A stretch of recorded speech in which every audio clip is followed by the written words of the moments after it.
got audio now. So now, I'm gonna tweet out the stream, get everybody in here. What's going on? Let's see.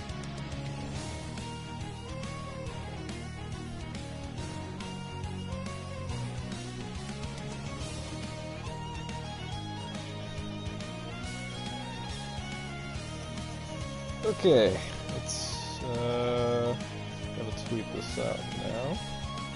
Okay.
Bear with me, guys. I'm just tweeting out the stream so we can get some people in here.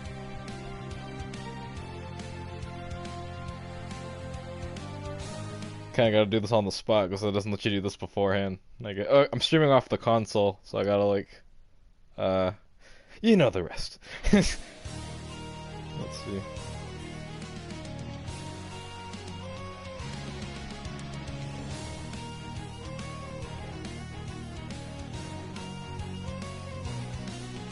Alright, just put this on Twitter real quick and we can get started. Let's freaking go! Yeah! Come on, Twitter. Let's go.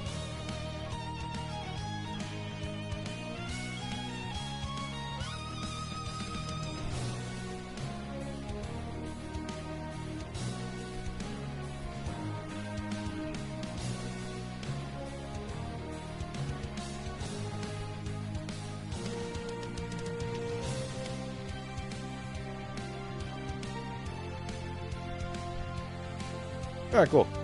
Let's go. I'm ready now. Let's freaking go, guys!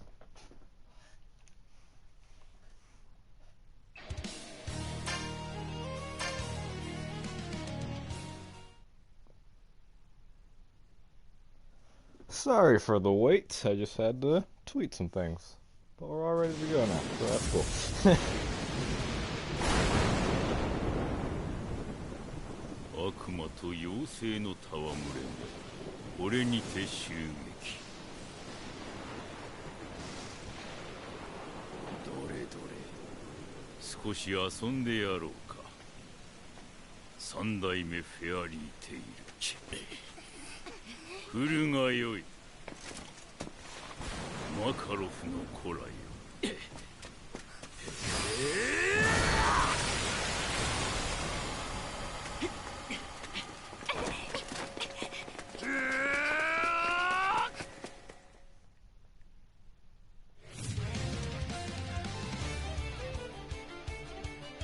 フェアリーテイルの力を食らいやがれ! Alright, so I've already been currently playing the Switch version of this. So I already kind of know what to do, but it's like I'm looking at this now compared to the Switch version. Like, this just looks a heck of a lot better, just like frame-wise and frame rate-wise. I don't know. It's pretty cool. It's like I'm starting over again, but not really.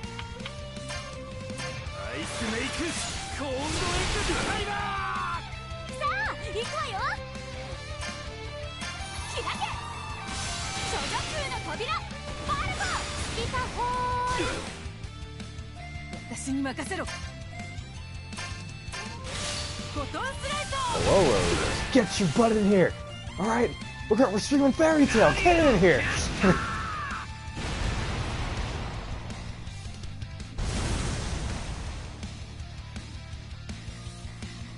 I know this is like kind of randomly in the middle of a fight, but it's like this is where the story starts, right in the middle of the Tenero Island exam.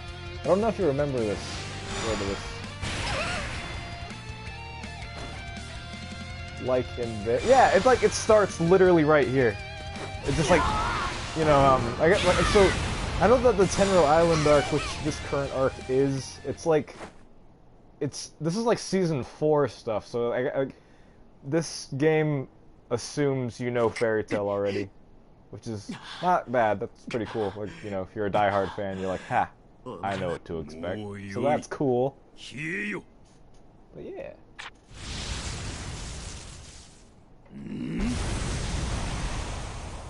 Lightning? Oh geez, I wonder who that is. Is that freaking Loxus? Yes it is!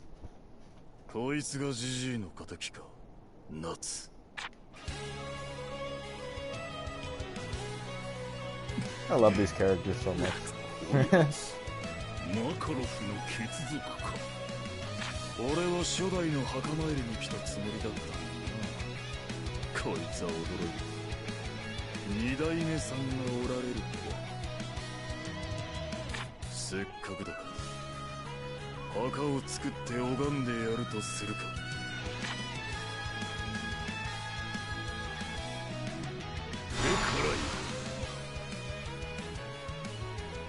Wait, you're not caught up. How? What? Wait, how far are you? How far are you in Fairy Tail? Brothers, how dare you? How dare you come to a Fairy Tail stream and you don't know these... Oh, I don't know. You're not caught up! Yeah. But, yeah, I don't know. Loxus is cool. He's a fake dragon slayer. He wasn't actually raised by a dragon.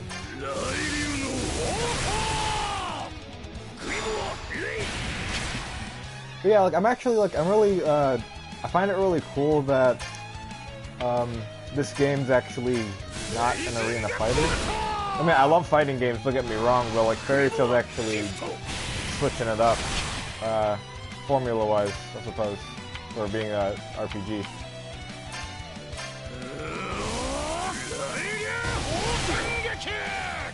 I can't remember there was a dragon Echologia that had just arrived. That's actually where this that's where this arc is currently, like what I'm playing through right now.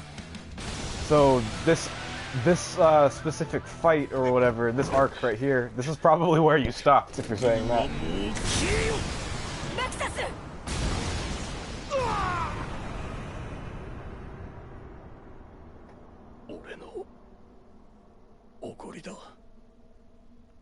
Heck yeah, dude, we're about to get the lightning flame dragon. There it is. There it is! I'm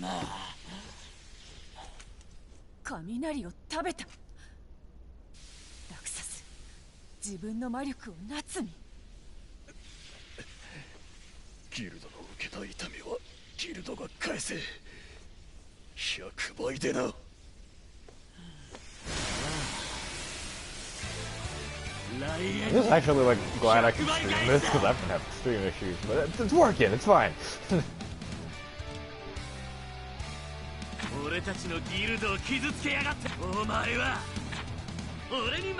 Heck yeah, dude. Freaking lightning flame dragon. Let me do that lightning flame dragon roar, see what that looks like.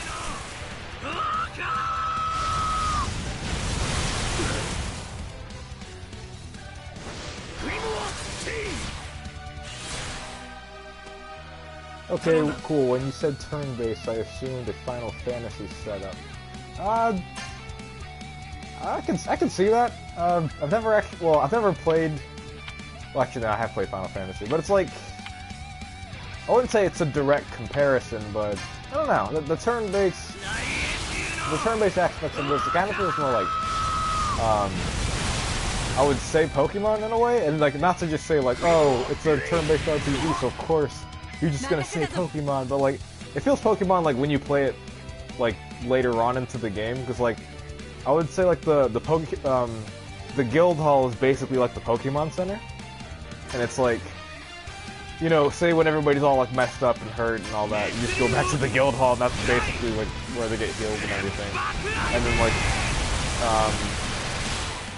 you basically fight a bunch of monsters out in the overworld and things like that. It just kind of, it feels very Pokemon-like, but in a good way. Pretty cool though. 私がここまでやられたのは何十年ぶりかの。このまま片付けてやるのはたやすい。I don't really have a preference for dub or sub either, but like I like Fairy Tail's dub a lot. I wish that this game was dubbed. The sub's not bad. I like sub. そんなあの攻撃が効かなかっただと。悪魔の目、海岸。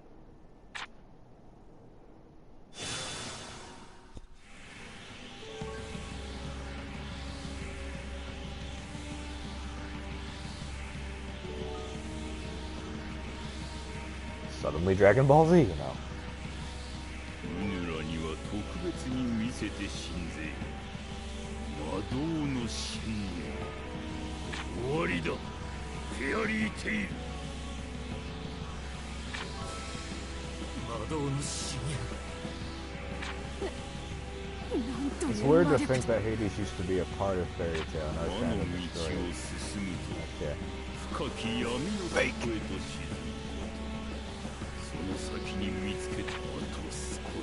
If it's not completely obvious, I'm a Fairy Tail nerd. I love Fairy Tail. I'm pretty sure you knew that already. Oh, I'm gushing over this game. I don't know.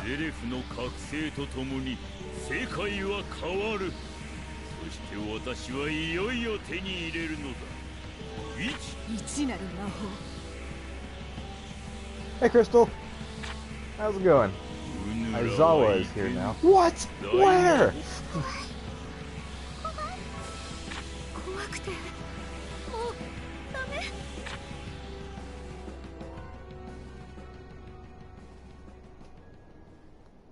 Natsu's about to give that motivational speech. Yep, there he is. Natsu for president, guys.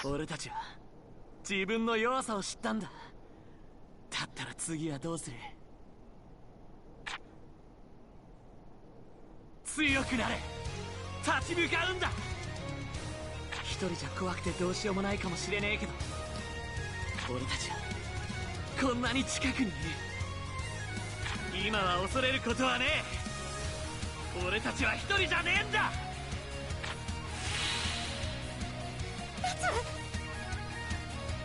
Aizawa just dyed his hair white. There we go.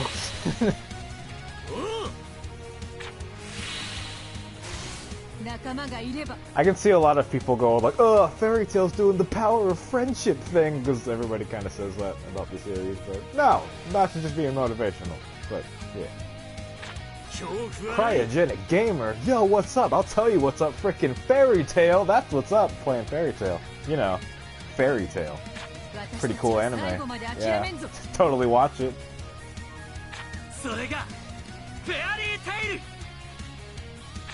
I honestly don't know which anime I like better between Naruto and Fairy Tail. I really don't know. I have no idea. They're like equal for me. I know I'm the Naruto guy. I know, but Fairy Tail, it's pretty cool. I love Fairy Tail. You guys had a quarter for every time I said I love Fairy Tail. Well, you know the rest.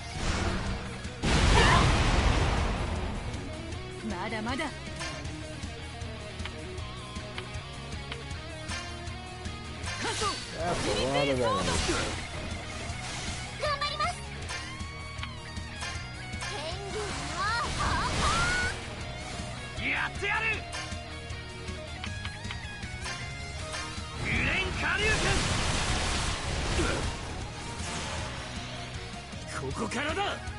That's a lot of quarters, yeah, man.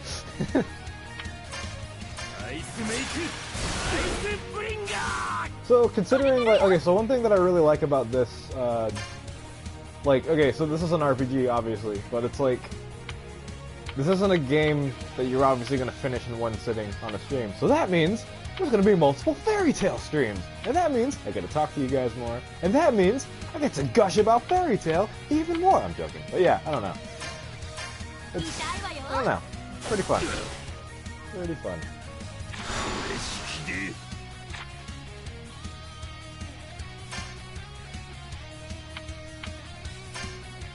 The question for everybody watching, who's your favorite character? I'm curious.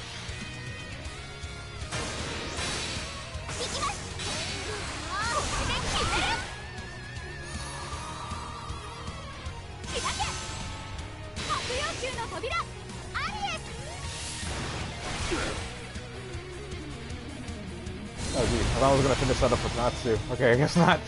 Oh, there he is. Hello, Natsu. Kill him! There we go.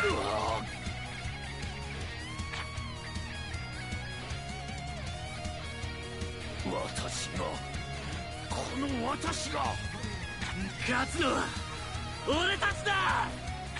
いいな。窓を進む者の頂にたどり着く日までは悪魔は眠らない。行け、フェアリー・テイラー。滅流スカイ。 There it is. ギュレン・バクライジン。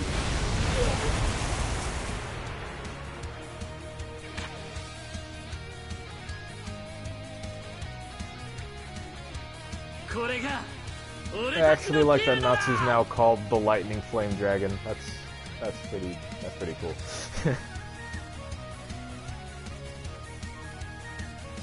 Hey, what's going on, Spark? How's it going? How's it going? Hey. Rodalis says, I like Lucy and Juvia.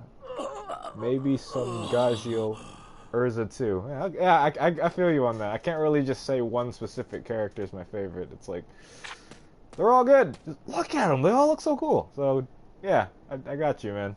They're all really cool characters. Though I might have a bias for Natsu just because fire, and that's awesome.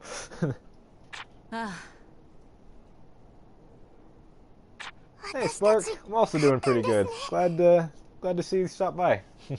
みな、よくやってくれた。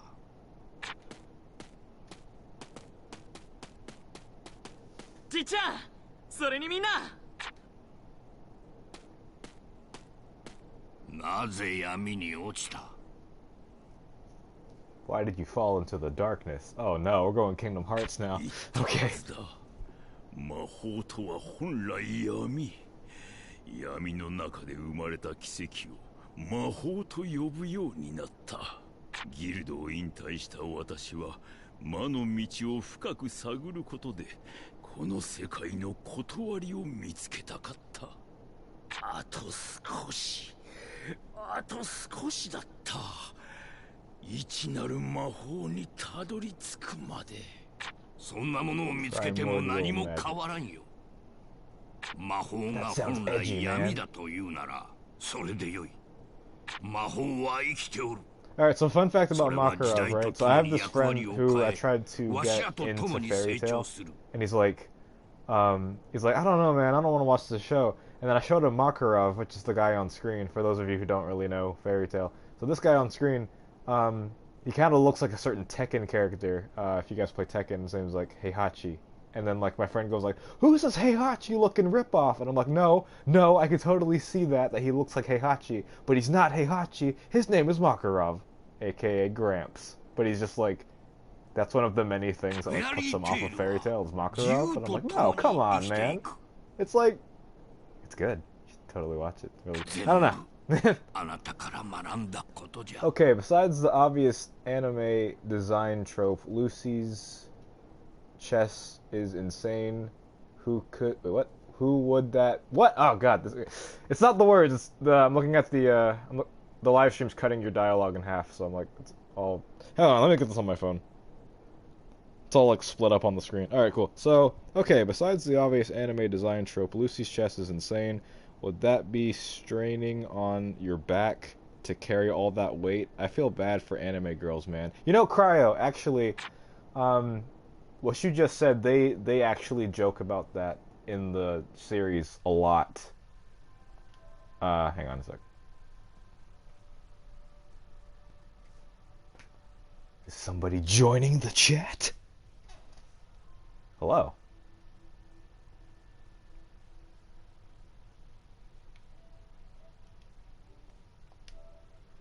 Alright, cool. Wait.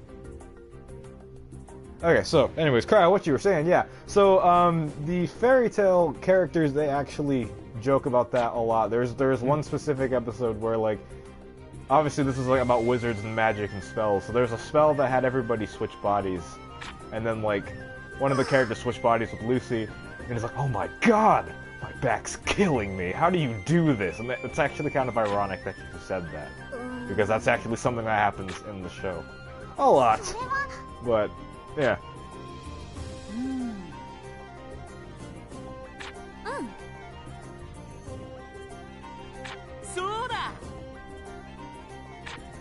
Also, Rodolus, are you in the chat? I can't tell.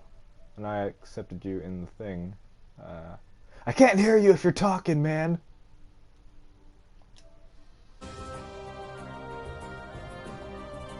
Oh. Ah.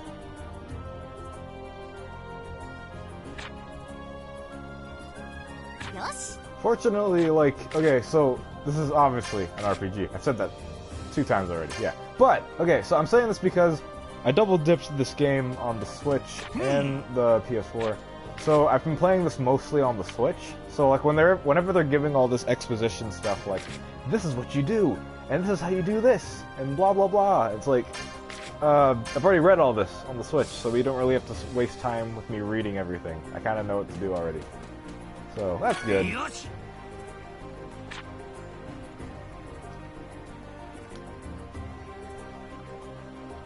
That's I don't know. This actually runs pretty well on the Switch, to be honest. It doesn't like there's a little like tiny bit of frame drops here and there, but it's not anything too bad. So if you do get this on Switch, it's pretty good. Depending on how long you go for, I may be able to join in the chat. No, sweet. I might end this around like 3:30ish because I have to do some. I gotta do some voice stuff for some projects. So I owe people some lines, and I gotta get those done. But that's not to say that I won't be on again later. Ah, is that Rodolus? Oh, okay. So this is real time. Can you hear me? No, I can't hear you, but no, I can. Okay. I can. Well, I'm gonna go ahead and talk bad about you because you don't know how to play games and you're a weeb. Hey, you guys. No. Wow. Yeah, I'm a bad person. We shouldn't be friends, but here we are. Sorry to say. Cool, excellent. Okay, so I was wondering if I was going to have like some sort of backup, but no, I just had to connect my microphone. So the game looks pretty interesting so far. Sorry, what was that? I just zoned out. I was reading the dialogue. What'd you say? I thought I got disconnected. I'm like, oh, great. No, I said the game looks pretty interesting so far. Unfortunately, I'm not familiar with this arc. I'll have to do some watching of, of Fairy Tail to get fully caught up and understanding of what's happening here. And I don't know exactly how far behind I am with whatever's happening on screen, so forgive me for that. I feel like, I don't know, I don't want to spoil anything for you by playing this then. Don't worry about that. I'm here for the conversation. And to hang out with a friend of mine. You know, it's not about that. If I see something that might... It's not a spoiler, first of all. I'll watch it anyway. I think... I read the entire comic. Oh. I'm gonna have to do something so I don't... I'm gonna turn this audio down. Because I'm hearing myself. Gotcha. And then I watched the show again, but, you know... Oh, Lord. This is bad. Is that who I think? Oh, it's frickin' Zareth. There he goes. Okay.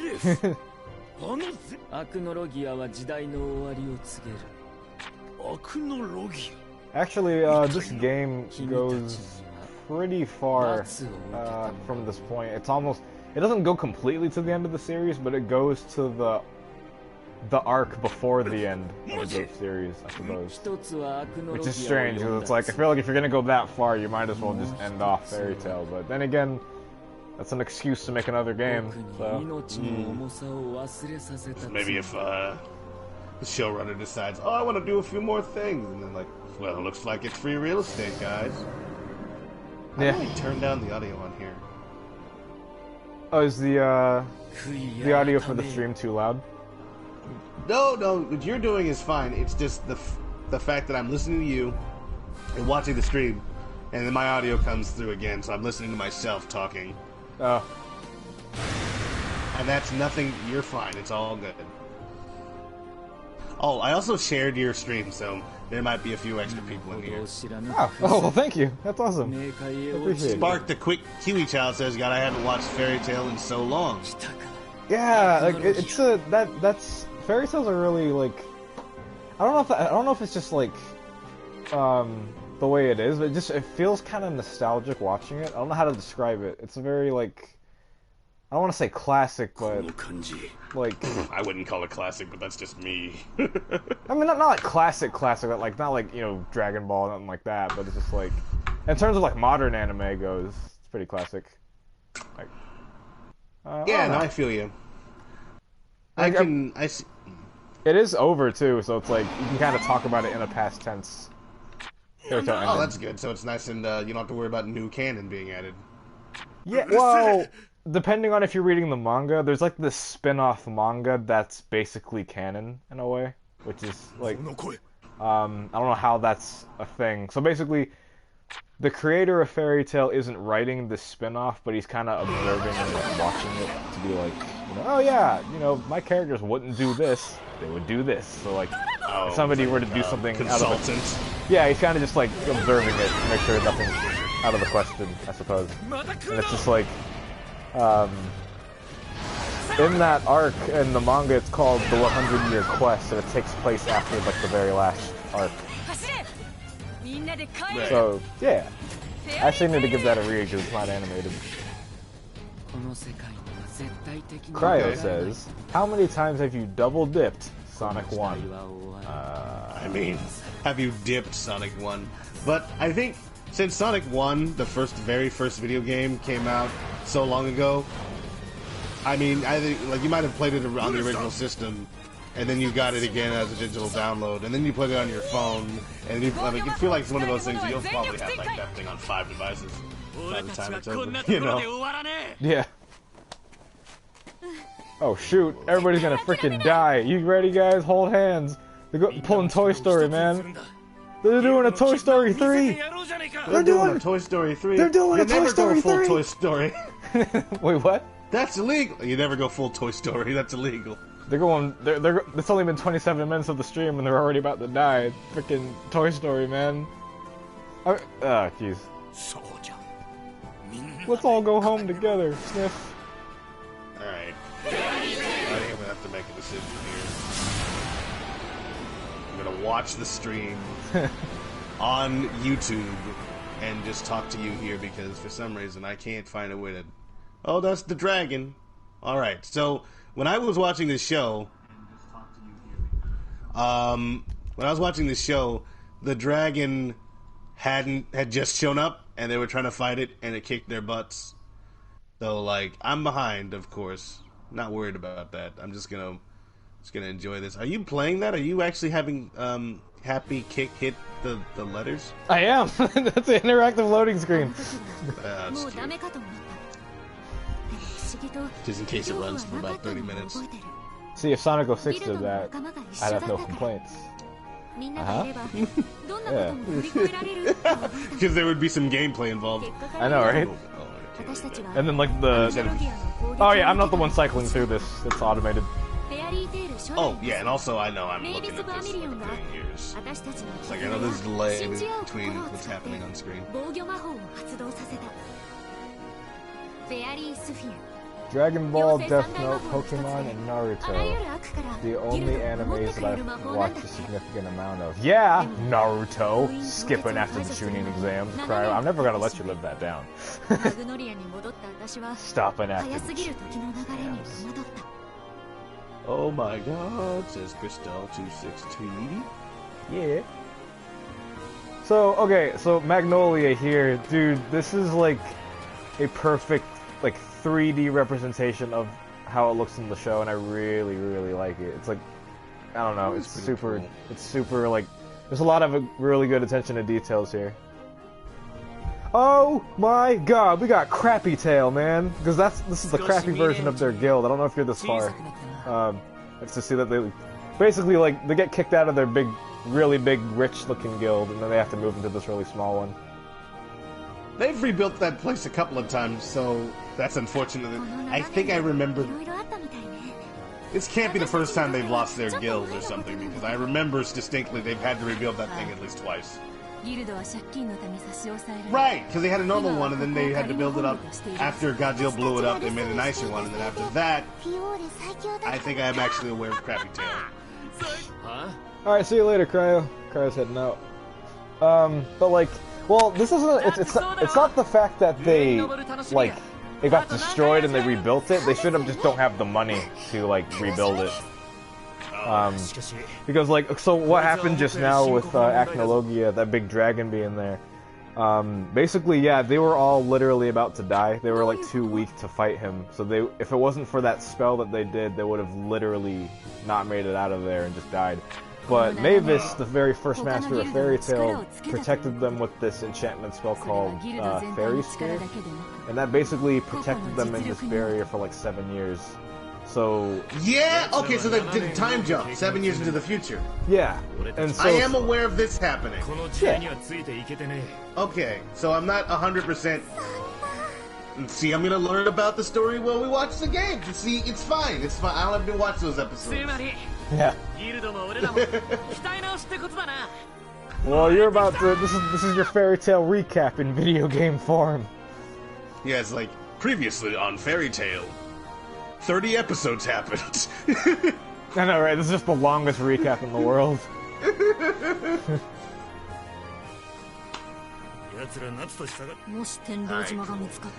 I'm actually in the middle of doing something, but I'm going to sit here and listen quietly.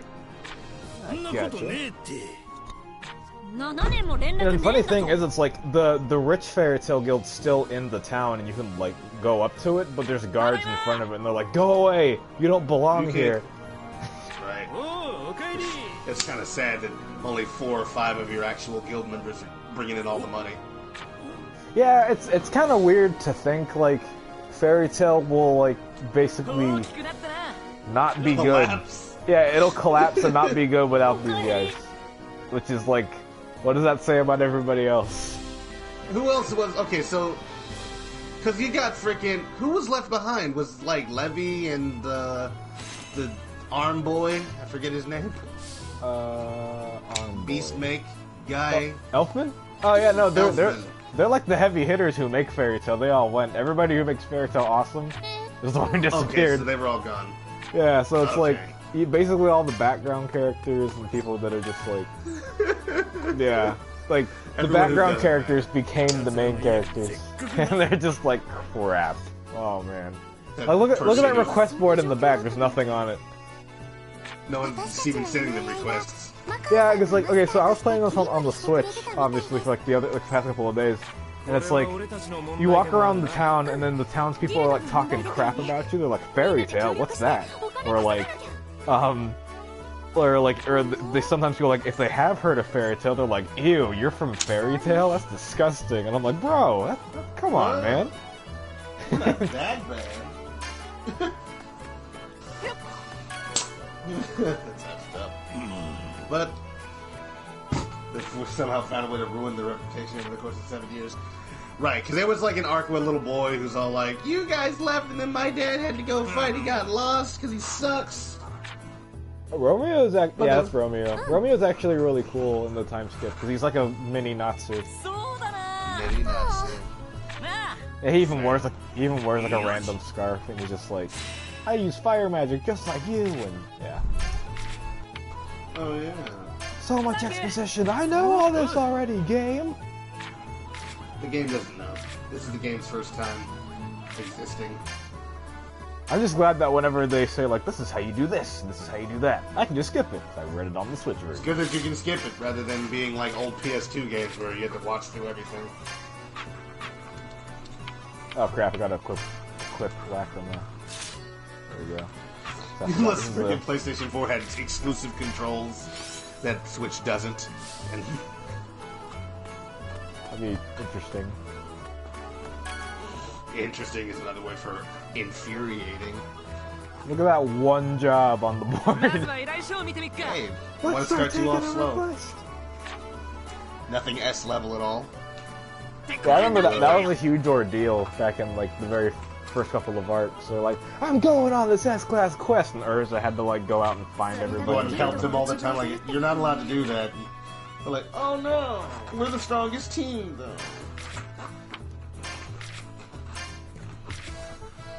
So the quest says, my best bud has gone missing. He said he was gonna go to the forest close by, but it's been a while, a whole day, and he's still not back. I'm shook. Can you go see if you can find him? That's literally like almost the same quest that Romeo's dad was on.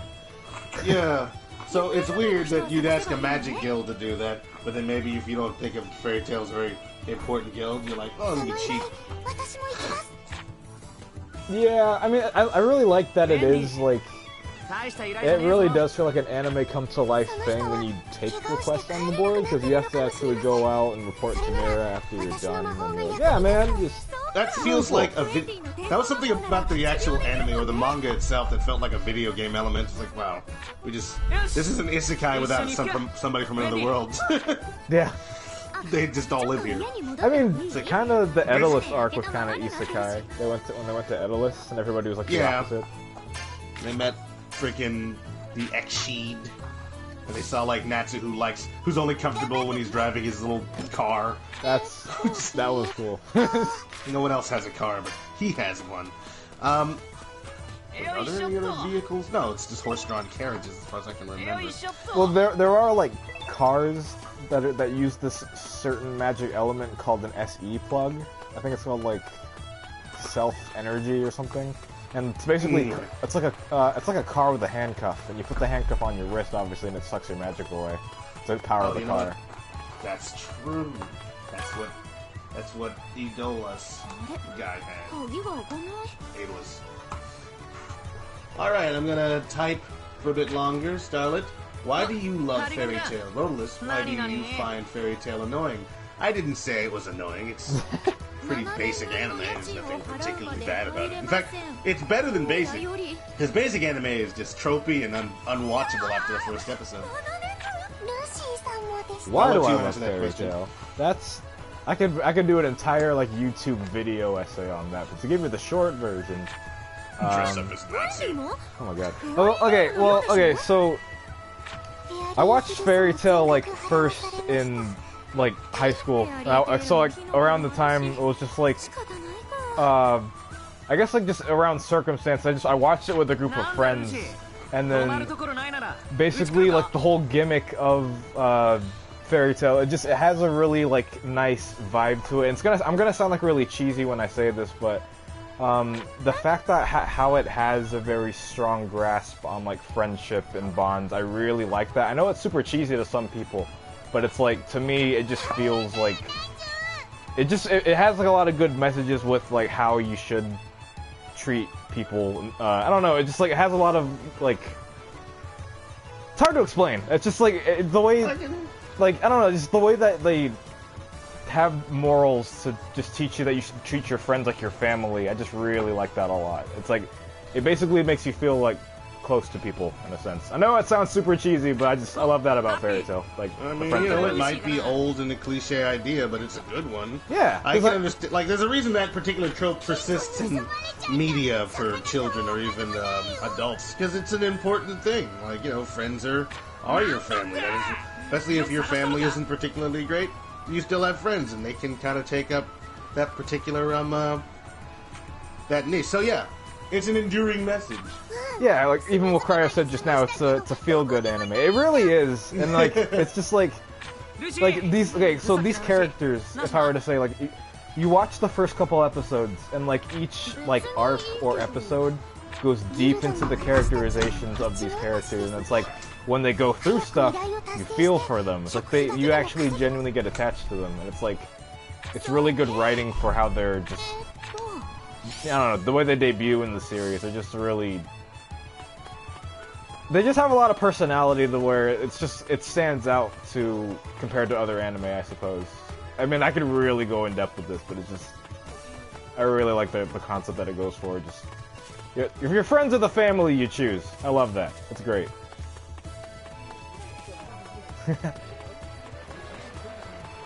Totally.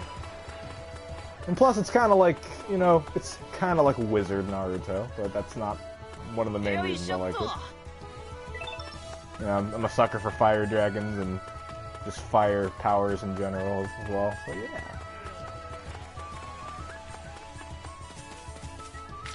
Also, did Rhodolus get Thanos?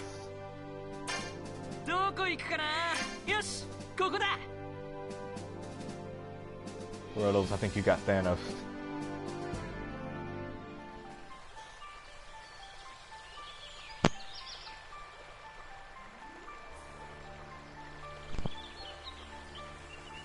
Natsu looks amazing, says Lexi.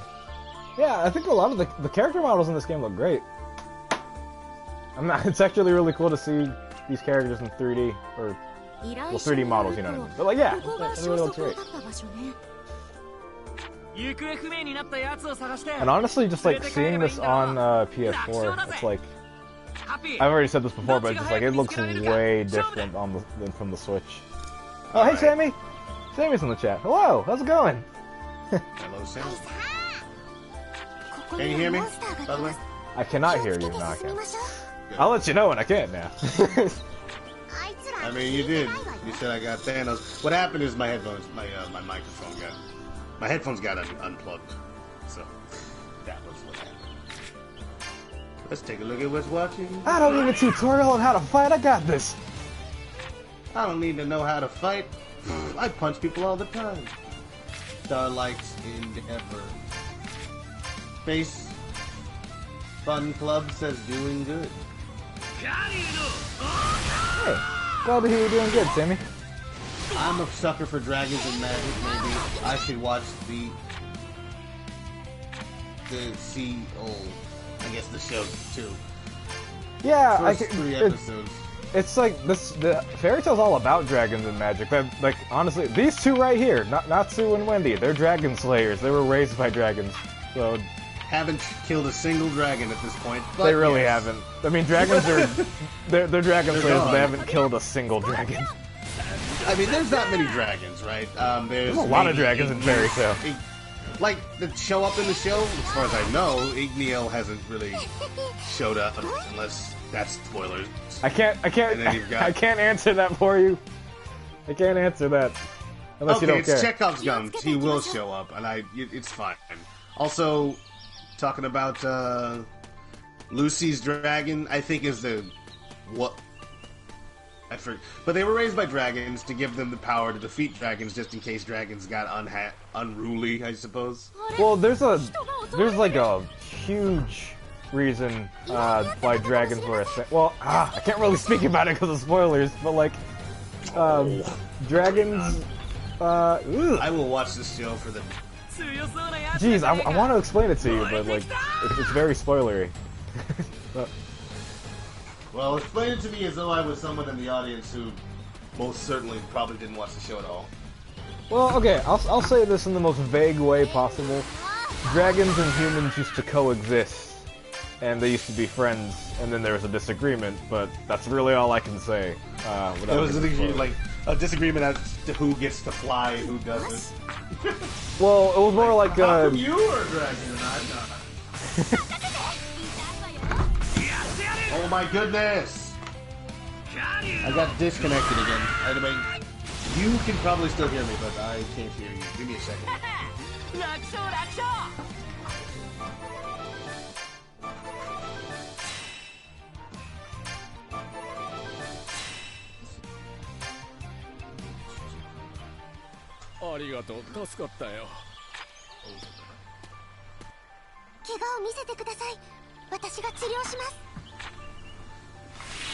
This guy's kind of doing this like Sonic Adventure stance, like, you know, like Sonic when he's just standing there in Sonic Adventure. I don't know. Cryo said, I never said I'd watch the whole thing. I'll treat Fairy Tail. I gotta read this on my phone. I can't read it on the screen. Okay, I never said I'd watch the whole thing. I'll treat Fairy Tail like I treat all anime. I'll watch the first 3 episodes, get invested, then put it down forever and never touch it again. You know what, Cryo? You do that. You do that. I honestly think you'd like Fairy Tail though if you watched it. It's on Netflix if you have Netflix or Hulu. There's Lucy, man. I mean, That in and of itself is plenty of reason to watch Naruto. Like, honestly, so apparently, okay, so Lucy is meant to be taken as the main character, but like you wouldn't think that with how much Natsu's on screen. Like Natsu's not the main character. She's kind of like the audience character. We look at the world through her eyes opening, at least. Yeah, cool. Because like you watch the first episode and she's narrating it, but then you go forward and then it's all about like Natsu gaining power and like I gotta find Igneo, man, and just yeah. Yeah, this microphone's off. Sammy says, the first 3 episode rule. Also, didn't know Fairy Tail was on Netflix. Yeah, it's on Netflix. You should totally give it a shot. It's like the first the first season is on Netflix, which is like kind of unfortunate because Fairy Tail's very long and it only has the first. It's season. more than 1 season long. Yeah, right? it is like English. It's like 362 episodes, but it only has the first 48 on Netflix. Which is super useless. I think I was watching that stuff online because I couldn't find it anywhere else, and then I ran out of dubbed episodes and moved into subs, and then it just kept going, and then I don't know why I stopped. I think it's because I ran out of episodes to watch. Yeah.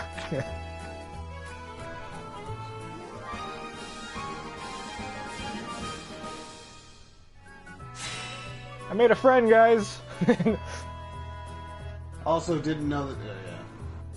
Dang, that's a lot of episodes. But I'll check it out when I can. Yeah. I think you you'd made a really friend, like Wendy? it. Someone who's always been with you? Okay, like not always, but that you already knew.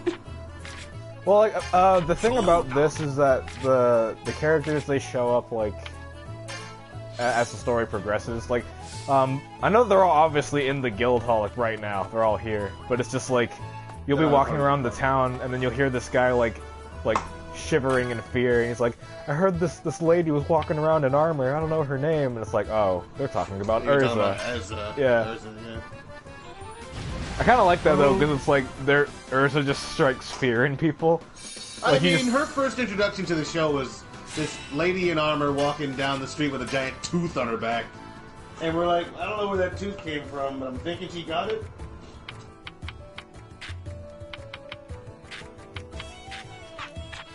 I think it was like a dragon horn. Well, not a dragon. No, if that was a dragon horn, that would mean that she was a dragon slayer. But she's not a dragon slayer. She's the Titania. Get it right. I saw a bunch of sketchy guys carrying sketchy stuff and handling it off to other sketchy guys. This guy's saying sketchy a lot. It's got to be something sketchy. Wow, come on, guys. Please do something. That's actually what the request says. That's me reading the quest. I saw someone doing something. That's a freaking Karen. If I ever heard one. Hey, there's a guy out there. I don't know what he's doing. I don't know who he is, and I'm not gonna ask him. So could you just take care of that? Yeah.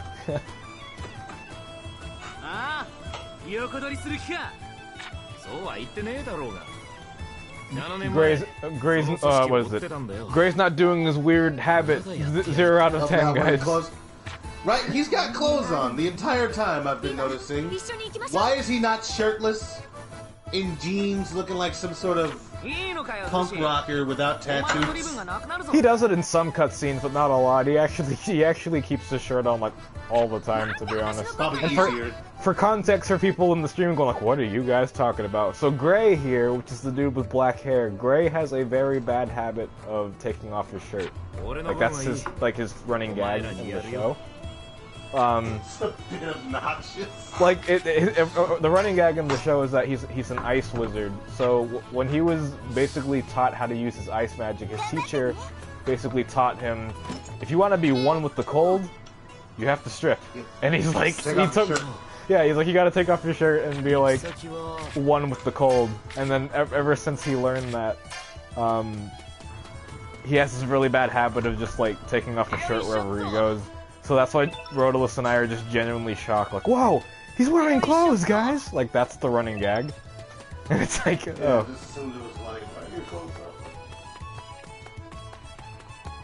up? That's just, maybe, I thought it might have been because he was like, because of that he's just like, hot everywhere, because it's like, it's always too.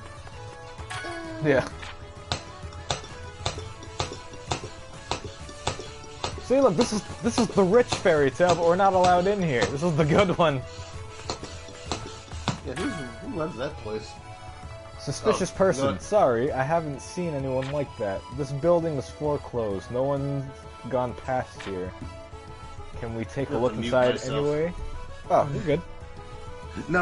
I'm pumping up my bike right now, and that's very loud. I heard that on the stream. Oh yeah, you're fine. That thing that happens in stories sometimes, you have a main audience POV character, and then they, and by extension the audience can... Yeah, well, I've been looking at a lot of videos recently for Fairy Tail, just like retrospectives and like talking about, or hearing people talk about why they like it and stuff. I really love watching things like that. But it's just like, one point that was brought up in those videos is that they said there is no actual main character for Fairy Tail. It's like the guild is the main character and you bond with them, that's a cool approach to look at it. But like, it still has me thinking that, you know, Lucy is the first person you... Well, actually, no, Natsu's the first person you see in the show. No, actually, no, it's Happy, honestly. It's Happy. Oh, they're like, hey, make sure you're sitting well back from the screen and keep the lights on. Is that what you mean? Well, like, Happy's the first person you see, then Natsu, then Lucy, but then Lucy starts narrating, so then you think it's Lucy. But I guess it just kind of goes to show it is kind of everybody. So it makes sense she's from the out group coming in to try to explain things to the viewer. Cause her dad sucks! Her dad is a greedy man. He's all about the money. These are things that clearly the writer of Fairy Tail did not hold in high regard. Alright, once again, I forgot. Yeah, this game had an English dub. Oh, it doesn't have one? It does not. Oh crap, I can't even jump yet. I'm playing on the... So playing on the Switch, I'm a lot farther than where I am on here, but it's like, you can jump and do all other stuff, and you can like swing your arms around and punch stuff, but I can't do that right now, because I just started this save file. So I'm like, ugh, spoilers, you can jump into towns. Crazy, I know. Shouldn't have said that, spoilers.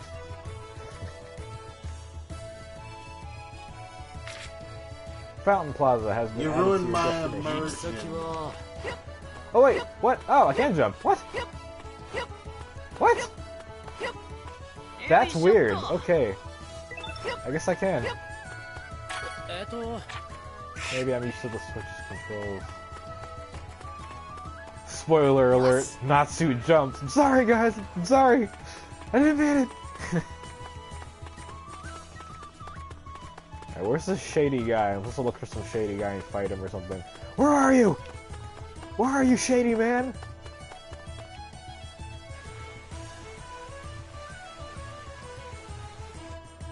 I don't see a shady guy.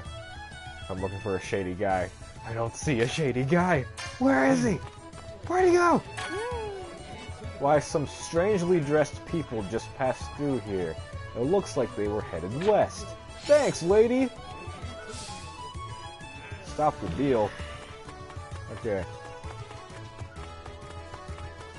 I'll pick up random stuff. It's an RPG, yeah. Are you the shady man? What's all this noise? Are you guild wizards? What are you in a hurry for? Have you seen anyone suspicious come through here? Huh? Now that you mention it, a guy with a weird hood went down that alley. That sounds like an all-access pass to go, right? Yep.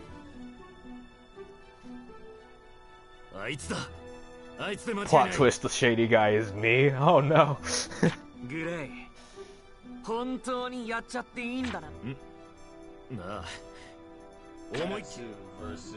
These guys look shady. I'm probably in the right place. Okay, no, not even an introduction. They just see him and just attack them. Yep, that's what Natsu and Gray would do. Wait a minute, okay, yeah, okay, so I'm looking at this menu screen. This actually is kind of different from the Switch, but I don't know if that's because this is the beginning of the game. Okay, so I'm saying that because where it says Magic and Defend, those are switched around on the Switch. Well, from what I have. That might change if I keep playing this on this file. It's probably not a console differentiation.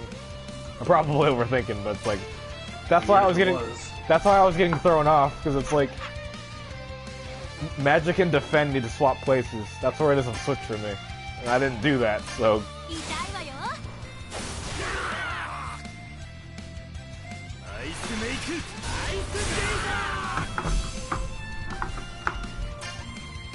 Fire Dragon Roar, man.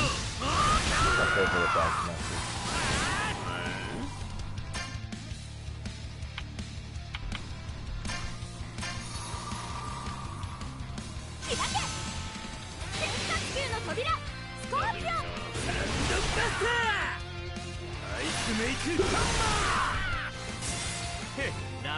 Yeah, guys, I beat up the shady guys. We did it.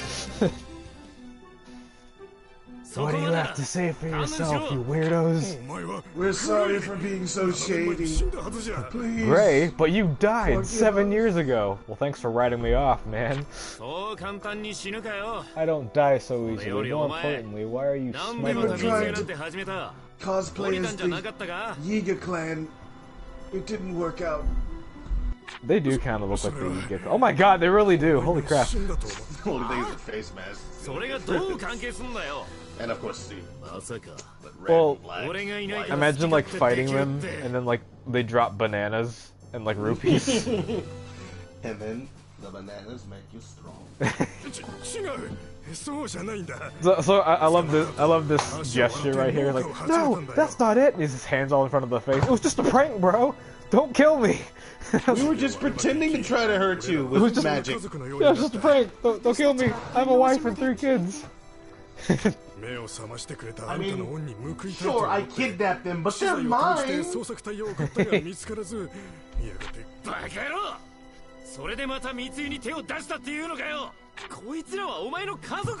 This is your family, isn't it? It's your responsibility to protect them from a life like this. See, it's stuff like that. That's why I love Fairy Tail. Stuff like that. Dialogue like that, man. Be a better dad. No! Oh shoot, right, I didn't mute myself again. How dare you? Can't believe they beat the shady guys, aka Stars. Oh no. The narrative come has been full released. circle. You are the shady guy. I am the shady man. I'm Shady Sky. That's my name. Shady Sky. Shady Sky. Star defeated Star. I defeated myself. There they go. I hope they'll stick to the straight and narrow now. They will. They just got beat up once by some folks they didn't know. Maybe I'm being too pessimistic.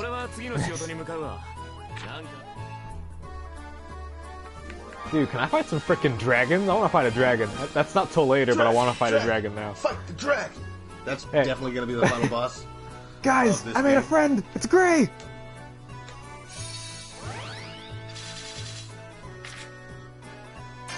So that means I can add Gray to the team now. Great. Unless I should add Wendy and have a second Dragon Slayer.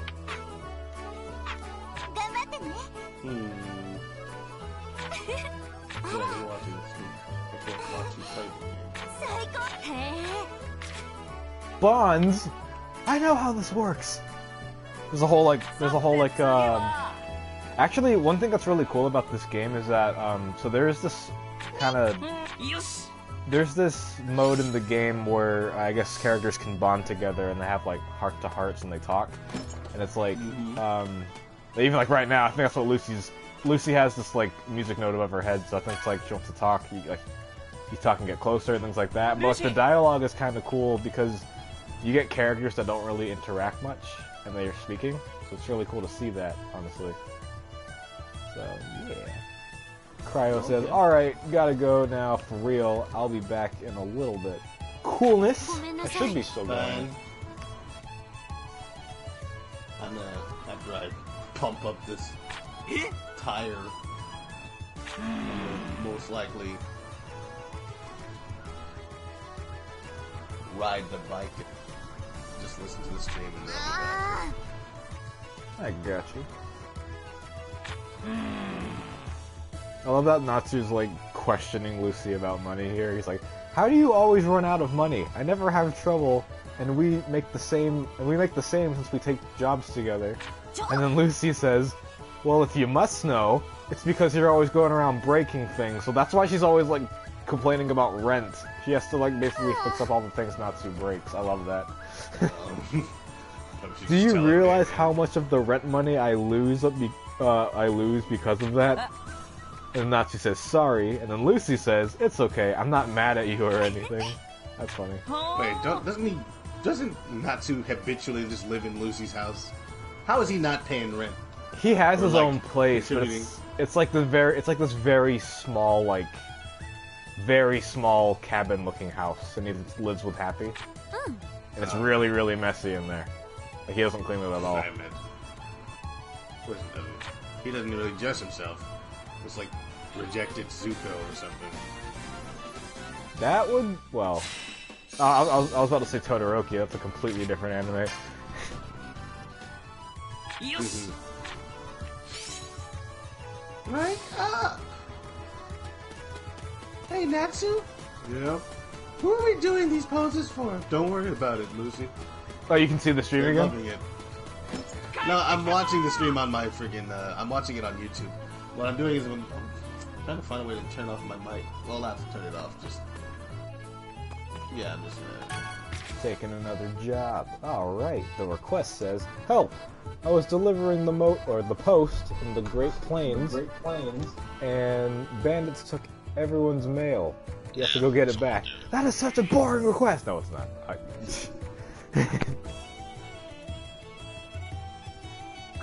Sammy says, "Don't worry about it." 手紙や荷物を Then I 楽し won't み worry に about 大 it. 変なことになっているようだな。エルザ、これってこれには Heck 私 yeah, の dude. Now we got Urza. The strongest and scariest person in the entire guild. 頑張ってね。 Let's go fight some freaking bad guys. 敵は小規模ながら闇ギルドの連中だ。7年間のブランクが怖いところね。魔導士相手なら手加減はいらねえな。ようやく本気が出せる。あんたはいつも全力でしょうが。ルーシーはいつも心配性だな。 I feel like I'm doing like some kind of speed run even though I'm not moving as fast, just because I already know what to do.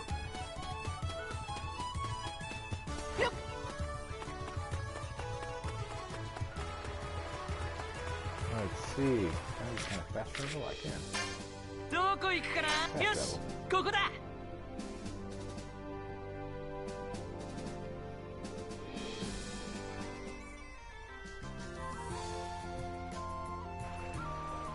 Alright, okay, so this is the first time we've been to the Great Plains on stream, so that's cool. Welcome to the Great Plains, guys. There's gonna be a bunch of monsters and they're gonna try to kill us. It might look nice. This is a battlefield right now. 注意して進め。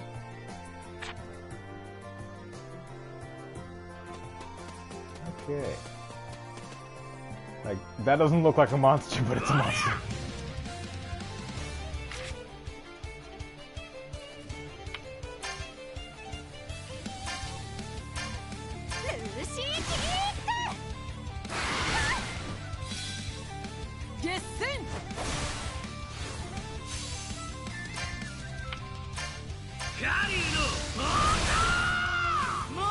That went so quick.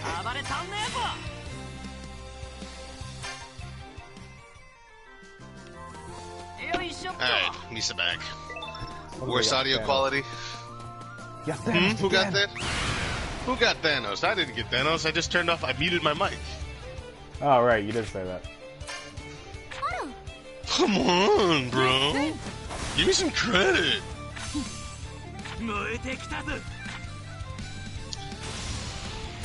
Heck yeah, I'm about to destroy this freaking bird. Press X to develop your character. I missed a lot of things. I'm guessing you already read all this stuff. Yeah. Well. Oh, wait, I think I did. Darn it. Over damage. I made a mess. Whoops. Sorry, Rox. Over damage. So, currently on the Switch, I'm on the Switch version of this. I'm at the Grand Magic Games. That's going pretty cool.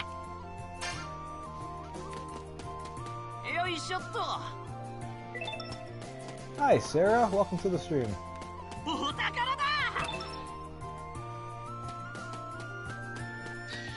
Those poor birds just wanted to vibe and they got attacked by these ninja wizards.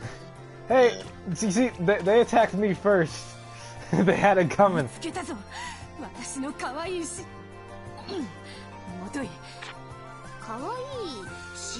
Yeah, right? I guess their vibe was attack. Well, you see, like, they came up to me and they're like, hey man, what are you doing here? And then I just said, you know, I greeted them with my fist, like that.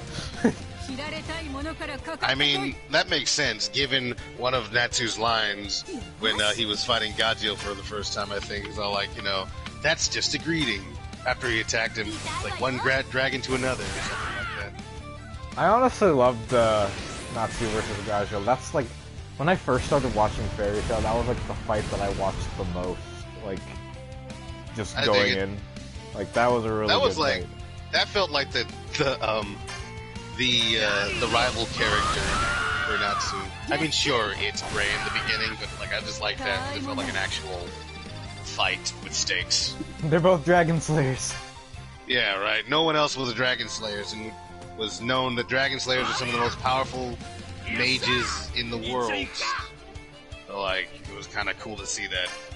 And then it kind of got diluted with your boy Laxus, who's not a real Dragon Slayer, and Wendy. No one fought her, so it's fine.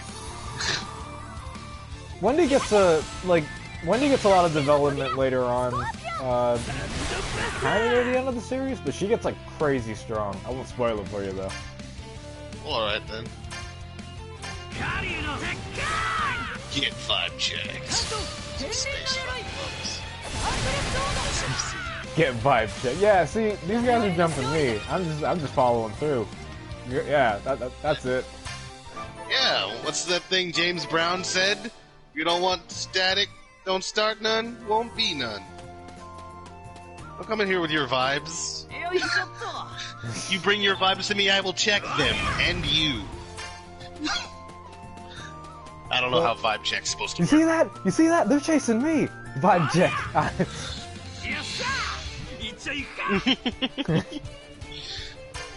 See, I'm in the right, because they're coming after me. I'm just kind of taking a Sunday stroll. Wait, it's Monday. It's Monday. Crap, you know what I mean? Darn it. It is Monday. I'm technically at work. What? Okay.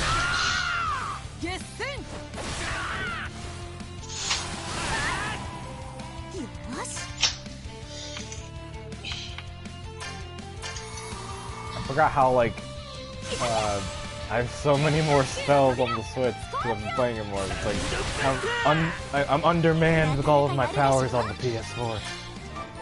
Yeah, it's a weird feeling when you start a game that you've just started and you've gotten some progression on it, and then it's like, oh, wow, I forgot how weak I was. I hate it. Yeah, I feel that way sometimes when I restart Spider-Man on PS4. It's like, holy crap, where's all of my power? I can't even do a trick in the air that well. Right. These shady dudes like, it's time for your vibe check. This is so cool, says Sarah. Yeah, totally.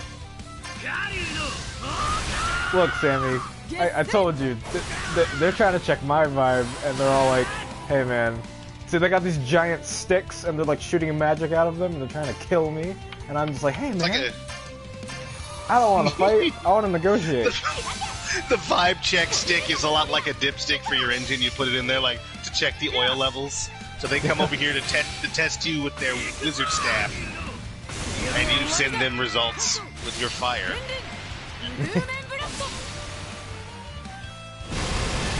Well, Urza just murdered them. I was just okay. I mean, Urza, calm down! My God. I love that. One thing I love about RPGs is stuff that they use only a few times in the show. You get to use all the time. So you get to use that sword, like one of her final moves. Yeah. Every battle. Not gonna lie, like I do like RPGs, but like I really do like fighting games as well more. But it's like, imagine if they kind of mix that together to where it's kind of like Kingdom Hearts, so where it's still an RPG, but you're still in control of the characters in real time. Oh, you like real-time action rather than standing in a line. And I mean, Yeah. I get that. I like the more character action style. I don't mind, like I said, those kinds of games, because that's what I was introduced to. But when I was given the opportunity to run around and to hit things like in Kingdom Hearts, I was like, well, Final Fantasy X, how come you couldn't do this? Isn't So that was the freaking- oh, sorry? Go ahead. Oh no, I was just saying, like, isn't the remake of Final Fantasy VII kind of different from the original? Because like, Absolutely, yeah.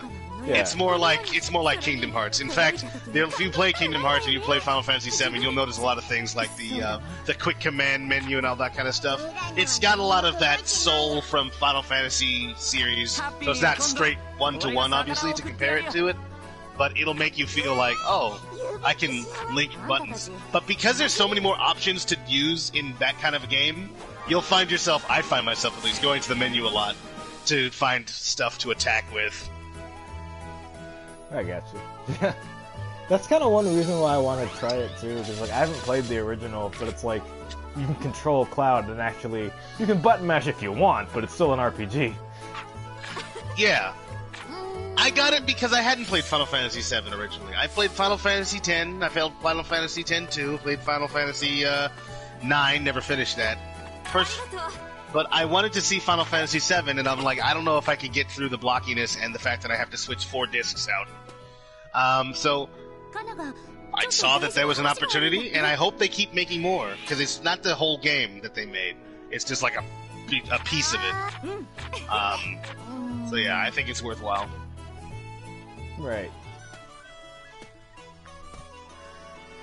Vibe too much for them. I don't know. Lol vibe checks. Sure, Jan. Oh. You see this? Even Lucy's narrating here. It's like it makes you think that she's the main character. I'm pretty sure she is. Yeah, he doesn't want to commit to. He didn't want to commit to the fact that it is the main character. He's like, yeah, I don't know. I made a main character that I don't even focus on anymore. It's, I mean, like, you really would think Natsu's the main character. He's like on like most of the cover art, and he's like okay, hold on. If I'm gonna look at the actual box art of the game, hold on, let me look. I can't like, I don't have like a graphic to show on stream, but it's like, yeah, Natsu's in the middle of the cover, and Lucy's like on the side. He's the headliner. He's just sort of like, I think they had a preference for marketing purposes at least, but you know. Natsu doesn't change a whole lot. Just sort of he's just like the poster boy. exists. Yeah, it's like maybe that was to sell it to the shonen crowd. And since Lucy doesn't become like, you know, fighting with dragon, because she's a summoner who, in the beginning of the show at least, always gets like into like, you know, spats with her summons. And it's like they beat her up all the time. Yeah.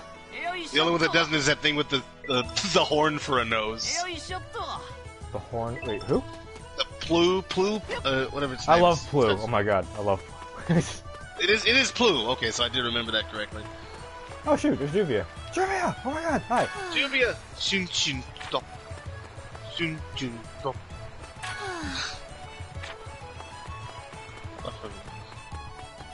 So my mission right now is to find Lucy, wherever she is. Where'd you go? But she doesn't do that anymore because she's no longer a crazy person. But you know, I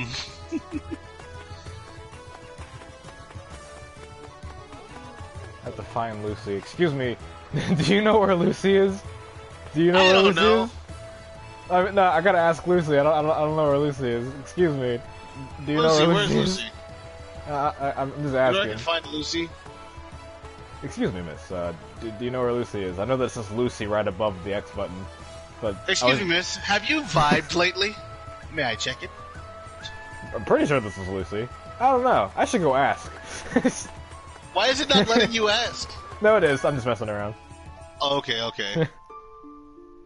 apparently... Oh, wait, is this spoilers for... This is probably spoilers for you. Look away, Rodolus. I don't care. Look away, I'll be man. focusing. Lucy's dad just passed away. Oh yeah, are you Squidward? That's okay. Do you know where Lucy is? That's okay, take your time. Or like, from The Dark Knight, where That's is... not spoilers. Oh, Lucy's dad? Yeah, I know he died. Okay. She had spoken to him in one issue, and then she left because he's all like, I need money or whatever, and then he died. And yeah, I'm aware of that. He died off screen. He really did, though, honestly. We only got to see him once. Well, Which makes me feel like there was if they ever another brought the show time... back, he's coming back. There was another time, though, where like, he came back, he kind of looked like a hobo. He's like, he looked really rough. Because, like, all the money was, like... Oh, yeah, money was spent. Yeah, he lost the Heartphilia estate, and he's like, I'm trying my best to live with... I was like, wasn't he, like, he brought her back, he summoned her to the house because he wanted her to do something? Like, I can't remember exactly what. He basically hired Phantom Lord to, basically take her from Fairy Tail by force and bring her home because she ran away.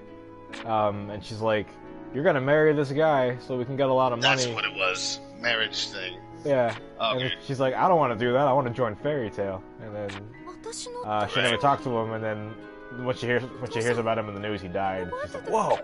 And she's like, it's I don't so know. weird, because he did show up as kind of like a hobo. I thought he was trying to make a new start for himself, and then that's not what happened. He just sort of died. Yeah, I think he was trying to make things right with her, and I think she got mad at him, and she, like, walked away, and then that was when she, you know, the whole Tenro Island thing came in, and she's like, wow, I actually kind of want to see my dad. It's been 7 years, and then she realizes that he died, and she's like, whoa, I don't know what to think, because it's like, she had a rough relationship with him. It's actually really sad. Yeah, comparatively, like, considering this... Usually this show does not kill any characters, even off-screen characters that already died. I mean, so people it's like, die in Fairy Tail, but very, very rarely. right, and I thought that was like, oh, he's gonna come, but it's like, no, he's gone.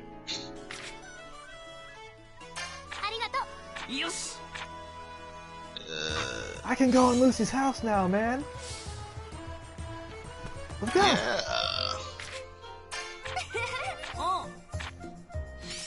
Okay, so I actually got my first trophy here. A homecoming 7 years late.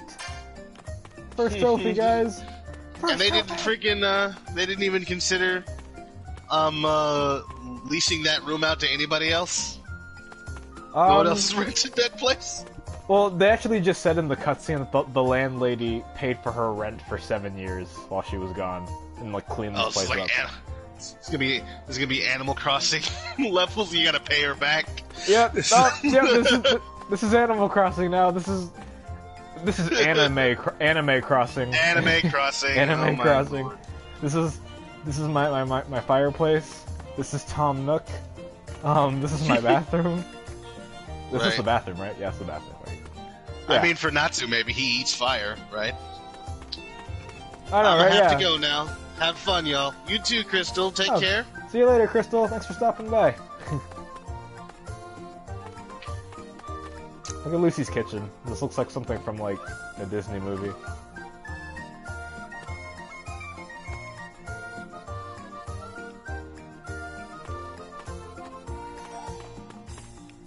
I don't know. It's really cool. Just seeing Lucy's house in 3D. I'm just kind of, yeah. There's Plu just sitting on the table. Yeah. I used to think he was a, I used to think he was a snowman, but he's actually a dog. It's like, okay, I don't know what you know about dogs. Artists working on this game. I think, I know that Happy hates dogs, and he's like, he actually really likes Plu. And then, like they actually made, like, a reference to that in, like, the first couple episodes of Fairy Tail. And then, like, I think Lucy was like, Happy, don't you hate dogs? And he's like, yeah, but, like, you like Plu, you're not scared of Plu. And he was like, well, Plu doesn't bark and stuff. And then like Lucy goes, well, I don't hear you meowing over there. And he's like, I don't know, it's different. Also, he's not. I mean, also Happy's not straight up a cat either. He's a X-Sheen. He's from a whole other dimension, and they got like. I don't think any of them meow. No, they all just straight up talk like people. They just talk and have wings, and there's a big panther one who got Panther turned Lily's into awesome. a small. Yeah, he was awesome. I liked him a lot, actually. I kind of wish he was playable. He's not well, I don't know. Actually, no, because Happy and Carla aren't playable. They're just kind of there. But Panther Lily is actually someone, he should be a playable character. He's got swords. He's swole. Right. Big old swole guy. Oh, so you're not playing him as his chibi Panther Lily? That's fine. There's a lot of dialogue here, but that's to be expected. It's an RPG. Right. Guys, stop talking to me! Just let me play the game! Look, we need to tell you how to play the game before you can play it. But I played it on the Switch version. Tired? That'd be great if the freaking PlayStation 4 file was all like, oh, you've played this on the Switch. My next mission is to talk to everybody. Okay, I'm just gonna spam through this real quick, because it's like, guys, I know what to do, okay? Oh wait, everybody. Wendy, Carla, and Happy, and there's Kana behind the desk. What's up, Kana? And Gray. Oh, that's Levy. Oh. I see, I'm behind. I love that Makarow's on a box. So yeah, he short. needs to, because he's short. He's always been short. But he can grow. It's his fault. This dude can be like He just does. as swole. He can be just as big as a dragon, honestly. Yeah, no, he goes giant. In fact, one of the first things he did when we saw him, he was huge. Because they were all fighting in the mead hall or whatever. And then... I love, like, the absolute irresponsibility with which these people use their powers. They're like, oh yeah, let me just go straight to the... Let me go straight Bankai because of a spat that I have with some random dude. Yeah. Fairy Tail on the Switch version. On the Switch version. Oh, right. Oh, wait. This is actually, I know we were joking about it before, but this is, we're about to go straight up Animal Crossing right now, and I'm actually being serious. So, you know how, so obviously we're in the really crappy version of the Fairy Tail Guild because it's been 7 years and they haven't been in the guild. And then, like, when I was walking around the town, we saw the good Fairy Tail Guild that was all rich and stuff. So, This is where the Animal Crossing stuff comes in, because we're gonna fix this place up, and it requires money, and it's like, yeah. So, let's see, what are we gonna do? We gotta fix this place up. Oh, so you gotta buy, like, parts and upgrade things? Yeah, because, well, like, right now... Yeah, because, like, right now, here's the item shop, and then here's the request board. You really need to update the request board, because everybody thinks Fairy Tail sucks right now, and you need to, like, get your name out there, because... Like, I guess the beginning of this game, it's starting off as like, you know, Fairy Tail sucks, you gotta get them back to their former glory, and it's like, ugh. So we suck right now, so I'm probably gonna do the request board, so we can get some quests. Right. But now well, we're you gotta get straight back up... to your former glory. Yeah, man, we're on the bottom, and Fairy Tail used to be the best. Started from the bottom, now we're Fairy Tail. Yeah. Also, like, this is, like, a really cool fun fact about the game, for Mira, like, Mira Jane. Apparently the, creator of Fairy Tail, named Mira Jane, the character, based off one of his friend's online usernames. Because, like, he had an online friend whose name was Mira Jane, and he's like, that's cool! I should give that to a character! And then that's how she got her name. Which is, I found that really cool. That is cool. I have no idea what Mira Jane means, but it's a gamer tag. It's just probably just a name. You know how a lot of names are just put together, like Mary Jane, Mira Jane, Mary Jane. No, or what's it called? Joanne. No, Joanne is a different name than Joe. Anne.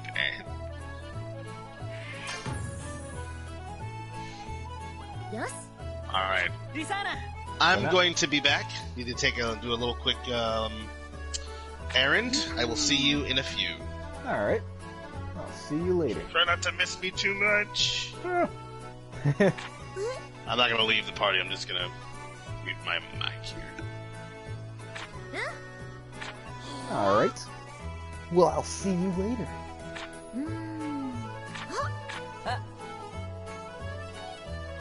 Mary Jane? Like, that's... Hold on. I have to read the... Sorry, I keep on like, stuttering with the words because I'm looking at I'm looking at my stream and then it's kind of cutting up the words. I have to keep on looking at my phone. So Sammy says, Mary Jane? That's my favorite name. Heck yeah.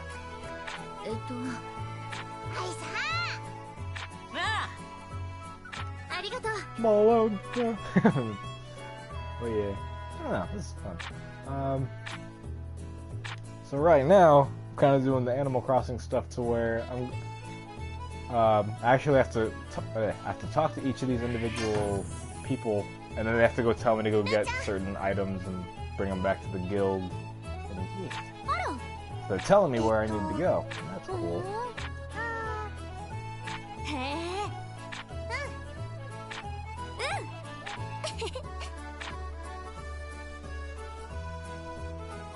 I always find it funny whenever there's some kind of like game and then like there's speech bubbles or whatever and then like they speak through like grunts, giggles, and like oh kind of I guess sounds.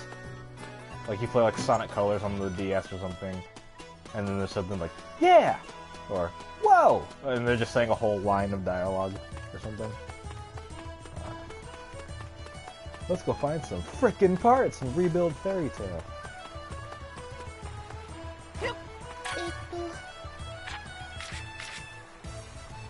Community service. I gotcha. So this is basically an anime Animal Crossing simulator, in a way. Actually, some aspects, yeah, a little bit. Because, this is what Fairy Tail's supposed to look like, where it's all like, it's a giant castle, and it's like a really cool place. Like, this is Fairy Tail. And then we're in the crappy version because we don't have any money. So we gotta go Animal Crossing on it. Like, if I talk to this guy, it's probably gonna be mean. This building's been foreclosed. Authorized personnel only. Go away. Dude, do you not see my shoulder? Do you not see my shoulder? I have a Fairy Tail tattoo, man. I live here. Okay? Okay? Anyways. Oh yeah, I forgot. I can change characters on the fly like that. Let's watch this guy. Say about all this. Still can't believe they took our building. What happened while I was gone? Roxas, a lot of stuff went down. Alright. Time to find some parts. So I'm looking on the map, and basically wherever there's a hammer, I have to go there so I can get parts to fix the guild. So let's do that. Nope. Is this a part? Maybe. Probably not. No.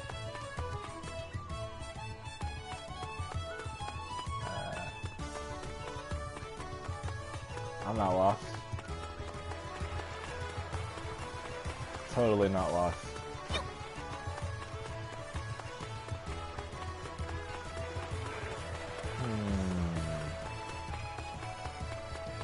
I assure you I know exactly what I'm doing.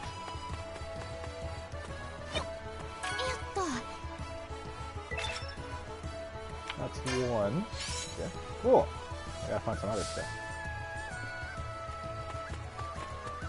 Let's see.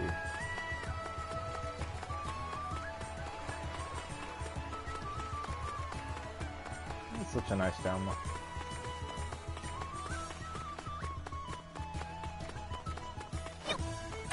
Jumping, gosh. There's a favor I'd like to ask you. Sure.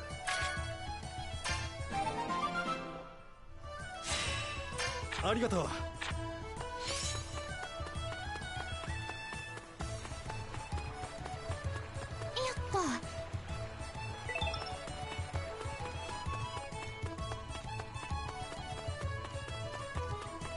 Wait, okay, I just passed it.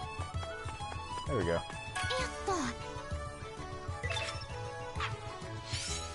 There's one more thing I need.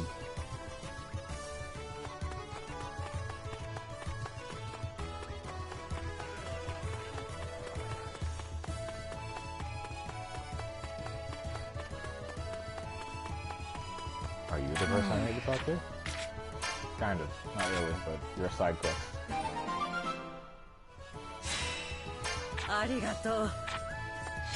Your name is Motherly Lady? Okay. I didn't know that was your name. Okay, where's this last piece? Where'd he go? Oh shoot, Natsu. Hello. Ah!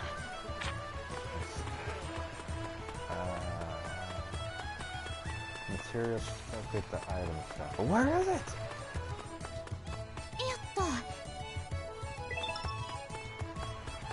What's up, gamers? Welcome to my Anime Crossing live stream where we're gonna pay off our rent for Fairy Tail. I mean, Talmud or whatever. Pretty dope. Where's this last piece? Nope. Should be glowing red or something. I don't even... Okay, so I don't even see the hammer on the map anymore. Unless I passed it. It just should be an orange hammer or something. On the bright side of all this, we got a good view of the town, though. But where's the hammer? I don't see it! Okay. Might just have to go back to the guild and it might show up. Oh wait, no. I thought that was it. I guess not. Oh, it's all the way out here. So you mean to tell me I was running around Magnolia for no reason when the hammer's over here in the forest? The boundary forest? Okay. So you're telling me I gotta fight some monsters for this key? No, this... What is it? It's not a key, it's a freaking... There it is! Die. What's up, Cryo?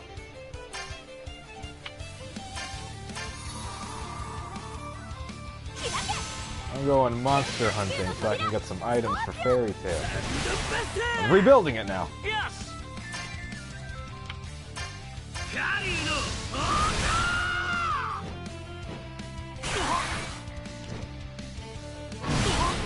What? Oh, jeez. Wow.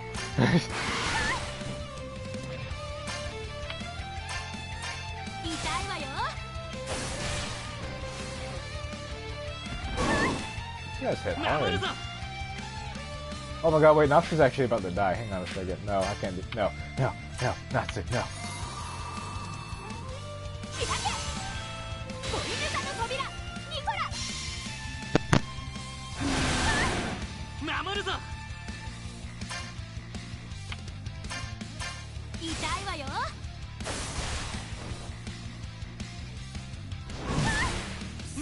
These guys would normally go down in one hit if I was playing on the Switch. A heck of a lot farther on there. Yes!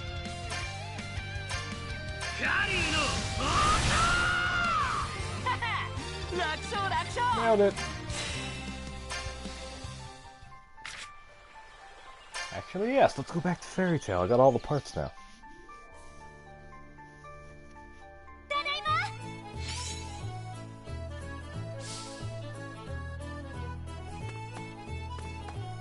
I'm getting some lunch. After that, I'll join, says Cryo. Sweet. I'm just playing Anime Crossing. There we go. Alright, so upgrade status. Enables Lacrima to be synthesized at Levy's laboratory. So now we got a bigger laboratory set. Whatever that means. The point is Fairy Tail's getting bigger. That's the point. And then our guild rank's going up. And obviously we're D rank. And I got a trophy just now for saying upgrade. So yeah, basically gonna fix this place up before we gotta fix up the crappy version of Fairy Tail before we move back into the big building. It is actually pretty cool. It's all Animal Crossing like. Yep, okay. So now we've got the request board going pretty well. So now we've got 4 quests. Remember before it only had 1. So we're making progress. We gotta get Fairy Tail back to A rank. What happened with the guild's debt? It was a huge amount. Oh, that? Flashback. Return what is ours, so these are your demands. 7 years of property damage and violence against our members. We'll be sure to pay you back everything that's owed to you. Jesus, really is Animal Crossing. 7 years of suffering, I'm gonna cry. Hey, brat, so this means war, right? What? I got, are you fighting somebody in an alleyway over money? That's okay. I still don't get why trophies are considered to be worth hiding on PS4 streams. Yeah, that's kind of weird, but I'm just glad I'm able to stream this without a capture card. That sounds exactly like Fairy Tail, or what Fairy Tail would do. I'm just reading the dialogue, I suppose. Thank you. Now, okay. Gotta go to the item shop and make this bigger.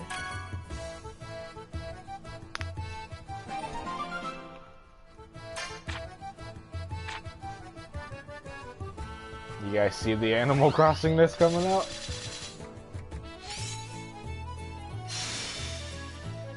Alright, cool. So we're on episode 2, Rebuild the Guild. Fairy Tail has regained some of its vigor with the return of its members. However, it is still a far cry from the Fairy Tail of 7 years before. Talk with the others and see if you can't come up with a solution. But probably read that one. I read too fast. Looks like you've gotten stronger. It's time. I have something important to tell you. See me at the guild. We're at the guild. Oh. I can't believe you're the fourth master of Fairy Tail. What are you talking about? I'm just holding the seat for you. I'll step down right now. I'll take you up on that. But the next master has already been decided. The fifth master of Fairy Tail is... Suspense. Gildart. I love Gildart. He's very strong. I do have a capture card cryo, but the only thing that's going on with that is I know how to set it up. That's not the issue. Whenever I do set it up and I'm about to click the stream button on OBS, it gives me this black screen, and I can't get past the black screen.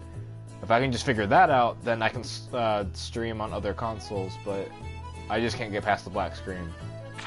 Everything else is fine though. It's not a problem setting it up.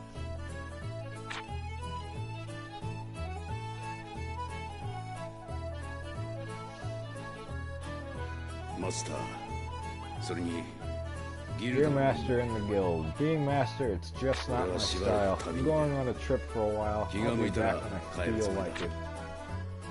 Really? You're gonna leave right now and the whole guild needs to be together? Take care of yourselves, Fairy Tail.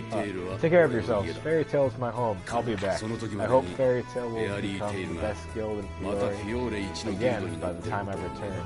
So basically you're just saying, I'll let you guys do all the work, and I'm gonna go away. Because that's not my job, it's yours. Dude, come on now. I'm saying that because Gildarts is like one of the strongest wizards, and he's just like, I'm out. Like, I'm gonna head out, I guess. Yeah. Yeah, no, Gildarts is actually crazy strong. Like, I mean, strong enough to the point where he, like, basically Gildarts, there's a fight Natsu had with Gildarts, and Gildarts literally just, like, powered up, and then Natsu was just, like, brought to his knees and, like, was shaking in fear. So, if he's making Natsu freak out like that, you know he's strong. So the fact that he's leaving, I'm like, why? Why? You're gonna stream Miles Morales when it launches. Considering if my capture card doesn't give me the black screen stuff, definitely. Yeah, because I strongly doubt that Miles Morales will let you just stream cutscenes off the PS4, like just on its own. I'd be down though. I mean, I've even wanted to stream Spider-Man, just Spider-Man PS4, but capture card stuff. You know. At least I know how to set it up. That's fine. The Grand Magic Games. We're getting closer to where I am on the Switch.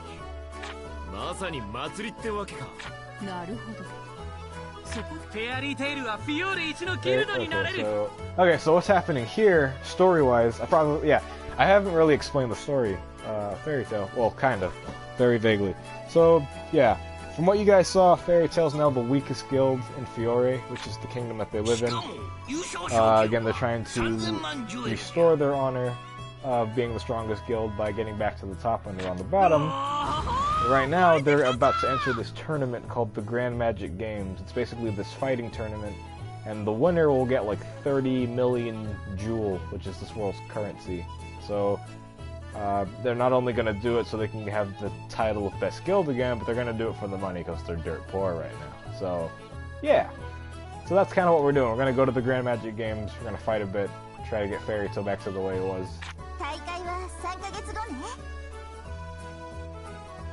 Are cutscenes blocked for Spider-Man? Yep. Well, at least yeah, I think so. I'm like 99% sure that Spider-Man won't let you do that. I've noticed it's like with big games, with like huge stories, cutscenes that get that block treatment. Then again, Sonic Forces has it, then that's, ooh, yeah.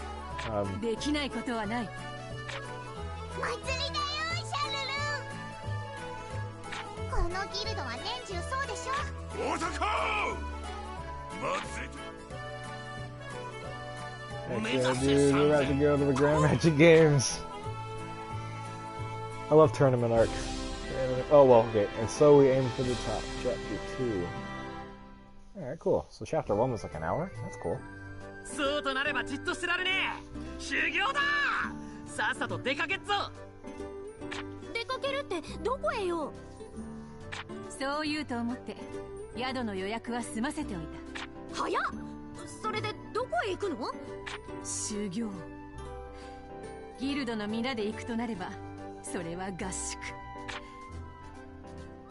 So we're going to the beach to train.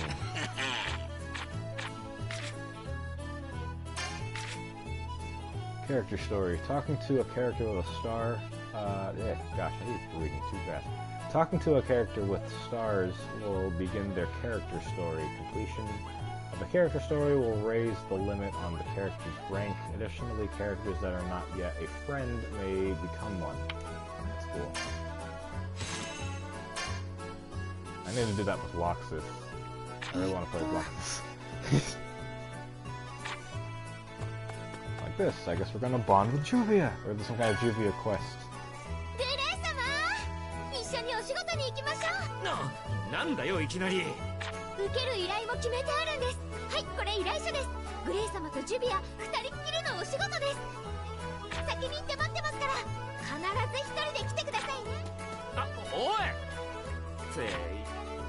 Nice.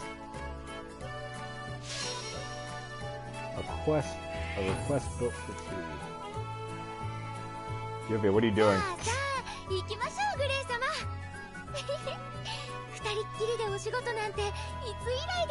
Why are the girls... Wait, let's see. Oh crap, I need to read this again. Why are the girls so good looking in this game? I don't know. I mean, that's kind of...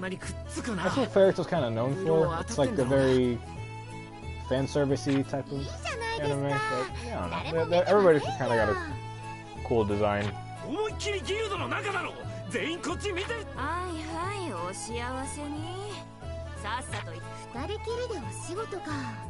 Treating your jobs as dates. No!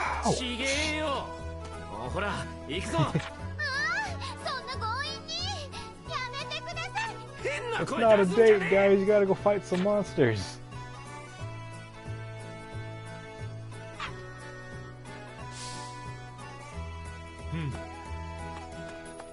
Okay. Right. Yep, we're gonna go fight some monsters. You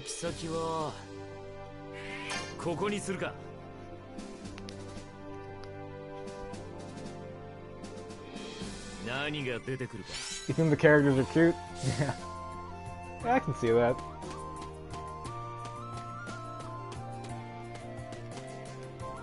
Do you see me, monster? Do you see me? I'll make you see me!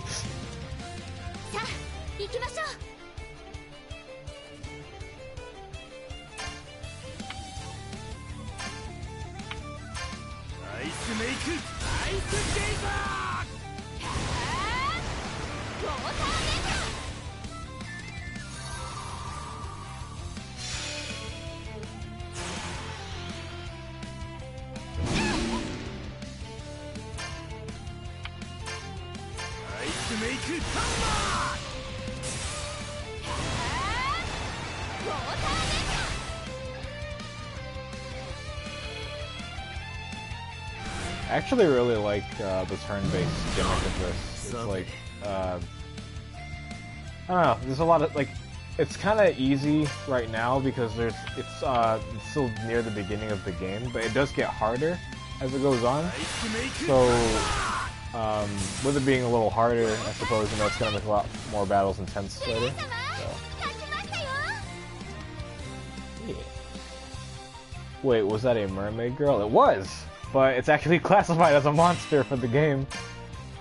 It might look human, kind of, but it's basically a monster. Like, it's on the list of things to, like, fight, I suppose. So take down all the targets, that's my mission. So anything with an exclamation point, going down! And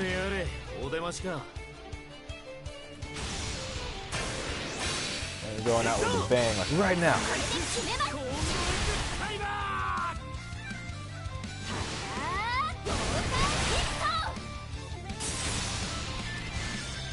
Did I win? No.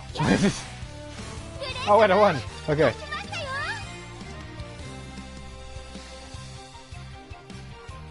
How is she not dead if she's a mermaid? I'm gonna pull a Sonic and go, I have no idea!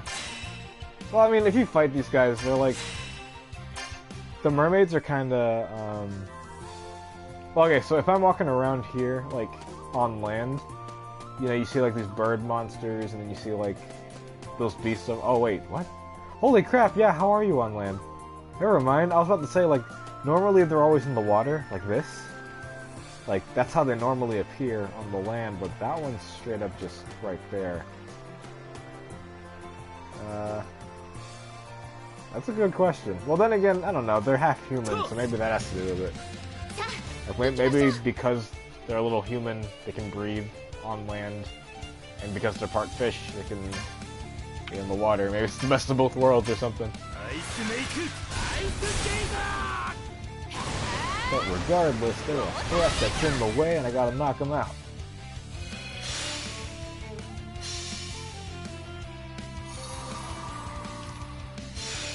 I forgot what... Like, I think I'm... Yeah, okay, you're enchanting that rocket. That's so confusing. Yeah, I think so. They're like half human, half fish, so I guess they just have the best of both worlds, where they can live on land and sea.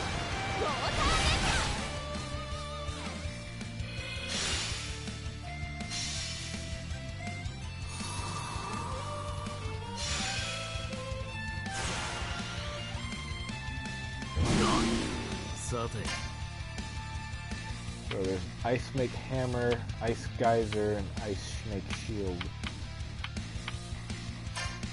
I'm gonna go with Ice Make Geyser, or Ice Make Geyser, because I can at least hit 2 people with them. Yeah, that's actually something that's really cool about this. So looking at the menu and the attacks, like, so this says 4, 6, and 3.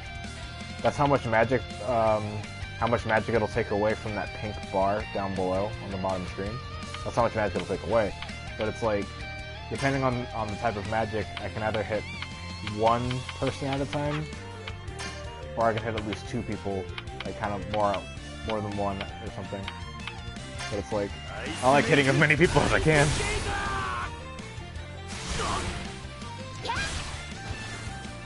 Who's your favorite character from the game? I'm guessing Starlit is Natsu? Yep, Natsu.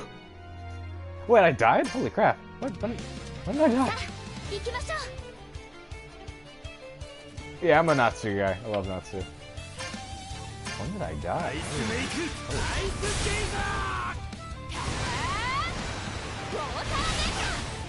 I guess I wasn't paying attention to my health.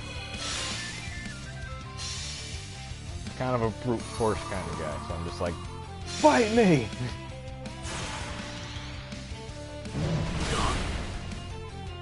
Okay. Yeah, I should probably defend. Okay.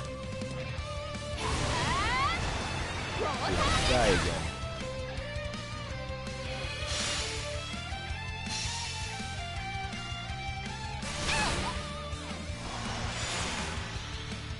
And maybe now I can use magic. No, I want to hit 2 people at once. I'm gonna go Geyser.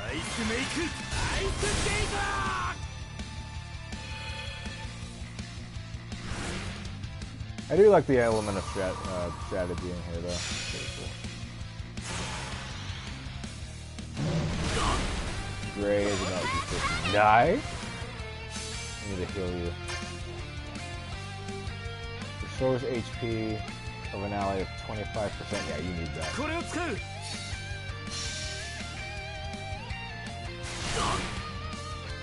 Oh my god, Gray. Oh, jeez. Why am I losing this so bad? Alright, I need to hit you with like really strong attacks. Maybe I should go defensive. I'm kind of going more like aggressive. Okay, I should probably take the golem out first. This mermaid girl is like killing me. Stop singing!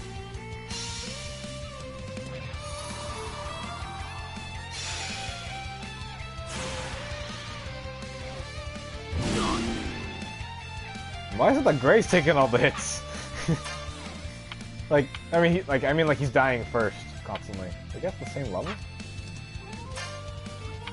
I think I've had Gray on the team longer. That's why I'm kind of confused. These fish girls are way too strong. I should take them out first.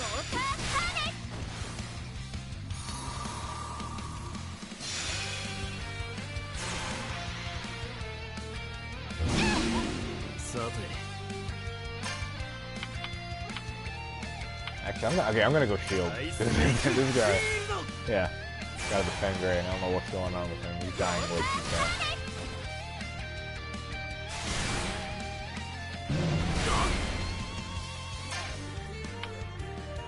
I'm gonna assume Geyser. Ugh, I don't know which one to hit. They're both really bad. Actually, no, I'm gonna heal Gray.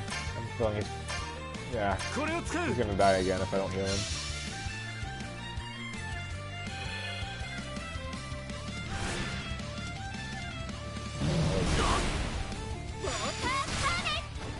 Yeah, Juvia's killing it right now. She's doing really good.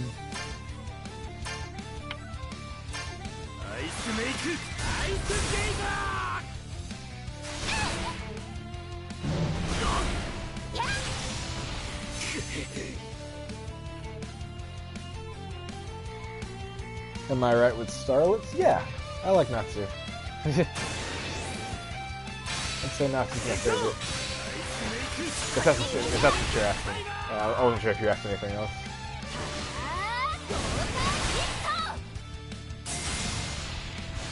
Oh, did I win? I won! Alright. Yeah, you guys are the same level, so why was Gray dying constantly? That's weird.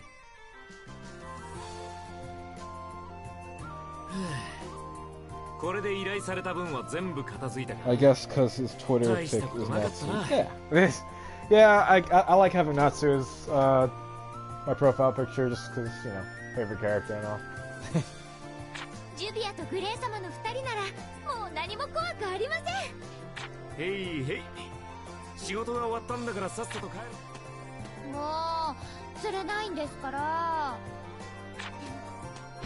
Oh my god.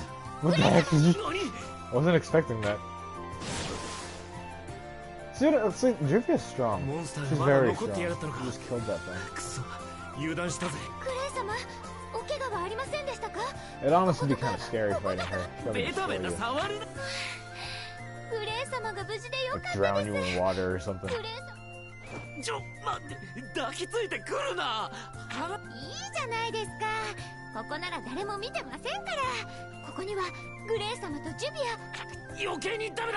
My god.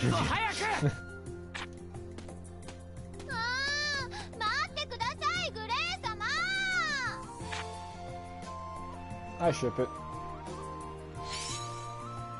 Get that chat ready, boy. Alright, I'll send you an invite.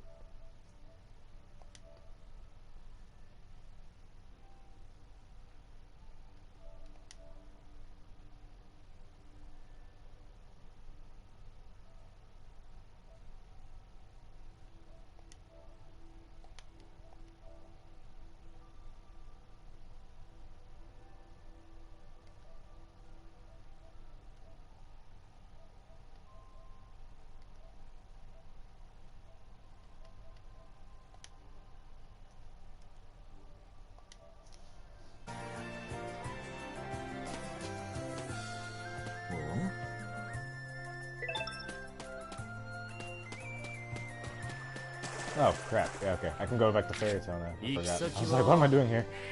ここにするか。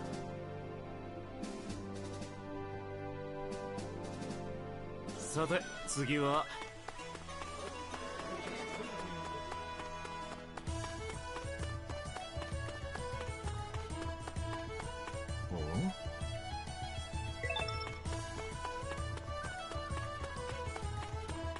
Yeah, now that I can like, this is one game that I'm probably gonna do like multiple streams of. There's no way I can like, you know, obviously beat this in like one sitting, but that'd be fun if you guys are into that. You know, if you wanna see more Fairy Tale, that'd be kind of cool. Let me know what you guys think.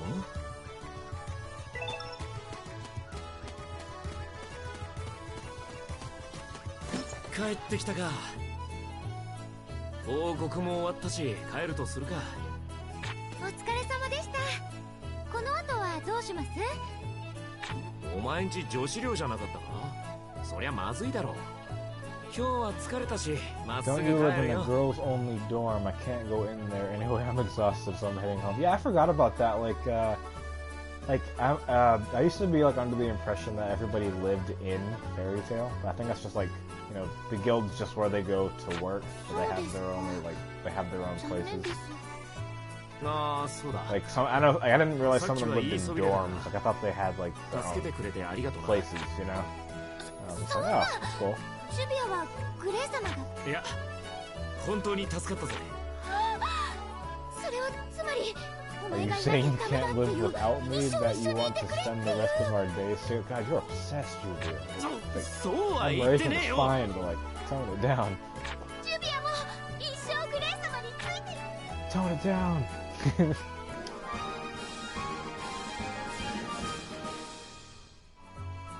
I made a friend!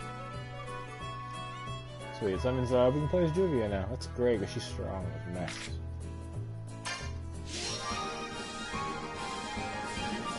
Yeah, she's super strong. Like what? Yeah. ようやった。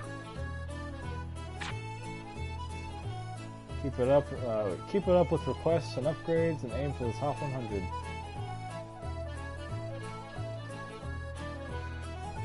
Good thing it has English because I don't know Japanese. Yeah, that's a really big deal about this game, honestly, because like.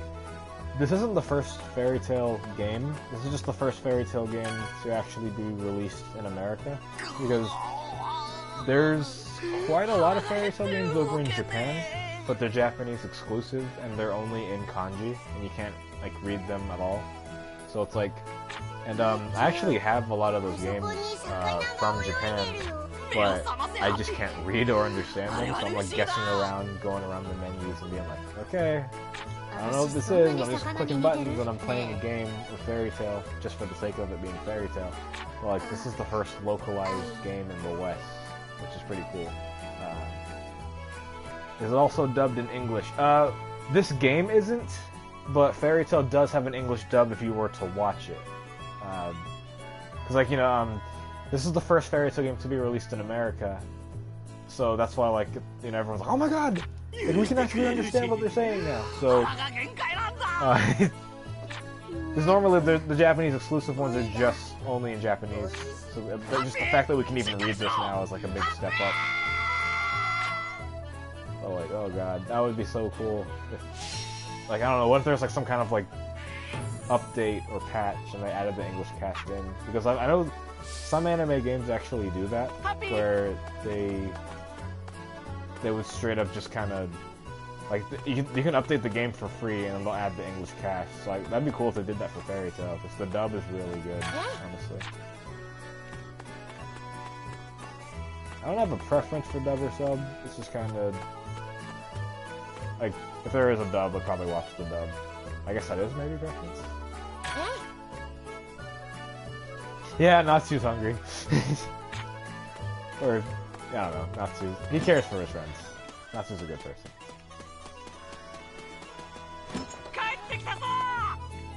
What else am I supposed to do right now? Oh, go food shopping. Okay. Oh wait, this is the item shop. Where's the food shop? Oh.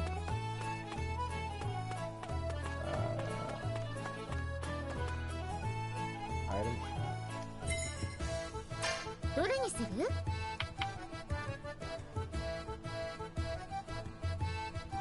Heck yeah, I'm playing as my boy.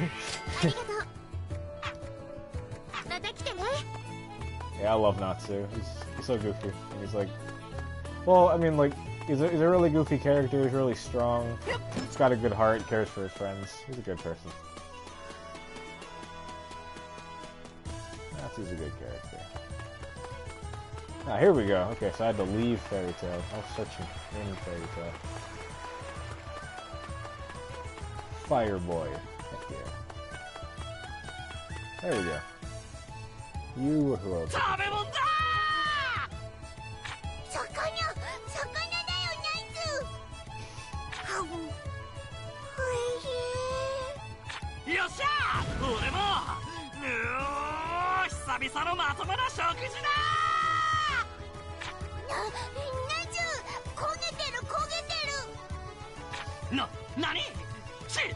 You burnt all the food, man.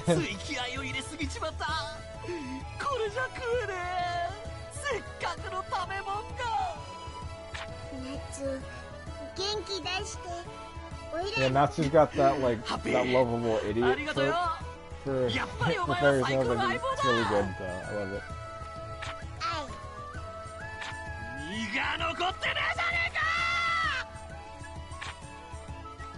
Happy, you can't do that, dude. You gotta give him some food, man.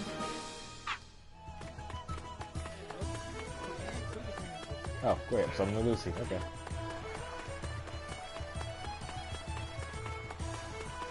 Get your strength up before the training camp starts. So I should probably do some more quests so I can get Fairy Tail up again.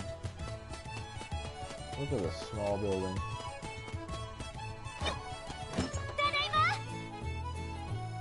Sweet! Okay, so taking job requests again. Hashtag give Natsu food, yeah.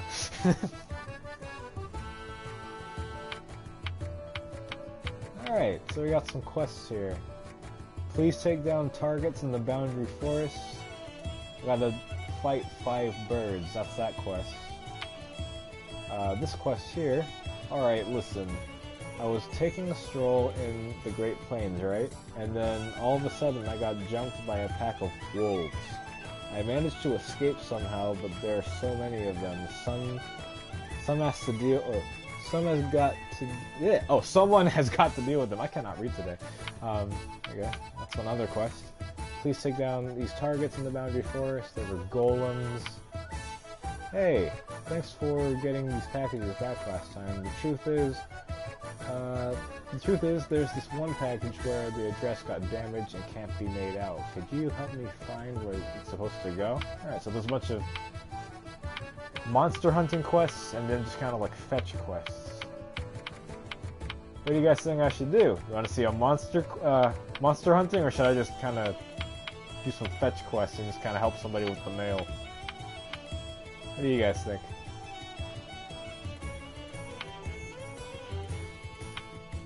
That one seems kind of intense, fighting wolves.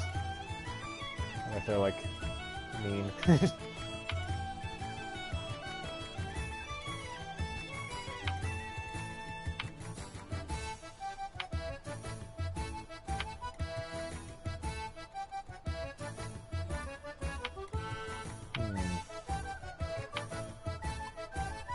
Want to see monster hunting? Alright, cool. Let's go fight some monsters. I want to fight some wolves. Fight some wolves. No, I'm not seeing it. Heck yeah. Wolf extermination. Why?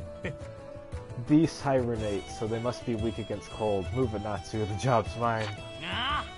You stay out of this. Animals make for good barbecue, so they must be weak against fire. What? You jerk. What's going on in here? Yeah, so for the record, Natsu and Gray, they're like polar opposites. Gray uses ice, Natsu uses fire. They don't get along at all. And like Urza here, she's kind of like the older sister figure between them all. Because like, one thing that I really like about Fairy Tail is that like, they're basically all like a group of misfits. And they all like their past lives weren't great, and they eventually found Fairy Tail. Like, Fairy Tail's a group, not an actual like thing. So they all come to Fairy Tail, and they find comfort in each other because they all have this sense of suffering and loss, and like they basically see everybody in the guild as family. So they're all really close in that sense. So it's like they're basically one big family, but like not blood related, just because like their past lives weren't too great. They meet people. It's really good. It's one of the many things I like about it, honestly. Are you not in party, or do you need to send me an invite? I might need to send you an invite. Well, I'm in a party right now with Rhodolus, but he's like muted. Do you need me to send you an invite, Cryo? Because I thought you can kind of just join, but I can send you one if you need it. Because Rhodolus kind of just jumped in. I didn't really send anything. But if you need me to send you an invite, I will. Let's go fight some freaking wolves, guys! Wait, I can fast travel, right? Cool. You guys don't want to see me running around everywhere.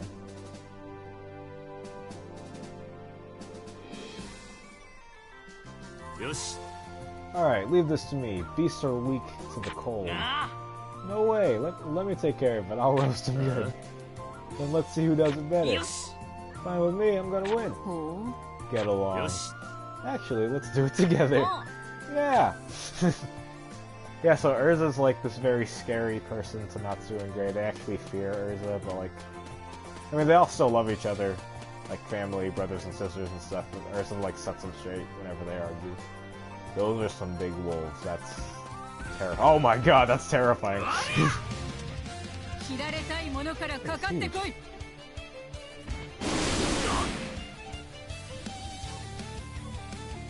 I gotta send you an invite? Alright. Let's see.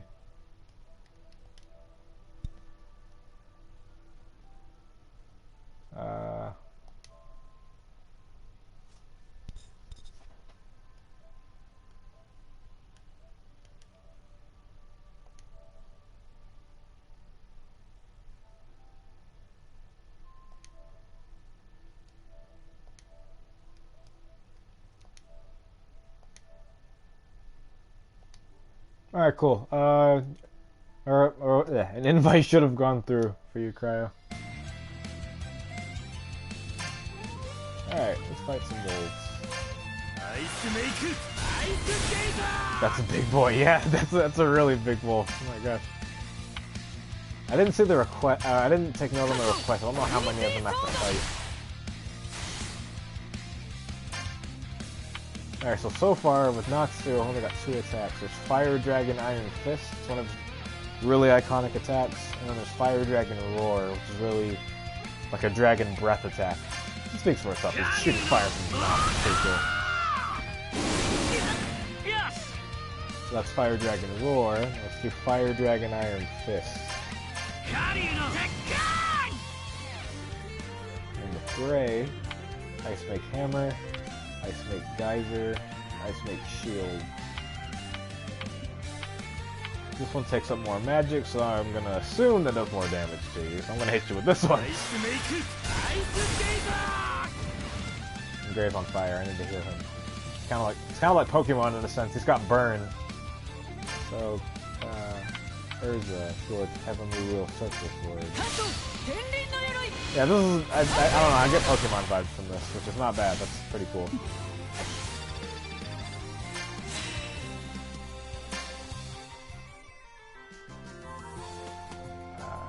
Oh jeez, that's like, are they only 3 wolves? I don't mind, that's just, I don't know how many I need to fight. Pretty sure it's just 3. Oh my god, Urza. Fight back now.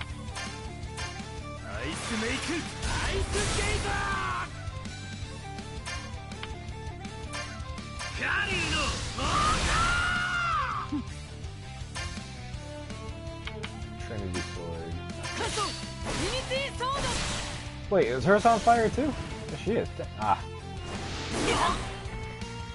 How do these wolves have fire attacks?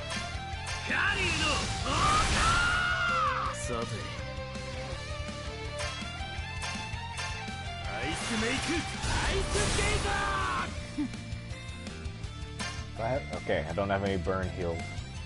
This is literally like Pokemon. I caught a wild Natsu, guys.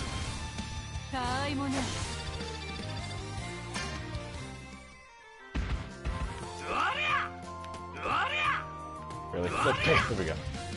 So, when you guys see me like swinging like my fist around like that, if you start the fight off by punching them, it's like you begin the battle in your favor, basically. So it's like you can start just by walking up to them. It's just recommended to punch them first, which is kind of the Natsu thing to do. Like, fight first, ask questions later. But yeah.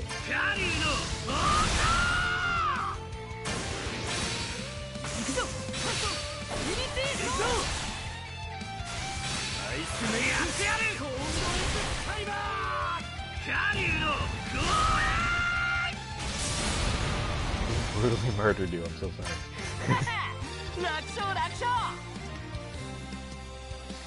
This is weird, it says you're online, but no one's in a party for me to join, and I didn't get an invite either. You didn't get an invite? Oh, let me check that again. I'll send you another invite. Let's see.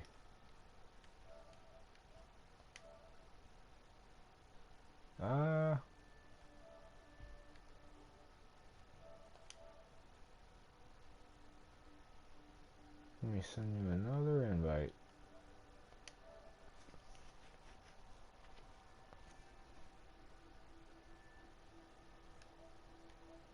It just okay. So right now on my screen it says that I suggested you into the party, but I'll send you another one.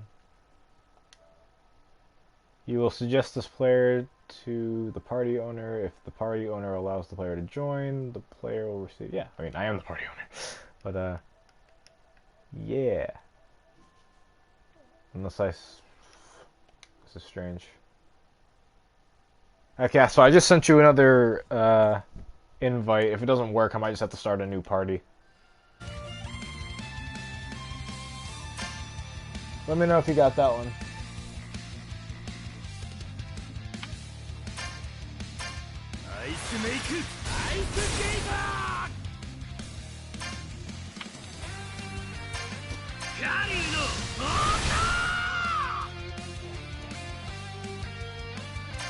I'm gonna try restarting my console. Alright, cool.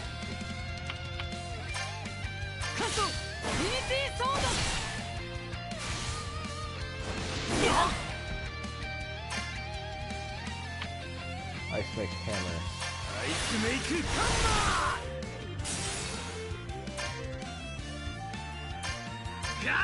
I can't wait till I unlock the other attacks. Natsu can do so much more than what I'm showing. Like, eventually, like, you know, he uses, like, lightning, and he can, like, grow dragon scales on his body, and just, like, I don't know, he becomes more like a dragon later on. It's pretty cool. Hence the name Dragon Slayer. Natsu's a Dragon Slayer. Okay, sweet. So we just got, okay, Fire Dragon Sword Horn. I really like that move. That's really iconic in the show. It's like Natsu basically turns into this, like, flaming bullet, and he just, like, headbutts you. His whole body's on fire. Pretty cool. And Gray. Okay, Gray didn't learn anything new. So we gotta report back at once. Heck yeah, guys! I killed all the monsters! Let's go back to Fairy Tail.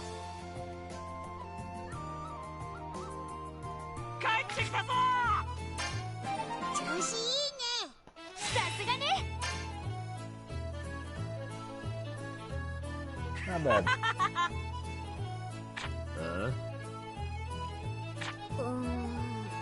If you keep fighting, Earth is gonna get mad again.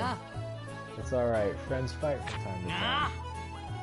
What'd you say? We're gonna settle this right now. Yeah, see, like, basically Ursa just sets them straight whenever they argue. They fight a lot, but it's kind of their thing.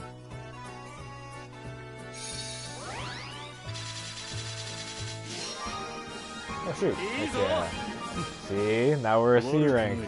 We gotta get back up to A, obviously. But yeah. Alright, sweet. So there's Mavis too. So Mavis is cool because Mavis is the very first master of Fairy Tail. Like Mavis basically found the guild, and she gave Fairy Tail its name. She's dead, but she's here basically as a ghost. There's more on that in the story, but she died years ago. But she's just the ghost of Fairy Tail, not in a creepy way. It's kind of, yeah. Still don't have anything. I'm not sure why it's not adding you. Let me see.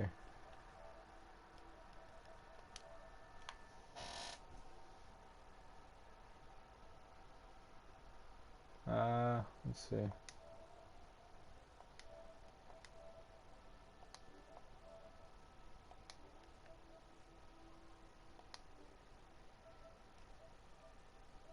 Might just have to start a new party, I'm not sure.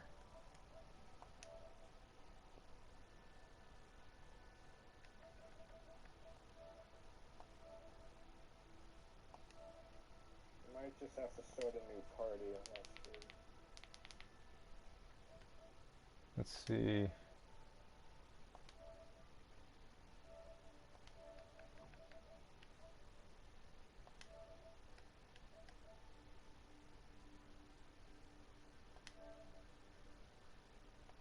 Alright, cool. So maybe you can see it now.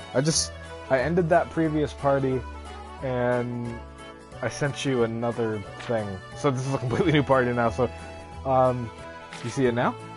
Yeah, there we go. What the heck? Yeah, I don't know. I had to end that previous party. I think maybe Rodolus was the one who started it. Well, then again, like I was basically just streaming and he just popped in. So I was just like, okay. See, that's the weird thing though, because if he started the party and everything, I should have still been able to join that from the friggin' PlayStation menu thing. Right. Well, you're here now, so hello.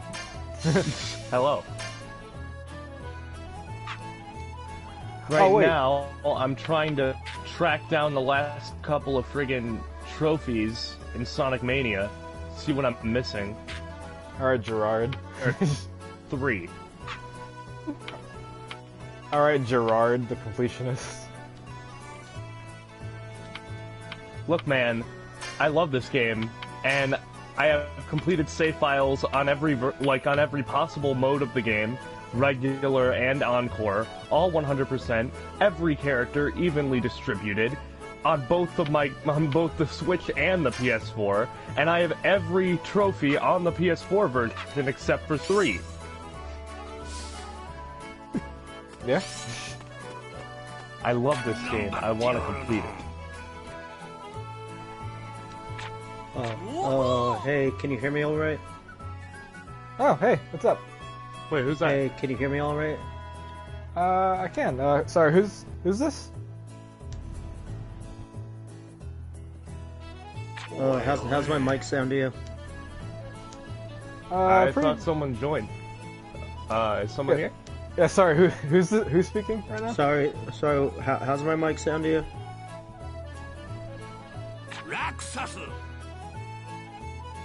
Sorry, who's speaking right now? I'm not sure who this is. How's my mic sound to you, Sky? Hello? Hello? Can you hear me alright? I'm not sure if you can hear me or not. Sky, can you hear me alright? I don't think he can hear us. Alright. That's weird. Sky, it might be your shitty mic. Hang on, I don't know. Hold on.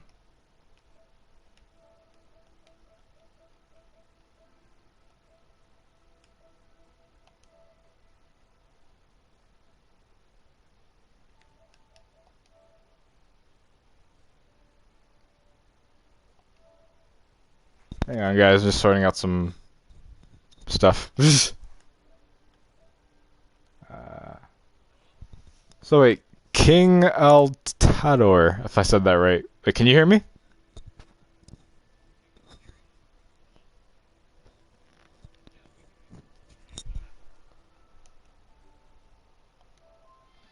Good? No, I don't hear anything wrong with your mic. Okay, so if anybody's speaking right now, I only hear Cryo. You don't hear me? No, I hear you. I don't hear the other guy. No, there's nothing there.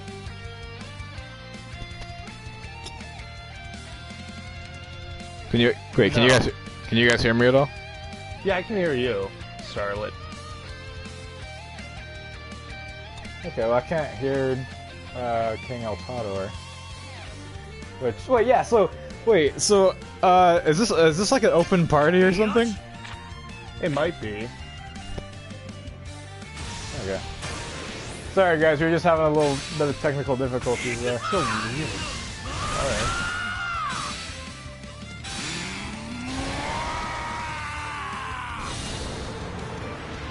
Okay, so, Starlit, can you hear me?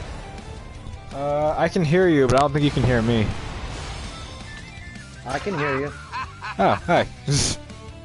Can you hear me all right? Yeah. I guess All right. not. No, wait, he said he can hear you. You must not be able to hear me then. I'm not entirely sure. I can hear you though. Do you want to, Starlit, do you want to leave the party and come back? I could try. It's just kind of weird because I think like if I leave it, the whole thing will go down. I think I started the party.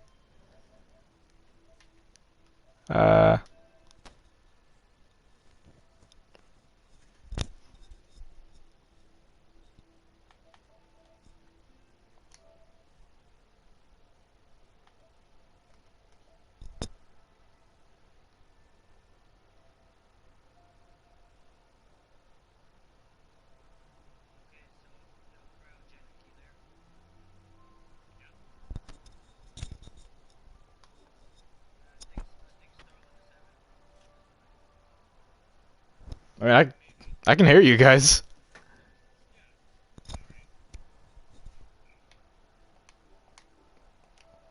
Hear you, Starlit.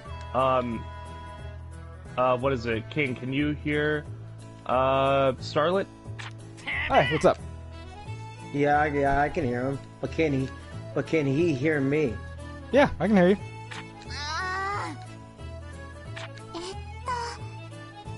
Okay. You can't hear me at all? I can hear both of you. Can both of you hear me? Yeah. Yes. Okay.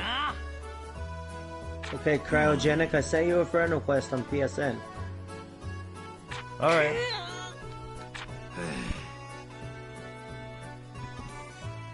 So do the two of you want to play something that all three of us can play together?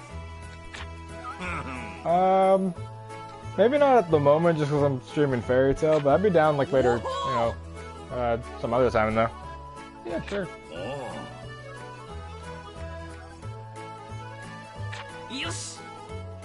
Yeah, cool talking to you though. I mean, I haven't been on PS4 in a while is what I mean. So, yeah. Also, hey Zarlo, how's it going? You're like, hello Starlit, and no, I'm not Fantasy Vader. But yeah, I get what you mean. Hello, welcome.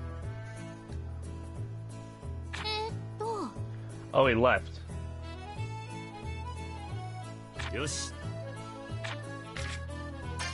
I just checked the that settings. Was odd. I'm not He sure. just Like, I didn't realize that my settings were on public. I was like, oh, so that's why. I was like, okay. So. That's weird, man. I don't even. Apparently, he wasn't my friend either. He sent a friend request. Do you know that guy? Not really, no. Oh, that's so weird. That's why I was. I mean, like, I'm not like against it. I was just like, I don't know who you are, but it's fine. Like, hi, you know, new friends. That's cool. Nice to meet you. I think it was maybe like I don't know. I've been getting a lot of friend requests from the TSR streams, so maybe it was from that. But it's like, I mean, I'm not against it. If he wants to talk and stuff, that's cool. I just didn't know who he was.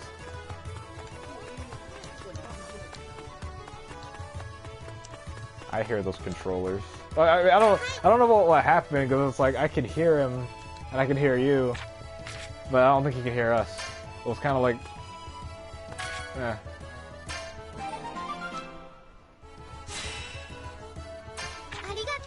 So right now I'm trying to do the what I think is the perfect bonus, and I have to get every ring in the stage, and I think the only stage you could. You trying to get all the emeralds in just Green Hill?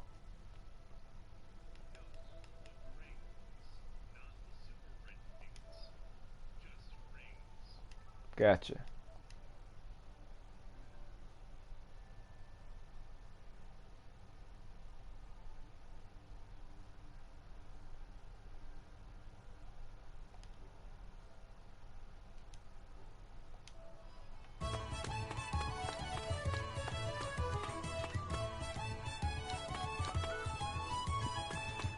Oh shoot, sorry, I need to check the chat. What is this game? This is Fairy Tail. This is, it's an, yeah, look, I am so tongue-twisted with my words today, jeez. This is, it's an anime adaptation of, you know, an ongoing anime series. This is like its first console video game of that anime. I was about to say, you said an ongoing anime adaptation of an anime. Okay, it's a video game adaptation of an ongoing anime. But it's like, it's its first video game for consoles, so it's like, ah, fanboy. Like, I don't know. I know I'm like the Naruto guy whenever you guys see me, but it's like, Fairy Tail. See, Naruto is an anime that I like, I think. I think. I don't know, man. I watched it, and you won't let me live down the fact that I stopped at the tuning exams. That's when Naruto takes off. Well, why did I have to wait through 52 episodes of not that good? Well, the fact that you made it there, you should continue it, but you didn't. I mean, did you see Gaara versus Rock Lee? I did. Then how did you stop after seeing that? Well, actually, wait, no. I went further than that. I remember explicitly going further than that. Okay, so run down some events and I'll tell you if I remember them or not, and you'll know where I stopped. So if you've seen Gaara versus Rock Lee, have you seen Naruto versus Neji in the Chunin exam finals? Yes. You see, okay, so you made it to the Chunin exam finals. Okay, have you seen Sasuke versus Gaara in the Chunin exams? Yes. Oh my god, okay, far. Have you seen Naruto versus Gaara when they're in the forest and they're like giant monsters? Yes. Oh my god. That means you finished the Chunin exams. Okay. So what happens after the tuning exams? A little bit of filler to where... wait a minute, no, after the Chunin exams, Naruto goes off to learn the Rasengan with Jiraiya, that old man. Right, I remember that. Oh my god. You watched Naruto learn the Rasengan? Yeah. Okay, did you watch Sasuke's brother? Oh, okay. Do you know about the Akatsuki? There's guy. There are a bunch of guys that wear black cloaks with red clouds on them. Yeah, I know that. Did the Akatsuki come into the village and then Sasuke found out and then Sasuke fought Itachi and he lost? Yeah. Oh my god. I saw that. Have you finished freaking Naruto and you didn't even realize? Okay. Did I? Have you seen, Naruto went on a quest to go find the 5th Hokage, which is a lady named Tsunade, and... Yes! Oh my god, Cryo. Okay. Have you... Have you seen Sasuke and Naruto fight on a hospital rooftop and they're being all angsty and they're trying to kill each other? I don't remember that. What happens after that? I may just be forgetting that, though. Sasuke left the village, and then there's a whole Sasuke retrieval arc. And Sasuke, I did see that. Sasuke is like literally trying to go to Orochimaru to get power now. And he's turned into a bad guy. Yes, I remember that. Do you remember how that fight ended? Which fight? There's a fight between Naruto and Sasuke. No, I don't remember. Then that means you're on the Sasuke retrieval arc. You're almost done with Naruto. You're basically in the last arc of Naruto. Oh! Does that make you more or less angry? It makes me less angry because you're almost done.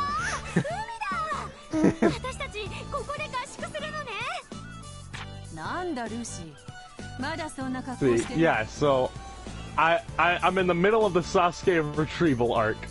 Alright.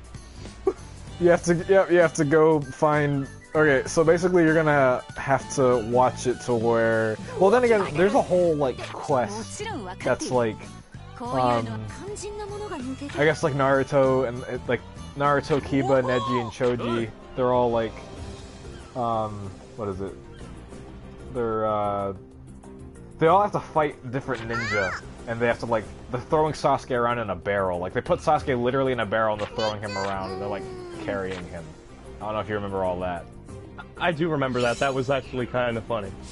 Okay, so if you've seen all that, then that means yes, you just need to watch Naruto versus Sasuke at the final valley, and you've basically finished the series because the rest of it's just filler.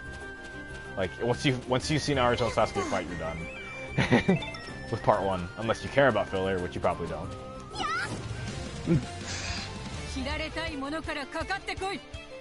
Oh, sorry. Alright. The chat. So now you can be more mad at Rodolus. Xylo says, "What's this game? This is Fairy Tail."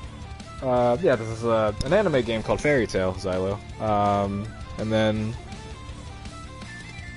what is this anime you speak of, Starlit? Okay, well, we're talking about Naruto, but this anime currently that I'm playing is called Fairy Tail. It's an anime about wizards, magic, and dragons, and just like, you know, just a very feel-good anime about friendship and family. It sounds cheesy, but it's really good. But it's a really good anime. Space Fun Club says, Dawn Artistic Rose said hi. Oh, hey Dawn! I didn't know Dawn was watching. Hi Dawn. How's it going? Who's Dawn? A friend of mine. Alright. From a friend of mine from another server, but yeah, she's cool. But yeah, Cryo, like, finish watching Naruto. I mean, well, now you're gonna keep pestering me because you're gonna be like, you're almost done with part 1! Why don't you finish it? Yeah, and then there's Shippuden, and you gotta do a whole bunch of other stuff.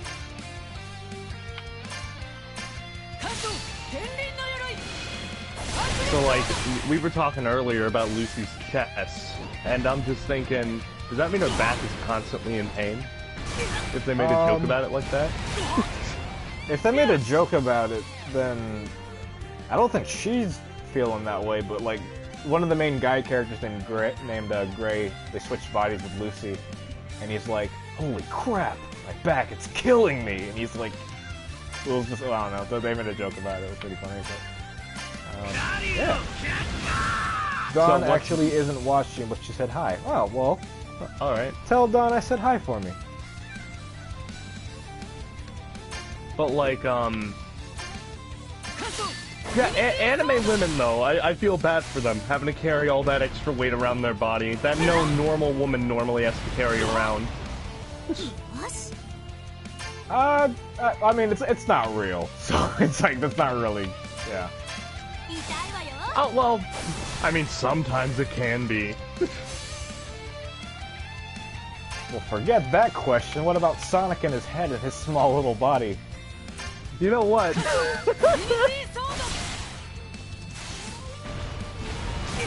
Xylo says, is this Natsu character still hungry? I don't think so. He's dead though. Look at him, he's on the floor. He got knocked out. But like, no, I think he's fine. That's just kind of his little running gag though. He loves basically fight, eat, and sleep. That's Natsu's cycle. Oh, so he's Goku. Pretty much. I mean, he's one of those like lovable idiot trope characters, but he's like, it's done well. It's fine. But like, he's dead on the floor as we're talking about this. He has 0 HP and he's just literally spread on the floor. I feel bad. I couldn't protect now, you tell me enough. to keep watching Fairy Tail because, like, my original series reminds you of Fairy Tail. I'm thinking that is the only reason why I'm somewhat intrigued to watch Fairy Tail, to see what you mean by that. You're talking about dragons and humans and how they coexist, and it's like, Fairy Tail's exactly like that. Well, humans don't exist in my universe. Oh, I'm sorry, dragons and furries coexist.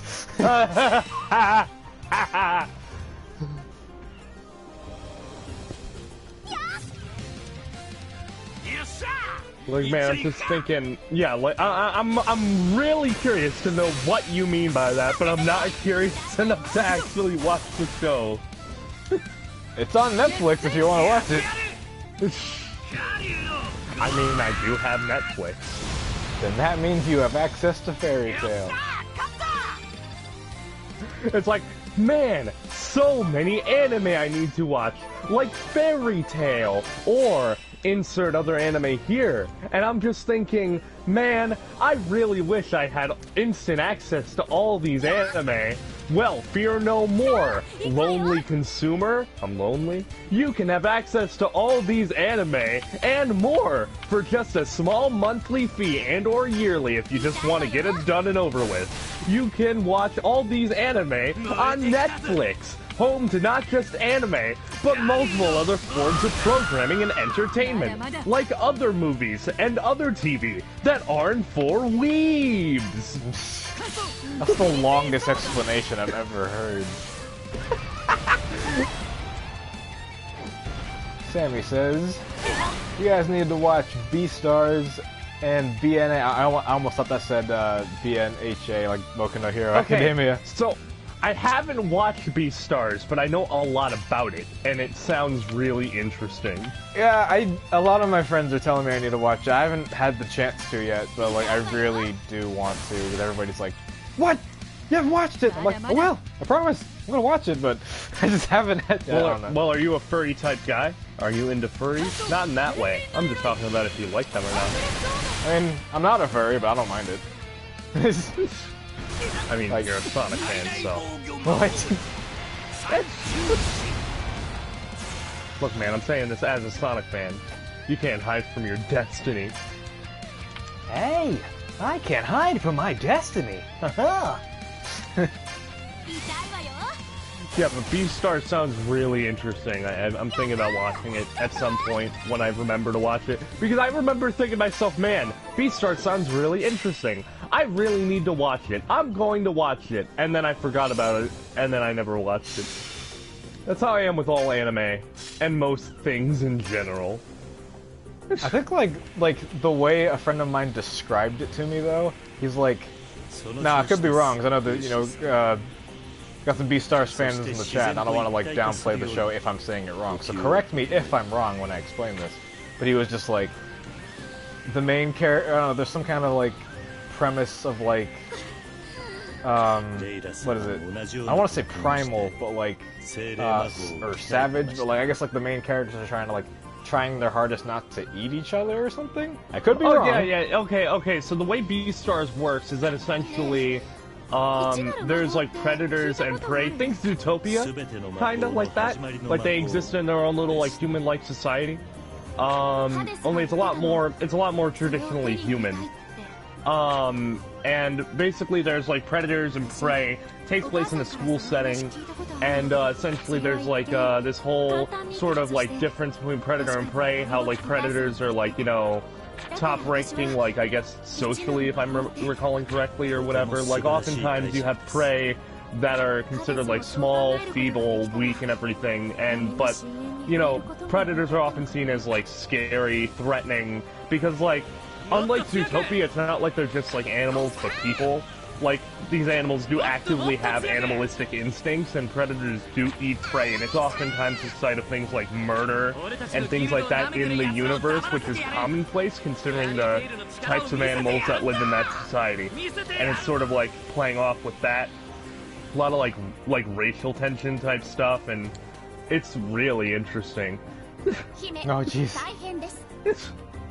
Like I saw the trailer for it, and then like, or the Netflix equivalent trailer. You know, when you sit on the icon long enough, it'll just play a trailer, and I was like, okay, that's pretty cool. And then one of my friends is just like yelling at me and like in the funny way, like, dude, watch this show. I'm like, okay. And I think it's only like what 12 episodes. I think, or like. Is it only 12 episodes? I think. Or 20? 26? I think 26. Oh, that means I might actually want to watch it then. An anime that's less than 100 episodes. Count me in! I think it's like 26 from what I heard, I think. Also, what is the chat is saying? I have no idea what you guys are talking about. Yeah, I confuse being a brand new animal. Okay, oh, that's what it means. As Boku no Hero Academia sometimes. As a Sonic fan, you are automatically a furry, so I'm technically a furry? Beastars is basically Zootopia, but more mature, like herbivores and carnivores. Beastars has only 12 episodes, but it's getting a second season next year. Ah. Well, look at that. I bet that's gonna be like a big hit, and it's gonna be like, you know, it's gonna eventually go to like 100+ episodes. It's gonna be the super long franchise. I mean, apparently there's a manga that's going on. That's what it's based off of. Pretty dope. And apparently, something about the creator that I find interesting is that they keep a lot of their personal life, you know, completely a mystery, but not like, you know, traditionally, like, oh, I'm not going to talk about my personal life all the time. Like, it's the point where it's like, they reveal, like, they don't reveal their face anywhere in public. They wear a giant chicken mask everywhere they go. A chicken mask? Something like that, just like masks and stuff like that. It's crazy. She just wears a chicken mask. I'm just looking at the stream right now, and then like there's this guy, or the guy in the game right now is called the Celestial Spirit King, and he's just like rocking these nose hairs, and then like the first thing that comes to mind is baldy nose hair, because it's just like it's literally just like coming out of his nose. Baldy nose hair. I don't know if you see this or not, but this guy's like rocking those nose hairs, and they're ginormous. Like,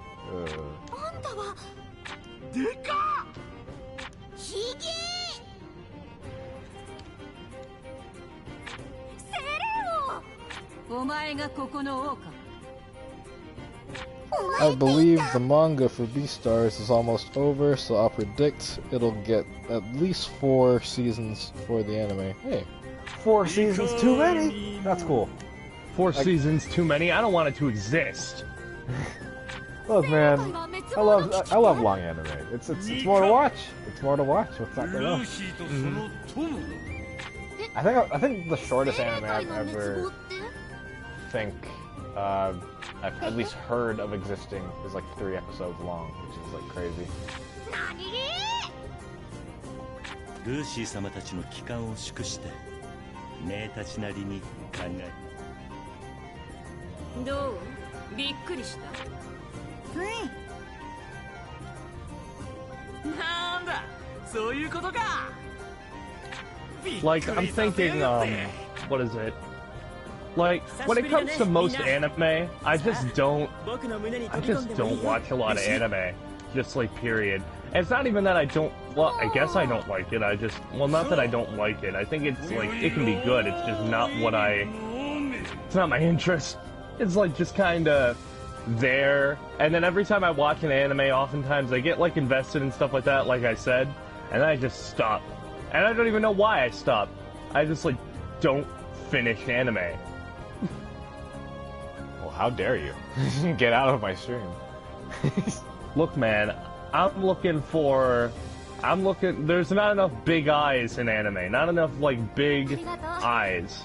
And I'm not talking like anime eyes, I'm talking cartoon eyes. It's totally different. Anime is not cartoon. I think, okay, I'm trying to think of an anime with, like, the biggest eyes. Like, I'm looking at, like, I think Deku from My Hero Academia. His eyes are ginormous, but, like, I wonder if there's anybody with, like, even bigger eyes. Like, okay, anybody in the chat, do you know any anime with, like, ginormous eyes? Like, I know all anime eyes are huge, but, like, I'm talking about huge, ginormous eyes. We're not talking about this or this. We're talking about this. 夢のような修行ゾーンなのか。いいえ、逆です。終わった。 Like friggin'. Oh man. Anime eyes. What are the biggest like eyes that you can recall in like anime that you've seen? Starlit. Sonic's eyes and Sonic X. That's my favorite. Well, okay. エルザの頭に歯とか足に何かついてる。メモだ。 Look, we're talking about eyes. We're not talking eye plural なんだよ、 or 偉そうに。 singular. Oh, I'm sorry. Sonic movie, Sonic. Yeah, the Sonic movie is an OVA. Oh my gosh. Okay, fine. You want to get all technical? I'm talking about Hollywood Ben Schwartz Sonic. Wait, what's Ben Schwartz Sonic? I have no idea. Man, the thing about Ben Schwartz that I've noticed is that anytime Ben Schwartz is in anything, you can always tell it's his voice. Yeah. And he's always something blue, honestly.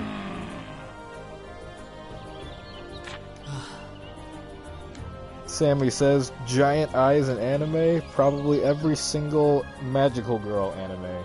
I don't think I've seen any of those, unless Sailor Moon counts. Does that count as a Magical Girl one? How big are the Powerpuff Girls' eyes in Powerpuff Girls Z? Oh my god, I forgot that. There actually is a Powerpuff Girls anime, I forgot about that. Dude, there's a freaking Lilo and Stitch anime. I did not know that. Yeah, there's a Lilo and Stitch anime. Lilo Chan and Stitch Kun. That's what it's called. I think, no, not even kidding, I think that's what happens. Really? Oh my gosh. Yep. Sailor Moon is definitely a Magical Girl anime. Okay, yeah, that's probably the only one I've seen. Wait a minute. I've never watched Fairy Tail Sailor count Moon. as a sorry. Magical Girl anime? Does Fairy Tail count as a Magical Girl anime? I don't think so, right? Well, I mean, there are magical girls. But then Natsu's everywhere on the posters, so Magical Boy anime. Magical boy anime.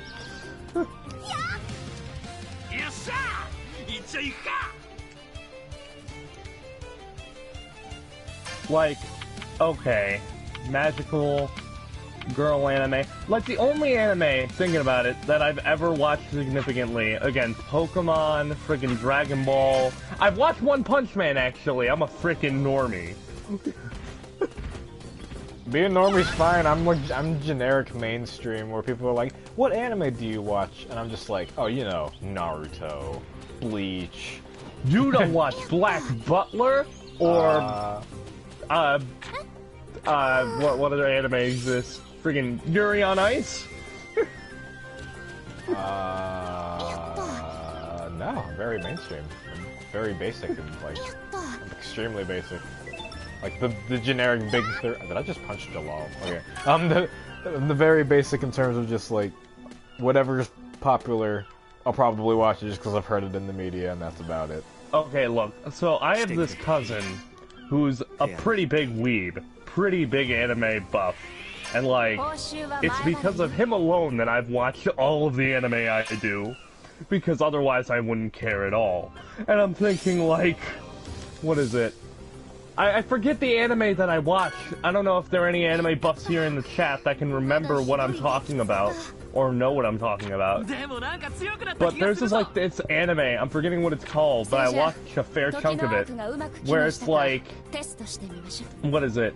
It's like these kids in a classroom, and there's like this ghost girl, it's like there's like a classroom, I think it's like classroom 13 or something, and it's like cursed, and all of the students that are in that classroom die eventually. So it's kind of like Final Destination, but in a high school setting, and the entire classroom has to die. Well, that's nice. What? That's, never heard of that before. Yeah, it can get messed up with the ways people die. You ever... Okay, so there are a bunch of, like, infamous anime deaths out there. Pretty sure a lot of them come from this one anime, because I've seen some shit. in this anime. It's like friggin' what is it? There's this one death where a girl is carrying an umbrella outside, like getting outside of the classroom or the school, and she trips down like a flight of stairs, and the sharp end of the umbrella, like the handle, ends up sticking up as she's tripping down, and the handle of the umbrella, the sharp point of it, impales her throat, and she dies. That's pretty graphic. Jeez. There's also another one where, like, a girl's in an elevator, and what ends up happening is that the elevator malfunctions, and it's just like, and there are these, like, characters that are just, like, chilling, like, just walking through, and then all of a sudden you just have, like, the elevator just come crashing down, and just blood splatters everywhere from outside of it. It's insane. I don't know, I'm not really, like, I don't really watch a lot of bloody anime. I mean, there's some that, like, well, then again, it's like mainstream blood, so it's not like gory or anything, but it's just like, I don't know. Never really saw the like, honestly, it got to the point where I remember watching the anime, and when some guy just died due to a heart attack, I'm like, that's tame. You're talking about Death Note, right? No, I'm talking about this same anime. I'm just like, after all these friggin' bloody deaths, after some guy dies of a heart attack, I'm just like, that's tame.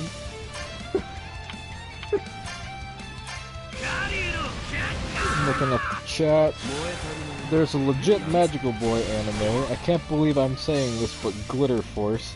Cute High Earth Defense Club, I believe it's called. Saniro Danshi, I think, counts too. It's legit an anime where boys obsess over Sanrio, slash Hello Kitty characters. Dusk Maiden of Amnesia. I have not heard any of these. What is it? There was this other anime that I remember watching, it was when I had a Crunchyroll account. What is it? There was a, there's this anime, that if I remember correctly, it was about, I forget what it was specifically about. What is it? I'm forgetting, I forget entirely what it's about, but it's just about these, like, high schoolers going through their, I think it's like a romance anime, and it's like this, this whole thing about, like, this group of, like, I think 5, 6 kids that are just, like, getting, like, well, they're like high school and college students, but it's like, these kids that are, like, what is it? Going through their lives. I think it's a romance anime, and it's just this, it all centers around video games and, like, this video game club, like, in their high school, and I forget everything about it, but it was called Gamers. That was the title of the anime. I remember there was something called the PZ4, whatever that is. That's not copyright infringement, that's what that is. Alright then.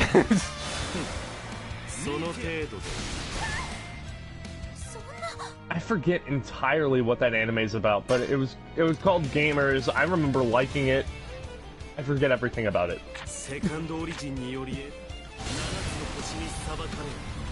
And thus I can describe every anime I've ever watched. I remember liking it. I don't remember any of it though. When I first met you, I thought you were a big Dragon Ball fan. Like I thought you were like that was your. Oh, I thought that was like your favorite thing. But I was like, oh okay, no, I think you were just talking about it. I just assumed that you were like a big Dragon Ball guy. Just because I talk about something doesn't mean I like it, babaka. So that means you don't like Sonic? That's exactly what that means, actually. I hate Sonic. Absolutely despise him. I want him to die. He should have been left alone in the 90s. Never should have went 3D. It's just been downhill from there. Well, did you know that Sonic had a rough transition into 3D, man? Oh my god. You know, I feel like two of the most overused statements in all of video game journalism are, Sonic has had a rough transition ever since going 3D, or some variation of that, and when Spider-Man PS4 comes out, it's like, this game makes you feel like Spider-Man. Or isn't there like kind of similar stuff to like Sonic Mania, where it's like it's a blast from the past or something or whatever? Right. Or like, yeah, I feel that one with the Spider-Man one. This game makes you feel like Spider-Man. Tell me something I don't know. Or you look at the back of like Arkham, was it Arkham Knight with Batman, and it's like become the Dark Knight. Okay, well, who was I for the past 3 other games? I thought I was. But maybe I was Robin. I like Robin. I like Robin. I don't know, Robin's cool. Have you played the Batman Arkham games? Yeah, I love them. They're great. Have you played all of them? All of them except for Origins. Well, I've played all of them except for Origins on console. I have Arkham Origins on my PS Vita, you know, back when that was a thing. And then like, other than that, yeah, I have them all on console except for Origins. But the one time that Roger Craig Smith is Sonic is Batman, I don't have. Oh it. yeah, like I have all of the games. Well, not all of the games. I have 3 out of 4 of them, or 4 out of 5 of them. I mean, what is it? So, I played through all of Batman Arkham Asylum and Arkham City. I played through most of Arkham Knight. I played that like not long after I got the PS4, and then I just haven't touched it. And I'm at the very end of the game, and I just haven't finished it. And then I played through, I think most, if at least half of Arkham Origins on console. And then I played a demo of Blatman. What did you just say? Blatman. Blatman? Blatman. Like just some kind of like mark on the floor. They're like Blatman.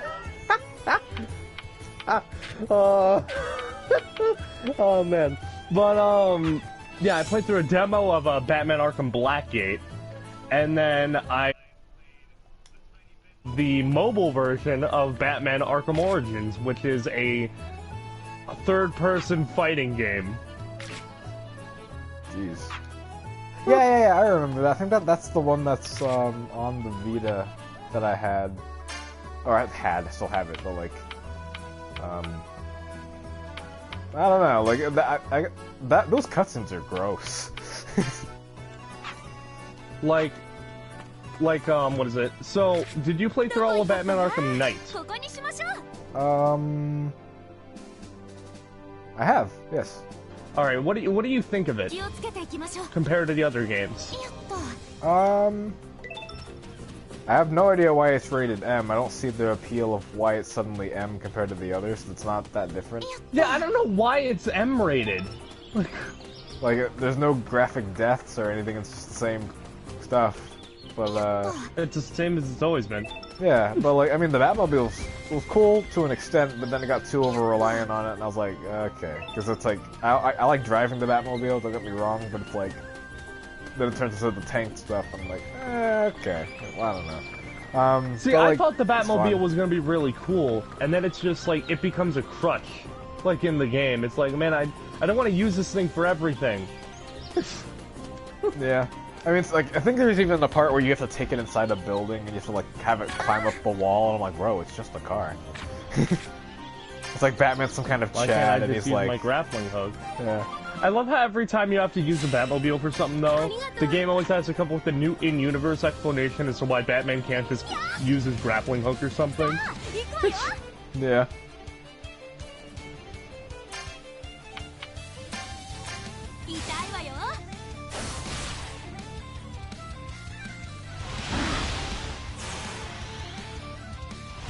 Which one would you say is your favorite?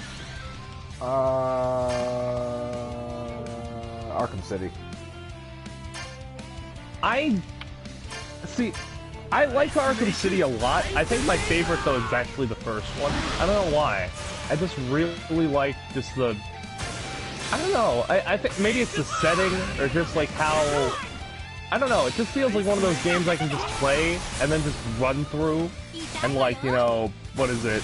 Just like remember everything or whatever. Like, not that I can't with Arkham City. It's just like with an open world game, you got all like this extra content, which is like fun and everything.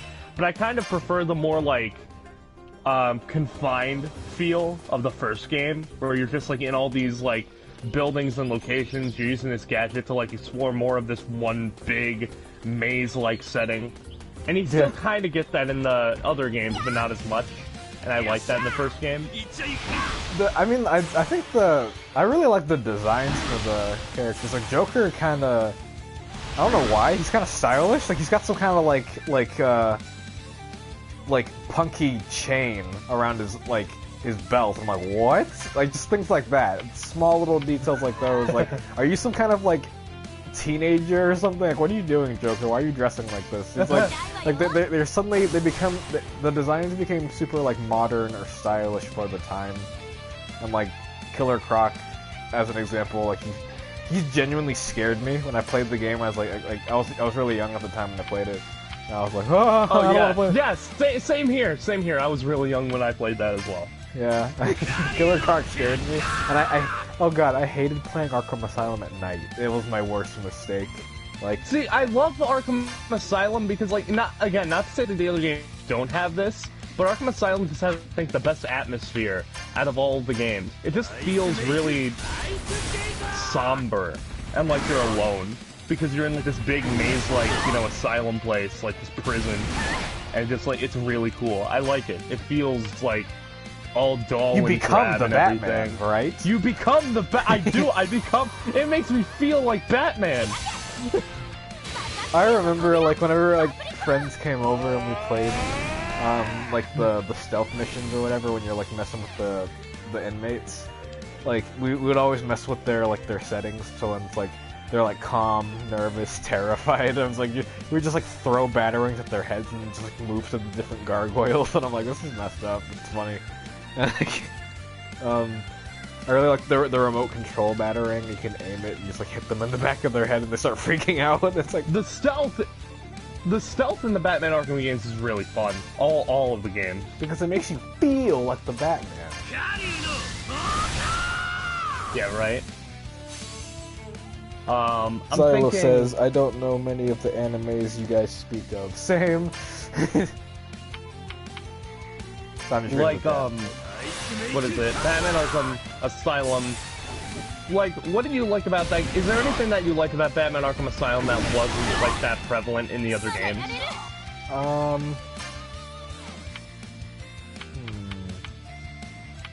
Well, I mean, Arkham Asylum is great, but if I'm comparing it to the other games, like... I mean, like, Arkham Asylum is not my favorite, but it has, like, I have a very, like, fond, like... I have fond memories with it, but if I'm comparing it to the other games in terms of what it has compared to others, it's like, that's a hard one. I have to think about that. Jeez. I mean, I do know what you mean. I really do like that game as well. I really need to. I've never really thought about it to a certain extent, but I do agree with the feeling of like. You do feel like you're, like, alone in the asylum. Because it's like... Well, actually, now that... Okay, so I was watching this video, actually, about Arkham Asylum. It was a retrospective on it. And it was talking about, like... I think it's more or less, like, the moral or, like, the message of the game. And it's like, Joker's basically messing with Batman all night long.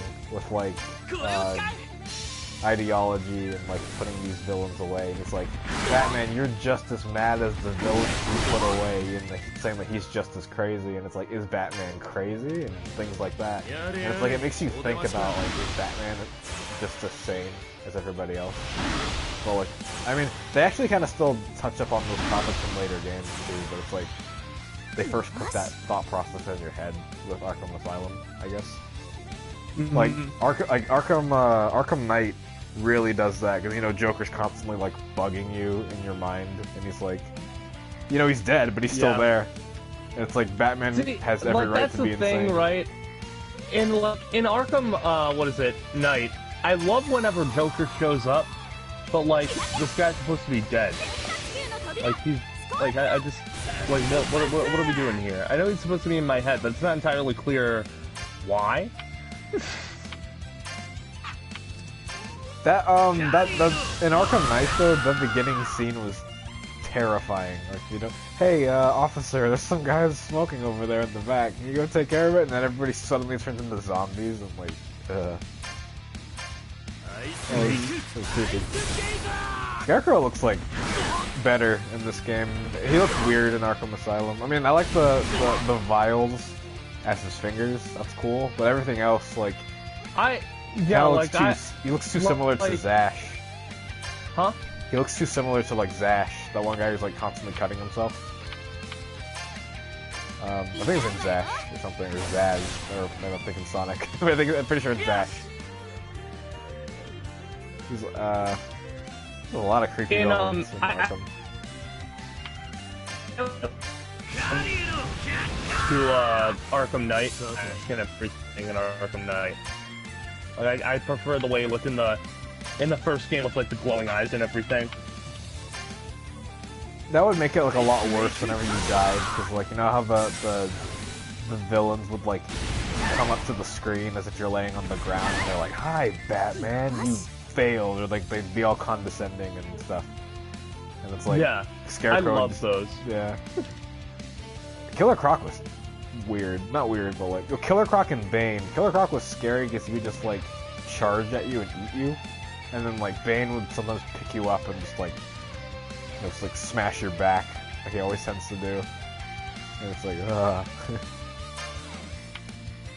Also, the Scarecrow nightmare sequences were great in Arkham Asylum. I don't know why they didn't do much more of that. Like, the nightmare sequences in Arkham Knight, they don't exist. And the DLC that is there are just more Batmobile missions, where you're just going through a few cops in Gotham City. It's like, man, the ones in Arkham Asylum were so much more cool. Do you have the DLC? No. Ah. But I've seen it. I bought the Robin DLC because Robin's my favorite character. Screw Batman, I love Robin. Like, I just don't get why, like, you know, why they didn't do any of those in Arkham Knight. The main villain is Scarecrow. Like, why don't you, like, do something with that? They just don't really do a lot with it. I mean, like, he's the main villain outside of the Arkham Knight himself. The Arkham Knight was boring. It was kind of predictable too, you can kind of just tell the way he talks, like who it is. I know all your tricks, Batman. He even sounds like that too. It's not, that voice isn't even put on. Like, he kind of sounds like this whenever he talks. Like, it's, you know, it's, I assume you know who it is, right? Yeah, I know who it is. Okay. Frickin' edgy Robin. Jason Todd. Batman needs to just stop hiring Robins. They always die. Stupid. He is so dumb. He could kill Batman in like 5,000 different ways in that game, and he just doesn't. I think it's more or less one of those like tropes where it's like, he wants to just like mentally mess with Batman first before doing it. See, I get that, but it's like, man. Like, the way I see it is when you have one of those tropes, why, like, I get it, the villain wants to toy with you or something, but if your main goal is to kill someone, just friggin' do it when you have a chance. Just do it. Well, you want to know why he didn't do it? Because we wouldn't have a game. If he just killed him in the first half, then there's nothing to do. No, and then Batman dies, and then you have to play as, Tim Drake's Robin. The only one that, like, I think, well, actually, everything, something bad happens to any Robin. I think Dick Grayson was the only Robin that was actually, like, okay. Other than that, everybody else either, like, died or, like, got messed up in some way. He's the only safe Robin. He you know what, it was good on you to leave Dick Grayson, because you joined the Teen Titans and you got the heck out of Gotham City, because Gotham City just hates Robin. Oh my god. Yeah. I think he's gone through like five different Robins, I think. Like, I just wonder why, like, you know, Well, like, I just don't get why they didn't do any, like, interesting things with Scarecrow in Arkham Knight. Like, man, you have Scarecrow. He was one of the most defining aspects of the first game, and you just don't do anything interesting with him at all.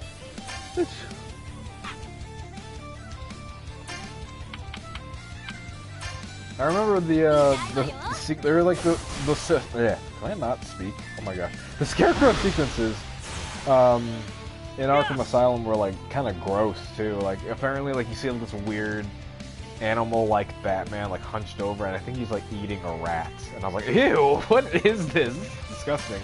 Like that game wasn't afraid to be gross. If that makes sense. Like it was like ugh. And like oh yeah. Yeah, like, you just see Batman like eating things in the distance. It's like you're not even staring at the same person anymore or something. And like, dude, Killer Croc as an example. I know that I'm like jumping around. This is really random for topics, but like, I just thought of like Killer Croc as an example, and like fighting him was terrifying. Cause like if you made noise, he'd pop out of nowhere, and like, I think you're like fighting him on a bunch of like rafts or something in the sewer, and like. The sound of his collar would like give you away or something, and you had to throw batarangs at his head. He'd fall in the water. Yeah. The only thing that sucks about the bosses in Arkham Asylum is that, like, the only one that's kind of interesting, Killer Croc, but he's not really that interesting mechanically. You're just walking from like place to place.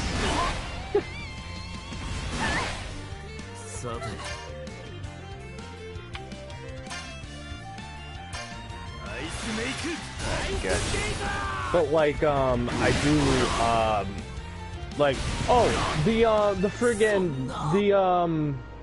the Mad Hatter friggin' sequence in Arkham City was really cool. That was like a Scarecrow Nightmare sequence. I like that.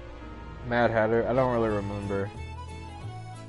The one where, like, he takes you into, like, this big, like, weird dimension thing, and you turn into a rabbit, and you're, like, on this giant clock or whatever.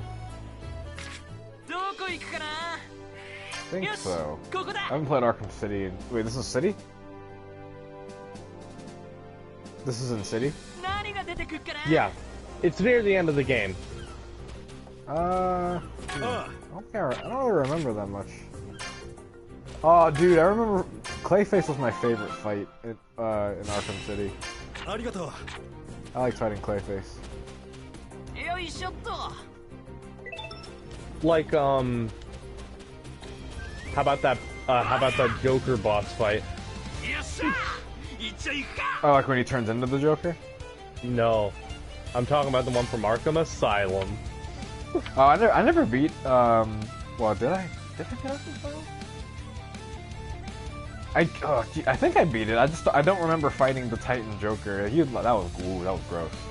Like, you know, I always cringed, like, whenever, like, they would turn into Titans, and then their spines would pop out of their back. I was like, oh, I hated that. I always hated that. That was disgusting. Now that I think about it, I don't think I beat Arkham Asylum, but I know how it ends, of course. But yeah. Read the chat real quick. That's why the Spider-Man games are good. Spider-Man took all. Oh. I think that's a typo. Oh, Spider-Man took all of the Batman moves. Oh, Spider-Man took all the Batman moves. Yeah, I mean, I keep stuttering. I need to slow down. Anyways, Spider-Man PS4, well, yeah, Batman that was like... stole all of Spider-Man's moves. Spider-Man PS4, it's like the... It's like Spider-Man Arkham Asylum or something. I don't know. It's kind of cool. No, that's not Spider-Man Arkham Asylum. Spider-Man Arkham Asylum is friggin' the Amazing Spider-Man games. I don't like those games. What don't you like about them? Yes.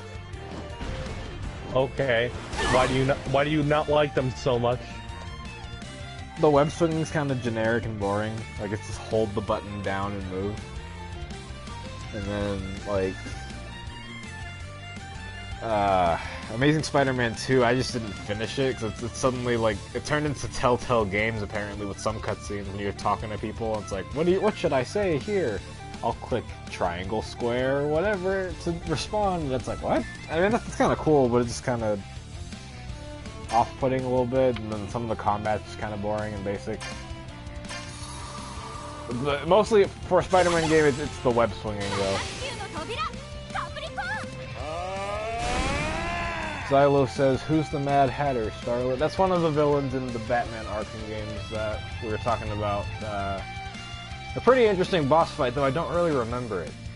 Cryo remembers the boss fight, though. But like, yeah, like, I'm thinking, what is it? Like, yeah, Spider-Man.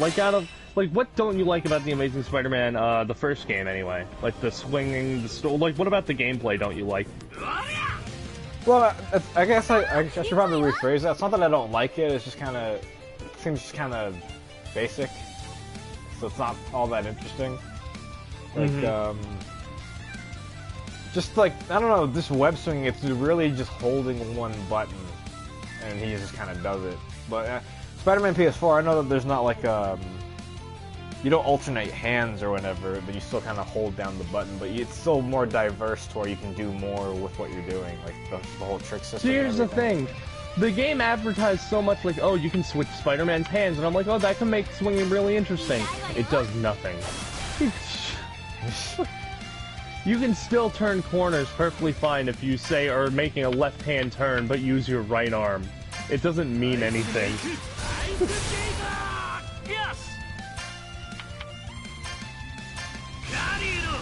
I thought the Batman villain was the Joker, Starlit. Well, I mean, yeah, Batman has a pretty big rogues gallery. It's one of Batman's many villains. But yeah, I don't know. Like, oh, and the Amazing Spider-Man 2, it just ends with friggin' just a random-ass Carnage boss fight. Carnage is in Amazing Spider-Man 2? Yes. Oh my god. Basically what ends up happening is that you take out Electro, and then you deal with like the actual main plot of the game, because the game's story has nothing to do with the movie whatsoever. These villains are just kind of there. And, after you take out the Kingpin and basically resolve the entire game's story, Harry goes crazy or whatever, and ends up being the Green Goblin or something. And, you take out the Green Goblin, and, Spider-Man, yells at Harry and calls him weak or whatever for, wanting to survive and not being able to deal with his degenerative disease that's going to kill him. And what ends up happening is you just go into Ravencraft because there's a random outbreak, and just the Carnage symbiote becomes the thing. It's not plot important at all. There's no build-up to it in the story whatsoever. It just happens on the final level, and you just go there and defeat Carnage, and that's the final boss of the game. Yeah. I think that's also kind of something that puts me off. It's very off-putting to think that, like, it's called The Amazing Spider-Man 2, but, like, it has nothing to do with the story. Like, in a way, like, the first one has, it's the aftermath after the movie. Like, it's afterwards. So, then it's like an original plot. It's not bad, but it's just, like, weird that you're advertising it as, like, a movie game. I do like that, though. They tried to do something different, at least. Yeah. But, like, the Amazing Spider-Man, like, Gwen isn't even in the not in the movie, in the game. She's mentioned once by name, and that's it. In Amazing Spider-Man 2? Yeah. Well, you got over that death fast, Pete. Okay. Here's the thing. She doesn't show up. And the only time she's mentioned is by name is by Aunt May, when Oscorp gets lit on fire or whatever, like it's under attack. And what ends up happening, it's under attack by the Shocker's thugs or whatever. And while Oscorp's on fire or whatever, while you're seeing the news report on TV before the level starts, Aunt May is like, oh, doesn't Gwen work there? You haven't spoke to her in a while. And then Peter's like, yeah, I should go check to see what's going on. And that's the last time Gwen's ever mentioned in the game. Did they just forget that she died? I have no idea. She didn't die. She's just mentioned by name as if she's just doing her own thing, and she never shows up. Yeah, I don't know. Movie tie-in games are... they're rarely good, I would think. They're not really a thing anymore, either.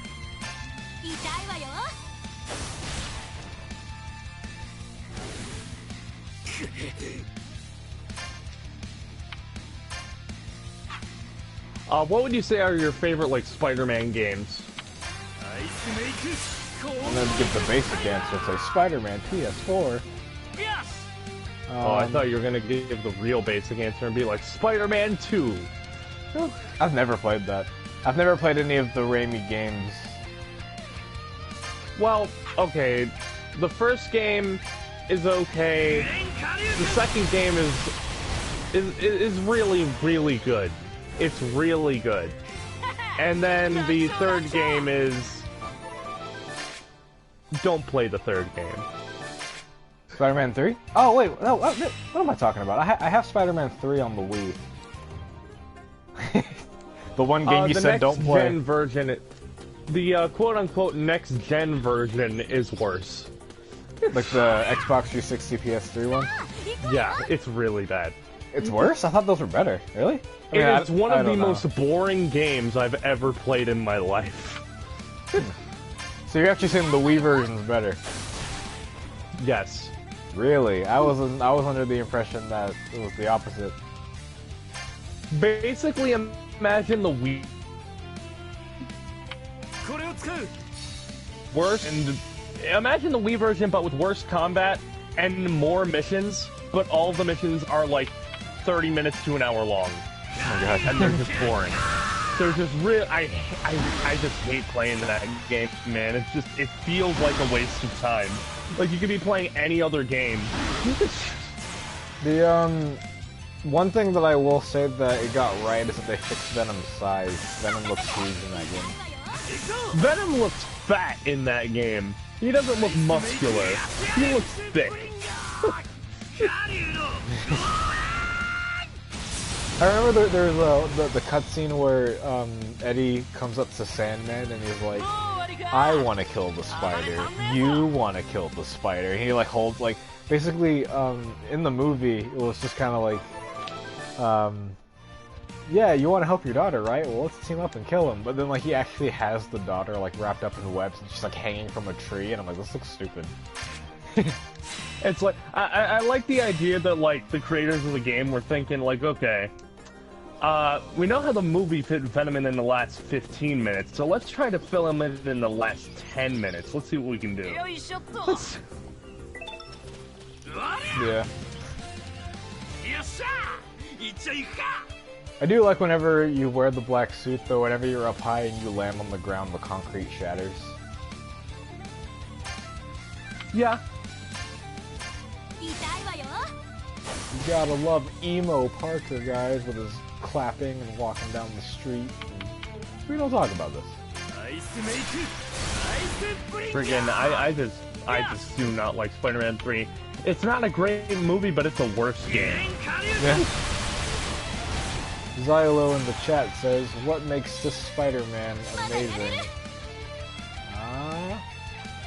I don't know. Cryo, what do you think? What do you think makes the Amazing Spider-Man amazing? What makes him amazing? But you know, we're not looking for that. So I'm thinking, his spider sense is overpowered as crap, and he can swing with one arm drunk if he needs to, which is a thing that happened in the comics. A drunk Spider-Man would probably be pretty scary. Oh no, that actually happened once in the comics. Spider-Man got he just got wasted, but he was still able to swing home perfectly fine because his spider sense basically tells him where to go, so he doesn't need to really think. That's kind of cool yet stupid at the same time.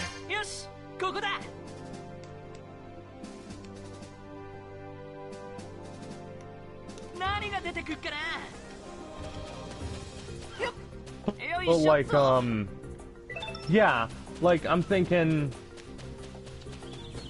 what is it? Like, I love, what are other Spider-Man games that you've played that you like? What other games have you played is the question. Well, I mean, does Marvel Alliance 3 count? I know we joke about that, but Spider-Man's in it. Probably doesn't count though. No. I'm talking Spider-Man only games. Okay, I've played Spider-Man 3, Spider-Man PS4. I've played Amazing Spider-Man 2, but only for like 5 minutes. I put it down because like this is stupid. And then like I haven't beaten it. And then Amazing Spider-Man 1 on the 3DS, which is actually kind of better. I don't know if it's weird. Yeah, the Amazing Spider-Man on the 3DS is a surprisingly competent port of the console game. And surprisingly, the full-on like open world web swinging is a thing in that game, but only in certain areas. Yeah, which is crazy. The fact they were able to fit any of that on the 3DS. That was kind of impressive. Yeah. And then like, I think what else? I think that's it, honestly, in terms of just standalone Spider-Man. I don't know if that's like good, bad, or sad, or I don't know. What about Ultimate Spider-Man? Nope. Isn't that the one where it looks like very cel-shaded comic book like? Yeah. I want to, it looks cool. It's basically Spider-Man 2, but you get to play as Venom. Yeah, Venom's like kind of purple in that game. Yeah. Black. I remember one time, a long-ass time ago, I remember somebody complaining, I think it was in a random YouTube video from like 2007 or some crap, and somebody saying, this game is garbage, they made Venom purple! Venom's not purple, he's black. It's like, alright, alright.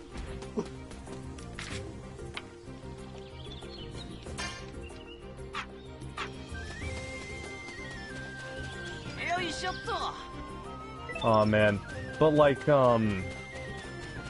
yeah, so, like, what about, Spider-Man Friend or Foe? I wanted to play that too. I've heard that it's lame, from what I've heard. I've never played it though. I always thought it was cool though. See, alright, I'll admit that it's pretty lame, but it's nostalgic for me. And like apparently it takes place in the Raimi universe. Okay, here's the thing. I'm gonna explain this to you right now. Not the Amazing Spider-Man, friggin' the Spider-Man Friend or Foe. It takes place in the Raimi universe. It takes place in the Raimi universe, with all of the Raimi characters' designs, and even some references to Raimi, like, you know, the Raimi universe, like lore and everything. The entire game's plot centers around the meteorite from Spider-Man 3, separating and segmenting into other parts of the world. So this game takes place right after Spider-Man 3. Basically, it's like, oh, the Venom symbiote did its thing, but as it was going into orbit or whatever, it segmented into different chunks of, like, symbiote rock. And now there's, like, this evil guy, master-like guy, that's going around trying to collect all the segments of the asteroid that separated when it landed in Spider-Man 3 in different parts of the world. And they're basically trying to use those symbiote shards to create an army of, like, phantom sort of, like, symbiote copies to, like, take over the world or whatever. And, yeah, this follows Spider-Man 3 lore. The game canonically takes place after Spider-Man 3. But in the opening cutscene, the Green Goblin is there, Doc Ock is there, Harry Osborn is there, Sandman is a villain, and Venom is still here. But it takes place canonically after Raimi's Spider-Man 3. My brain hurts. That's just like, that's weird because if it is taking place after Spider-Man 3, the symbiote, like, literally died in a ball of fire. And so did Harry, and the Green Goblin, and Doc Ock, and Sandman's a... I don't know if Sandman's a good guy in that movie, honestly. Yeah, Spider-Man 3's story is all about forgiveness. So it's like, yeah, I forgive you, it's fine. He just like, kind of, he Thanos before Thanos was a thing with sand. But like, yeah, I'm just thinking, yeah, like, like, what could be one random explanation as to how all of that's possible within the Raimi universe for all of those characters to be there and or be in their alliance? Let alone be friends. It's friend or foe. You can't be friends. I don't know, that screams cash grab to me, but not really. It's like some kind of Or not cash grab, I should say it's like a non-canon send-off. I'm talking like in-universe explanation, not like meta. Oh heck no, there is none. there's no way around that. Yoshi, 上出来だ. Like I'm thinking, like not only that, but you got like Green Goblin here, and he's got like Oscorp and everything, and apparently Oscorp has a station in Tokyo, so it's like a global thing. That was never mentioned in the Raimi universe. And also the Rhino's here, and like, what is it? Like the Rhino's here, friggin' oh, Doc Ock. When you meet up with Doc Ock, what ends up happening is that he's trying to complete like his experiment from the second movie. But if you watch the second movie, you should know that he doesn't want to do that. He like decided to fight against the arms and not follow what they said and not finish his experiment because he saw it as destructive. So, why the change of heart? And also, how are you alive? I thought you drowned. We'll never know. And it's like, Harry, look, your dad's alive. Also, you're alive. What?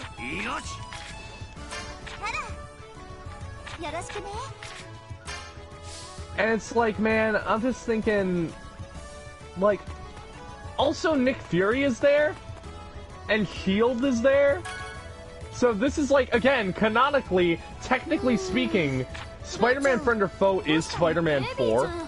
So, like... That would never work as a movie. As a movie? But, like, no. canonically, though?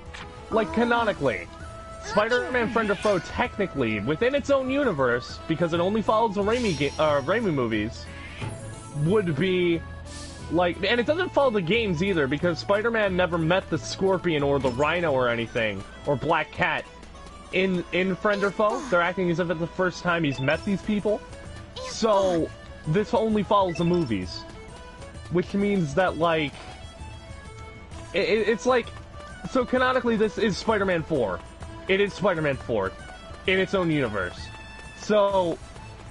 I mean, it is cool to see the Raimi version of Spider-Man meet up with people like, you know, Black Cat for the first time. I kind of dig Black Cat in Friend or Foe. She's alright. She's not there for much, but when she is there, she's alright. I don't think Spider-Man's voiced by Tobey Maguire, though, right? I know they did that for the other games. Oh, he's not? He's not, but it is the same Spider-Man, assumably. Gotcha. But it's like, friggin'... Like, it's his first time meeting up with characters like Black Cat and Rhino and Scorpion and stuff. Which is cool that they decide to go through that extra effort to be like, oh, it's my first time meeting this person or whatever. You know. But, like, I'm thinking... Like, one thing Friend or Foe also corrects is Venom's size. They corrected in that. He's got this weird, like, like, voice or whatever. But... Alright. There's also, like, some weird stuff, like characters that are in the game and the story. Like, Silver Sable is there. Like, Silver Sable is just there as an unlockable character. The Prowler is just there. He's your partner character in the beginning of the game, never shows up in a cutscene, he's just there. And then, like... before all the Spider-Verse hype, too. So, well, this is before Miles existed, but alright. Oh, Miles wasn't even a thing at this point? Like, not even a comic thing? No. He didn't exist until, like, 2011. That's Sonic Generations time, my god! But, like, yeah, so we have, what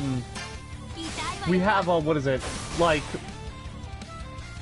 we got the Prowler just there. We have, what is it? Black Cat, she shows up in a cutscene. And then there's, other random choices. Silver Sable, again, is just there as an unlockable character, never explained. The Lizard is there, but they never make reference to the fact that it's Kirk Connors.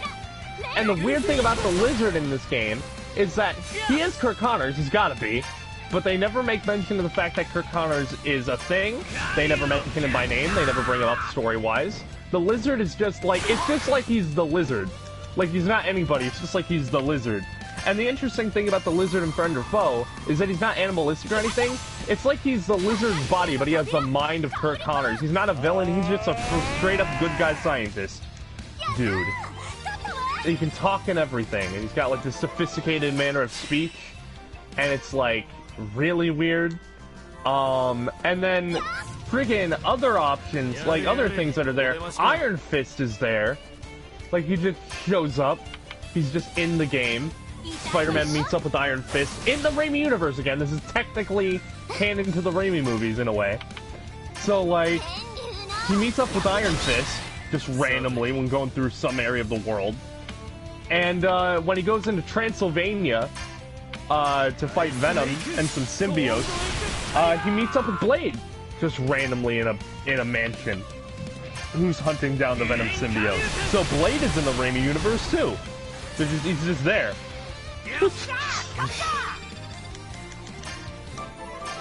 I know apparently like the real Spider-Man 4 was supposed to be like I think Mysterio was gonna be in it as a little cameo, but the villain was supposed to be the Vulture. Oh yeah, Mysterio is the main villain of Spider-Man Friend or Foe. Like right before heading into the last 2 levels, you get the black suit and everything, and it's revealed that Mysterio is the guy that's behind everything. So you fight Mysterio. Interesting. And at the end of the game, Nick Fury wants to, you know, study the Venom symbiote and the shards and everything at S.H.I.E.L.D. And then at the very end, they make like this credit stinger that will never be resolved, where it's just like, what is it? He just goes like, considering the mess these things have made, call it Project Carnage. So they tease Carnage at the end of the game.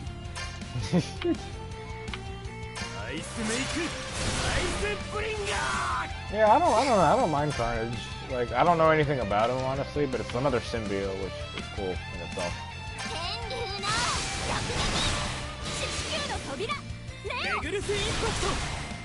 Like, Venom it's 2, just like, Spider-Man Friend or Foe, like, by itself, as a game, it's basically kind of like a Lego game. That's basically how I describe it. It's kind of like that sort of co-op, adventure, beat-em-up kind of thing. I thought it was kind of more like Marvel, like the Marvel Ultimate Alliance games.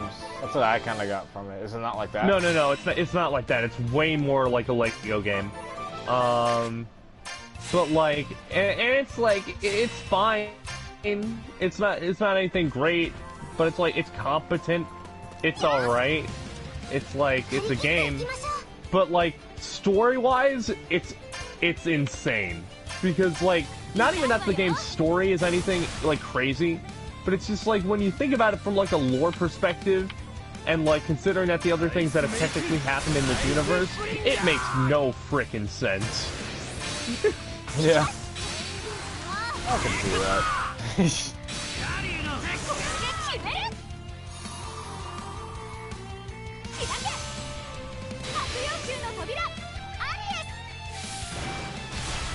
Meanwhile, there's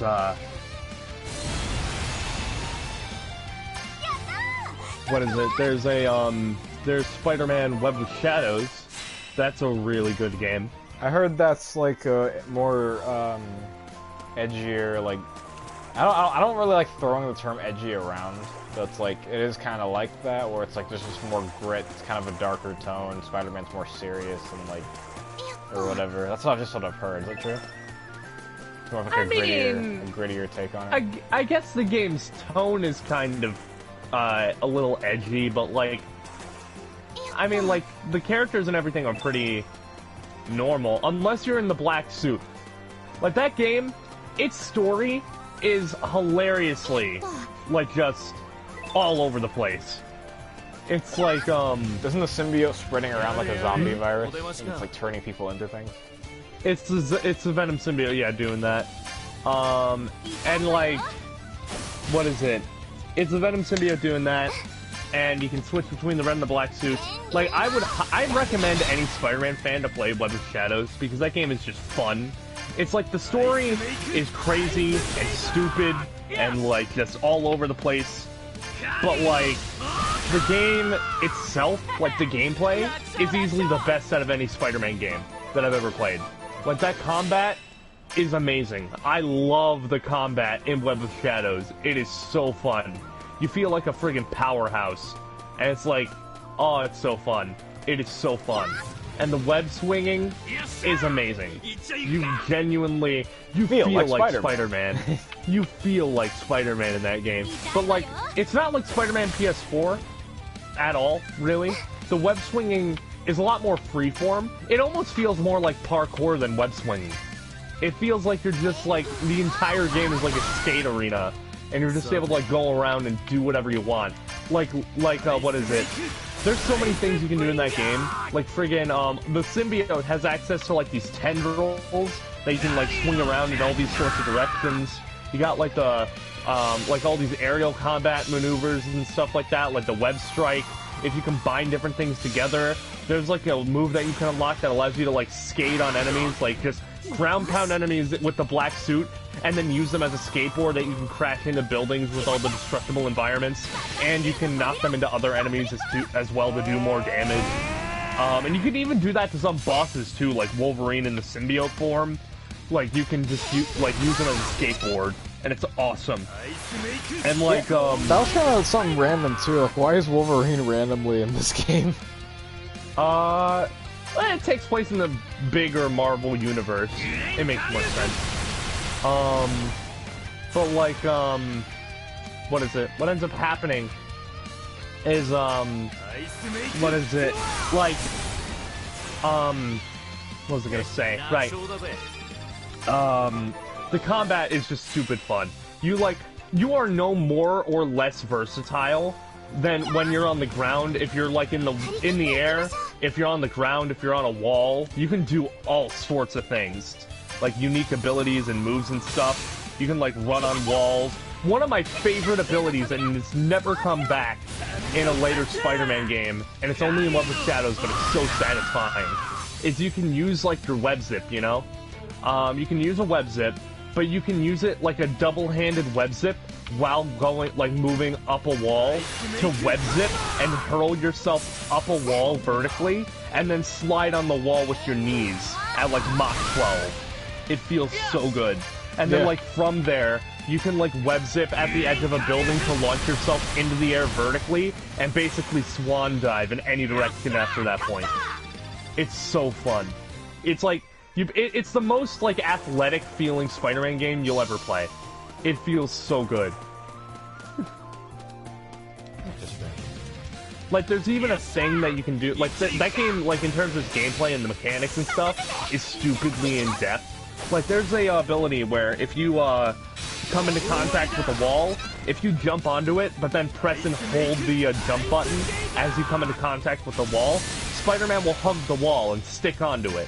Like, he'll just stay there on the wall, but then the second you let go, any direction you hold, and then when you let go of that jump button, you'll then, launch yourself in whatever direction you held, and carry all of your momentum from a previous swing. So if you want to, like, change directions, like, and turn a corner or something, what you can do is, like, you're swinging at, like, top speed or whatever, you just grab onto a wall really quick, and then just let go of it, you'll launch yourself, like, way forward in the air. It's so cool. It's basically like, you know, a wall jump, but, like, horizontally. Like, not horizontally, even, just, like... It's just fun, man. That game's fun. I don't know how to describe everything. That game's just ridiculously fun. I have to get more Spider-Man games. I just haven't really played all that much. Besides, like, obviously, the Do you have a 360 or a PS3? I do. Alright. Yeah, play Web of Shadows. Like, seriously, buy it. It is so fun. Is there any kind of, like, console difference? Like, oh, don't buy this version, get this one, no, or whatever. Every version is, well, the PS2 version, and the PS2 version is like a okay beat 'em up kind of thing. It's not at all like the other console versions. The PS2 version is actually a port of the PSP version of the game. Yeah, it's weird. What is it? But if you buy the regular version of the game, which is on the PS3, the Xbox 360, and the Wii, any version is fine. The Wii version is a straight-up port of the console version. no differences. In fact, the Wii version actually has more content because they added some like extra skins and costumes that aren't in any of the other versions. So the Wii version is technically the best version of the game. Wow. Alright. I'll take your word for it. But yeah, like, I mean, I would recommend the 360 or PS3 versions just because of the controller, and I don't know what the motion controls are like on the Wii, if at all. But like, yeah, the game is just really, really stupid fun. Like, it's like that skateboard move, like that whole thing that I said you can do with even bosses on the ground, that's not just limited to the ground, you can do that on walls. You can, like, just ride enemies as a skateboard vertically up a building. It's just insane. It's so fun. Nice. I'm guessing that's with the black suit on, or just at any time, really? Yeah, the black suit and the red suit have two completely different upgrade, like, trees, and all have their, like, own entire movesets. Like, they are two completely different movesets. And you can, like, mix and match and switch between them in the middle of combat to, like, fuse combos together. It's so fun. Nice.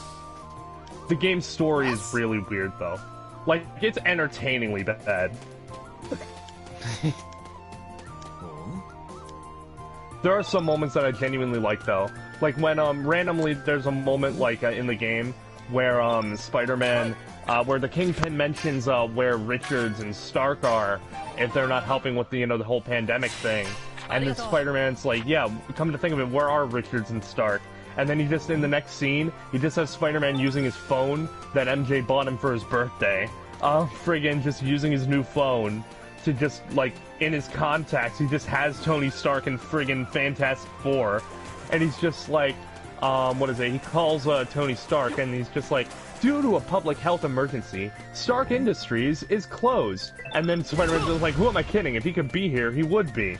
And I'm thinking, like, he calls, what is it, the Fantastic Four, and it's just like, he gets, like, their machine, like, their answering machine, and he's just like, what is it? It's like, for like, Johnny Storm, press 1, and he's like, 4, as in fantastic.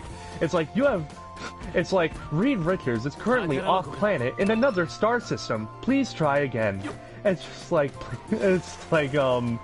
after that, he just goes like, 0, operator. And it's like, you just can't call them anyway. They're just, nobody's available, nothing works. So then he needs to break into prison to get the Tinker out of jail, so they can build a sonar weapon to defeat the symbiotes. And, because he can't call, like, friggin' Reed Richards or anybody, he just, like, it smash cuts to friggin', Spider-Man chatting on that same building with, the Vulture and Moon Knight. As Moon Knight just comes in and is like, Spider-Man, you know cell phones are not secure. You'll be a criminal. And then the Vulture's like, you'll save the city. And it's like a moral choice. It's almost like a joke, because the game has all these sorts of, like, choose the good or the evil option. And, like, that is an option in the game between good or evil that decides your final ending of the game, depending on how many of one option you picked. And it's either the evil option, you pick Vulture to go to the prison, the good option, you pick Moon Knight. It doesn't even mean anything story-wise. It's just a friggin' joke, and I love it.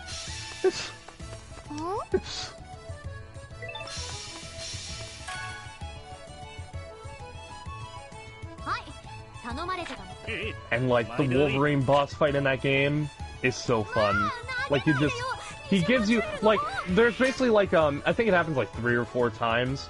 After you beat up Wolverine enough, he goes to a wall to heal himself, and he gives you random Marvel trivia, which is all real stuff that's happened in the comics. Yeah. Like, who served us roast and pie? And it's like, Aunt May. Whose parents did we track in Berlin? What are your parents' names? Like, who declined joining the new Avengers? Yeah, I've noticed that a lot of, like, just the fact that, say, as an example, Wolverine is just there, and it's a Spider-Man standalone game, they're kind of making this sort of gaming universe, even though it's not really going anywhere. Just the fact that they all kind of hang out at times is kind of cool. Mm-hmm. Yeah.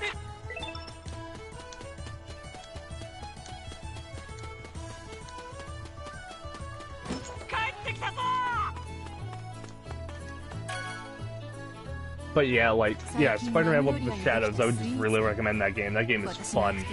It's really fun. And there's apparently, like, basically there is a level up system that increases your speed and stuff. Like, it only increases your web swinging speed, and it gives you some XP for, like, for upgrades and stuff. But, they're like these little spider tokens that are, like, hidden throughout the city. And, just take a wild guess how many there are in the actual game. Probably gonna say more than 100. There's 2,000. Jeez. Hidden across the entire city. And there's so many to collect. Like, you could literally get lost for hours. Because there's, every time you're in the city, because of how many there are, everywhere you are in the game, there's always one in sight at the very least every moment. So you could just get lost for hours just collecting them. Just going from one to another every couple of seconds. Oh my god.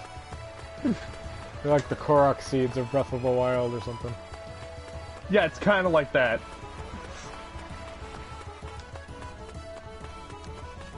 Yeah, that game's really fun.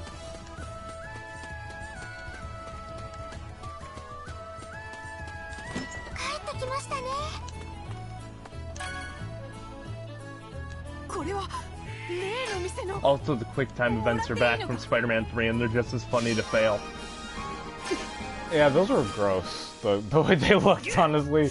I remember the first one, that one or something like that. That was weird. Oh yeah, they do the same thing in Web of Shadows, and I argue that it's almost funnier in Spider-Man 3, because like say there's one where you're chasing Black Cat, and like you have to meet up with her, and she starts attacking you. There's a moment where you accidentally kick her off of a building and you have to jump down to save her, and then you have to swing. There's one button where you jump down and you gotta press to save her and everything, and Spider-Man saves her automatically, but you have to press a QuickTime event to let Spider-Man swing after, you know, jumping off the ground, and if you don't press anything, Spider-Man will still catch Black Cat, but it'll just fall to the ground and they'll both die. And it's not even like they just hit the ground, they just face plant the ground and die. You just hear like a boom.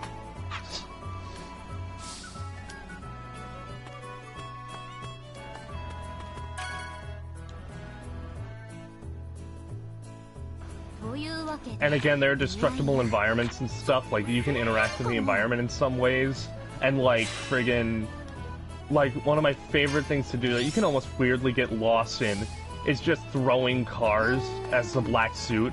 It's one of the black suit's own abilities that the red suit can't do, and you can just pick up any car in the game and just chuck it anywhere. Yeah, I've noticed there's just a lot of aggression in these attacks in this specific game.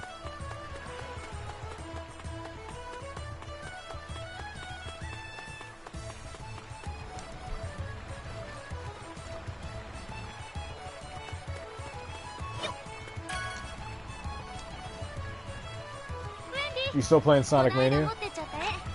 I am. How's that going? I'm almost at the end of the game.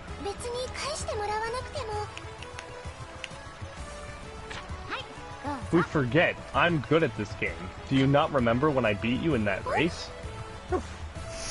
You trying to say I'm not good at this game? Oh no, you're good at the game, just not as good as me.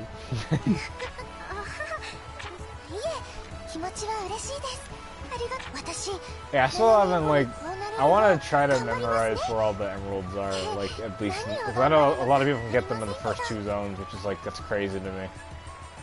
Oh yeah, you can get them all in a biochemical plant, if you know where the rings are.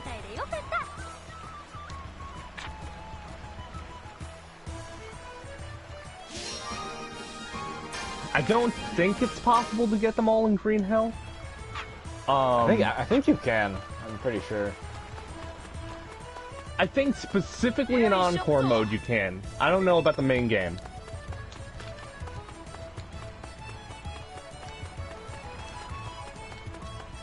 That should be another stream for another day to see who can get all the emeralds first. Oh, it's gonna be me.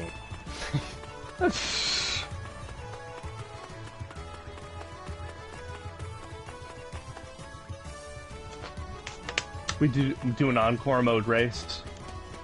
I don't even think anybody streamed encore mode. Or no, it's probably we have. We could do an encore mode race. That would be cool.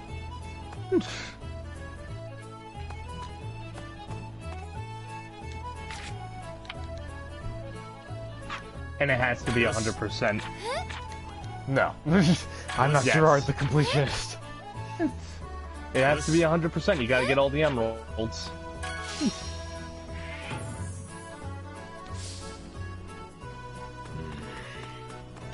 Which is fun because no one has memorized where all the emerald locations are in encore mode.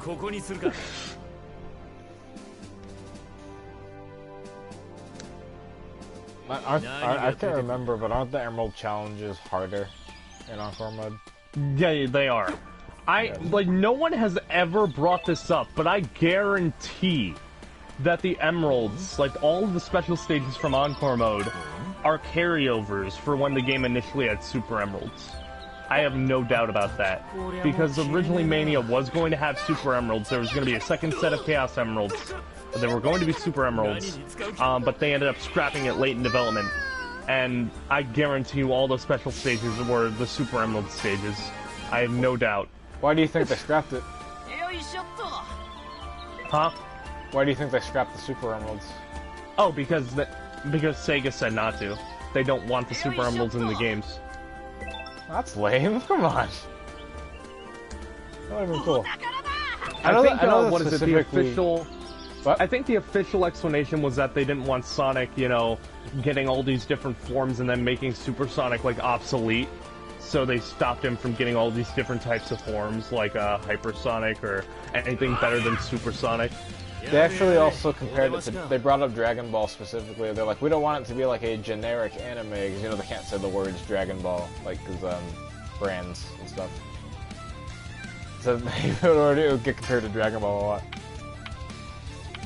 With, like, just constant super forms.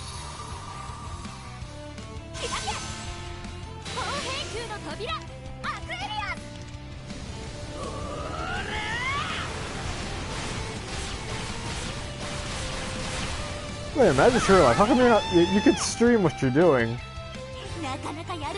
What? You could have a Sonic Mania stream right now. And get your channel, like, popping again. I mean, I could. But is my internet reliable?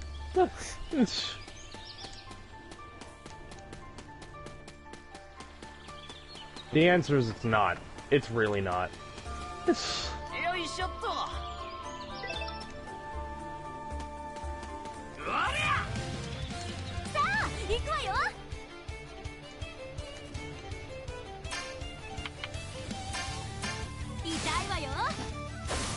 If I had a more stable internet connection, I would be fine with streaming. I just can't. Not consistently. That's one way to keep your channel going without having to actually make like a video specifically. Yeah, kind of like what you're doing right now. Yeah. I've slowly, like, my channel's slowly been slipping into a gaming channel, slowly. Like, there's still comic dubs on here and stuff, it's mostly gaming streams. Well, it used to be a cosplay channel.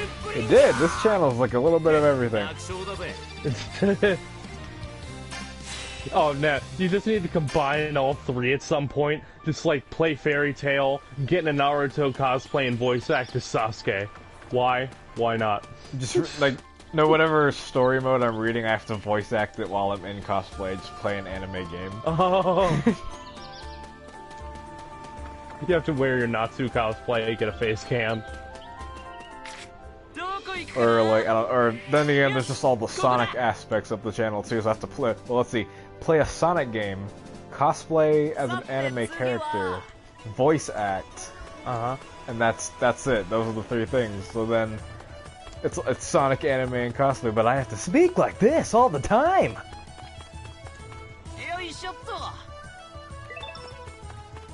Get a Sonic cosplay. That'd be intense.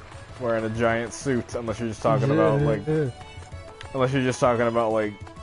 Those... What do you think you would need to do to get us to make an accurate Sonic cosplay? I don't even know where you put that, honestly, because it'd be so big, you know? Like, when you're done wearing it, where'd you even put it? I mean, have you seen the stuff cosplayers are doing? I saw friggin' Samus cosplay, like, the other day, and it's just insane. The way you say that, it sounds like you're saying, like, yeah, I just saw Samus cosplay the other day. I was just walking down the street and I saw Samus. And that's not what you mean. It was...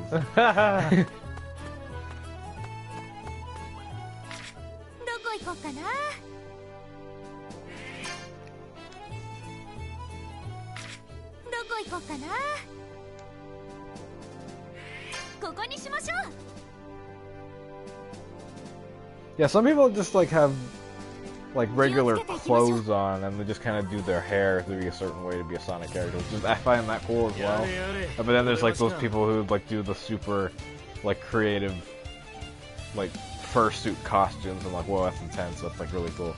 Man, I don't know how you wear that stuff. Like, oh my god. Imagine like, the sweat. Die of heat.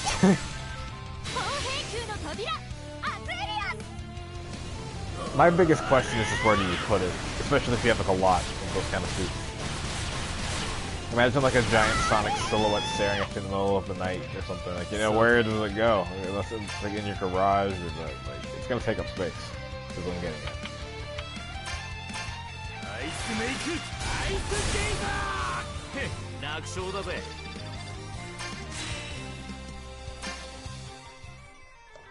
I'm clocking in around 4 hours of playing Fairy Tail, guys.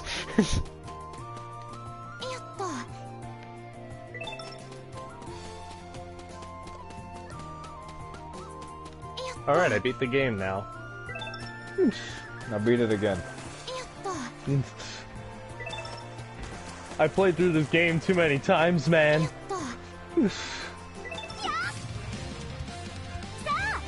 When do you think a Sonic Mania 2 would come out?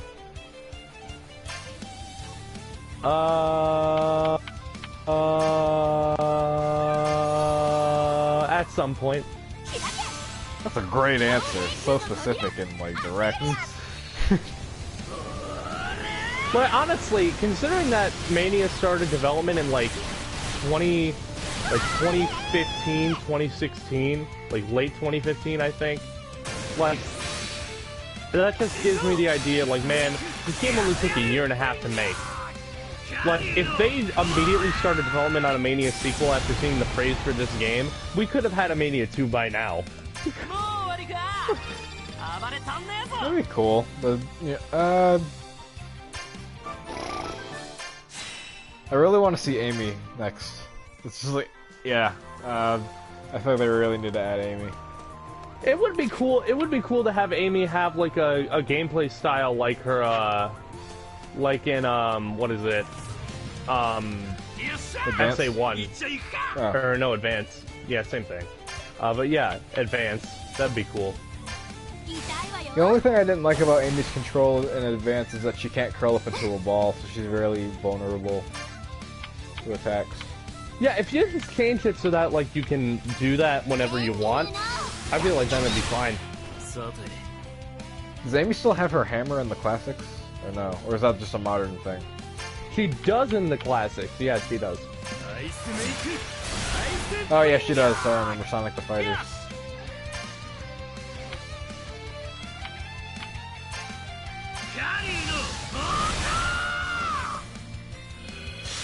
Can we get Sonic the Fighters 2?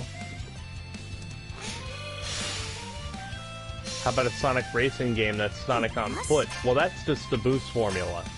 The boost formula racing game would actually be kind of cool. It would control like Sonic. It would be fun. The boost already controls like a race car.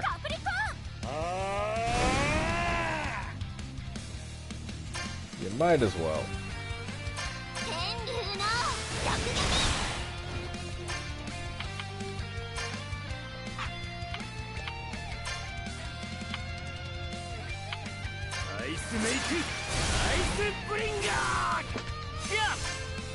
what is it?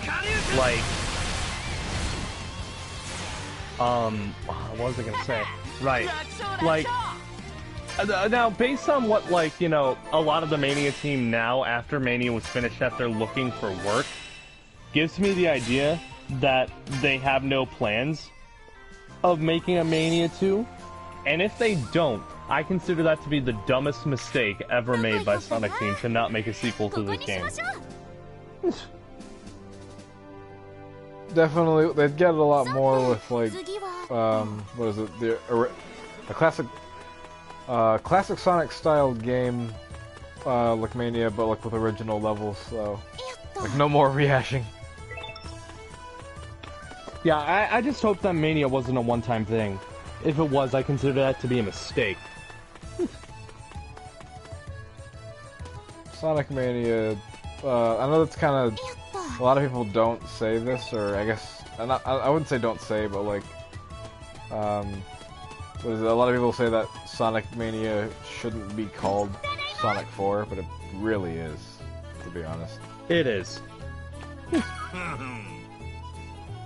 Doesn't that make Sonic Forces Sonic 5? No.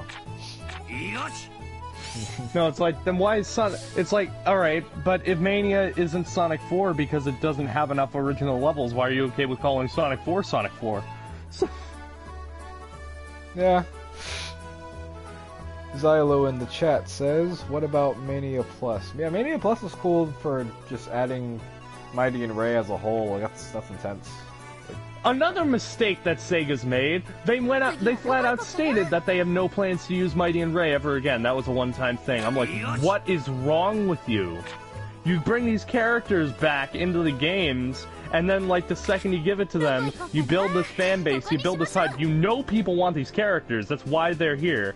And you just choose to not use them when you already, like, you know, please the fan base in that regard, and possibly made new fans of these characters, and thus your franchise. Why not use them again? What's the problem here? Well, there's like, I think that one of the things that I really like to see is bringing Mighty and Ray into the modern canon now. Like, you know, just modern, you know, give them modern designs, give them a voice. Yeah, but they're not going to do that, because they are adamant about making this a one-time thing, and it's like, why would you do that? You guys brought Shadow from the dead. That Shadow was supposed to be a one-time thing, but look where we are now. That's fair.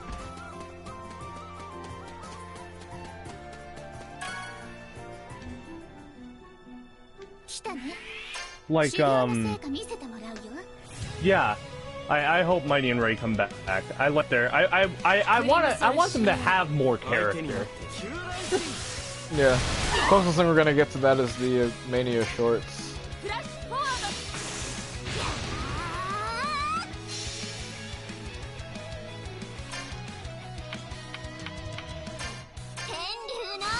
Like, yeah, we better get a Mania 2 though. If we don't, then Sega's an even more dumb company. We probably will. Here's to hoping, though. I mean, like, this is the same people who didn't want to make Sonic Pumas as an actual sellable item. Like, you know, buying those Pumas would have been awesome. You get Sonic Pumas, and then what happens? Well, you could, you know, instead of making, like, you know, Sonic-themed Puma shoes, that are just like Green Hill or Eggman or whatever, that look really ugly, why don't you give us actual frickin' Sonic shoes, huh? Yeah. Like, why can't you make, like, why don't you do things like that? Give us a friggin' Sonic shoes, like official Sonic shoes, not like slippers or anything, just shoes. Do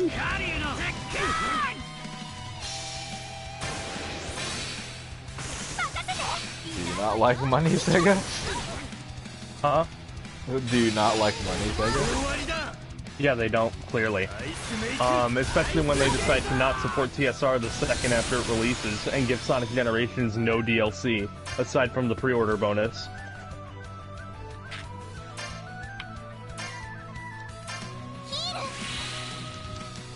But that's the thing, right? Like, with games like Generations, that game is dripping with potential for DLC that everyone would buy. And you're just like, nah.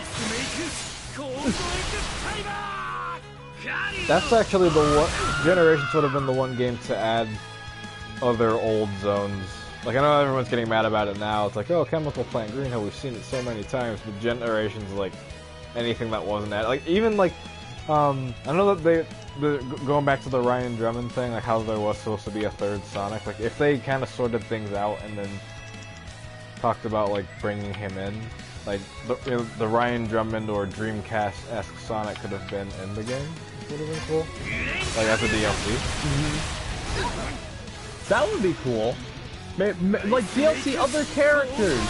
Like imagine being able to play as Shadow and Blaze. That couldn't have been much effort. So, well, Shadow's even like you fight him and he's already kind of got boosting animations too.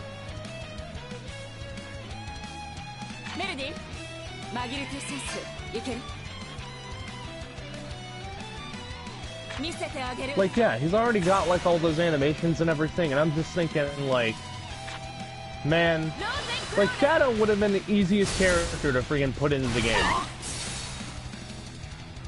Same with Smash. Same goes for that, yeah. But like, and stuff like, you know, all the other characters too, like even in other missions and stuff, you can see all these characters like fully fledged jump animations and stuff, and like running animations sometimes. It's like, man, why aren't these playable characters?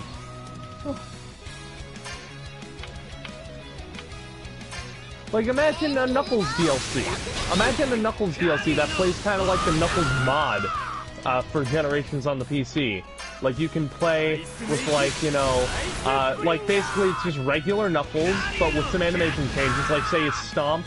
Like, this exact, like, the Knuckles mod for Generations, the real Knuckles mod, makes it so that, obviously, Knuckles has unique run animations and stuff, but, like, his Stomp animation is replaced to be his digging animation from SA2, and, what is it?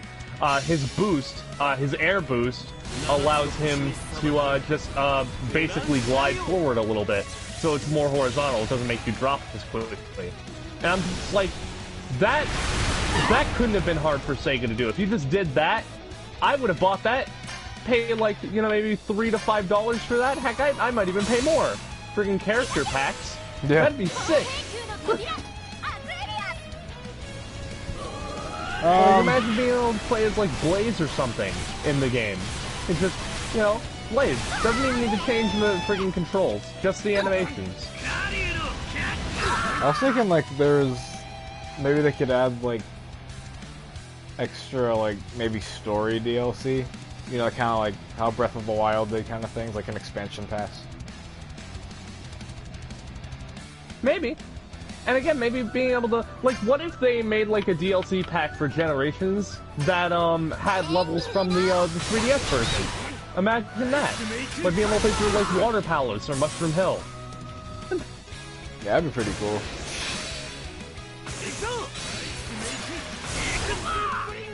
Or, like, maybe even, like, small stuff, like, you know, Sonic Unleashed DLC, where they're, like, Act 2s and Act 3s, like, you get to explore different areas of the level, with, like, harder level design and stuff. That'd be cool. Imagine even smaller stuff, like a Metal Sonic skin for Classic Sonic, and stuff like that. Well, I don't know about skin, I would just put him in the game. It'd be the same thing, though.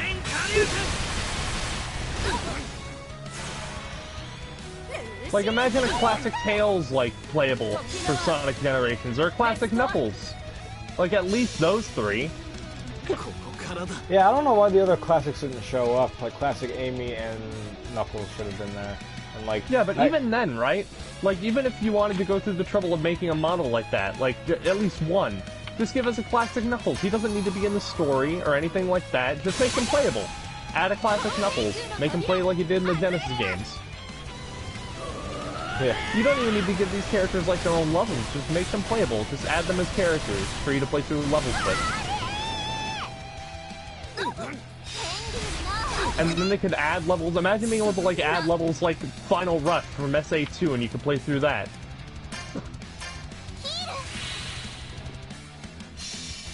I would kind of just want them to bring back, like, the concept of the third Sonic. I think that'd be their biggest thing, because it just feels unfinished, or they just have the two. You know, you can tell they were supposed to have two.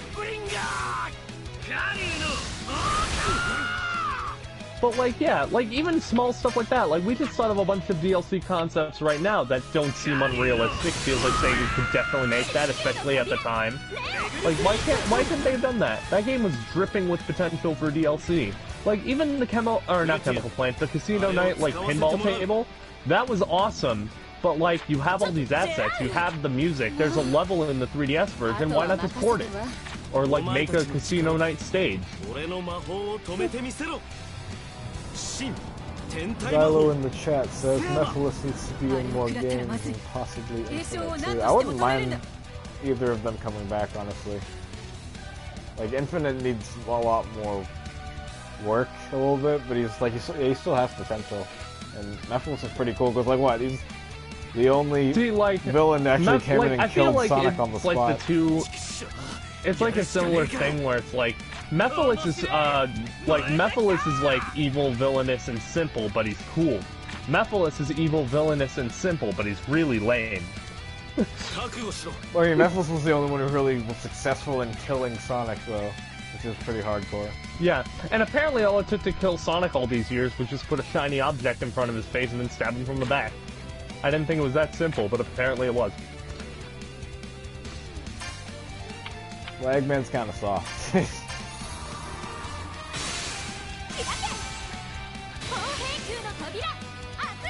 Like, imagine if they actually did do, like, the Unleashed project officially, and ported, like, Sonic Unleashed levels into Generations.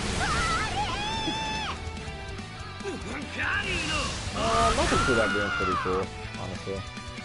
Or heck, if they put Sonic Colors levels in Sonic Generations, like the actual, like, Sonic Colors stages, or something like that. Or you mean just like more than one stage per game? Because like every game just got one stage. So that's kind of, it gets old at that point a little bit. Well, yeah, but at that point it's DLC, who cares? Yeah. And even if you really did want to stick to that rule, why not put in levels from like other Sonic games that are like really obscure? Imagine a level from 3D Blast or something, like Puppet Panic Zone. Imagine that as like a stage in Generations. Or like if you wanted to add a stage from like, imagine even being able to do more polls, right? Like, what game do you guys want to see a level from? And then the fans pick a level. Like apparently they held a poll for that, why not do that for DLC? That'd be cool. It could be like Smash. Yeah. Make Sonic Generations as big as possible. Like what if they're still adding stuff today? Like, oh my god! Imagine if they ported like a PS4 version with like all the DLC and there was like friggin' like 20 levels or something and like multiple playable characters and skins and stuff. You could add music tracks and remixes that you could buy. It could be just like Smash. Yeah. Sonic Generations Ultimate Deluxe Edition. Exclusively for the Nintendo Switch. I mean, I'd buy it. I'd buy it.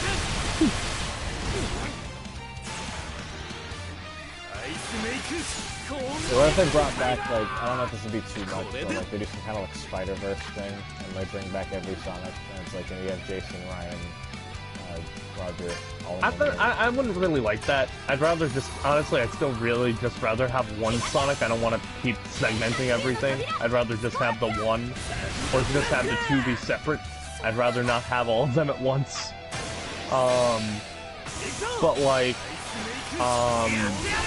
But yeah, imagine, like, what other games would you like to see, like, with Generations for DLC, do you think they could make DLC levels for? Like, any game that's not in the main game, that with only one level from that game. What was the question? Alright, so, we're talking about DLC for Generations, hypothetical DLC. Imagine if they could have, like, if you could have any games or anything have one level in Generations. I'm imagining like new level design. They just add new levels and stages to the game. One for Classic, one for Modern, and you can't pick any of the stages from the main game. It has to be this level from this game, and each game only gets one level. Let's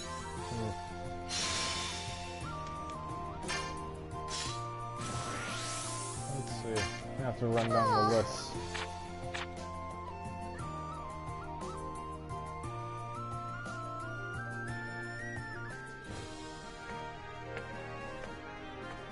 That's a tough one, actually. Yosh, ikuzo!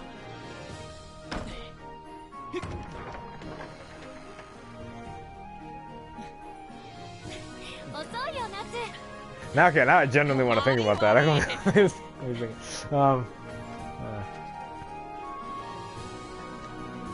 And obviously, you gotta pick games from before Sonic Generations was released and stuff like that.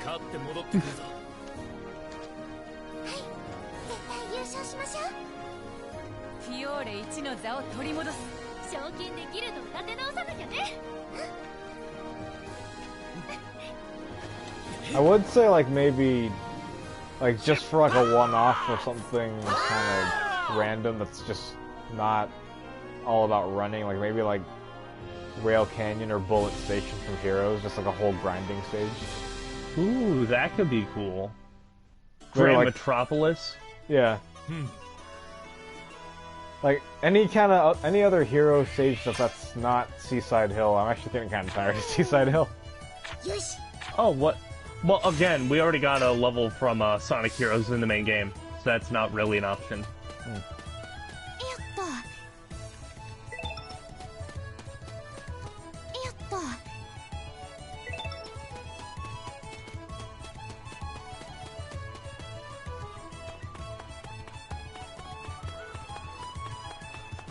But remember though, like, because like we didn't get a level from Sonic or from Shadow the Hedgehog, so that could still get a level in this hypothetical DLC.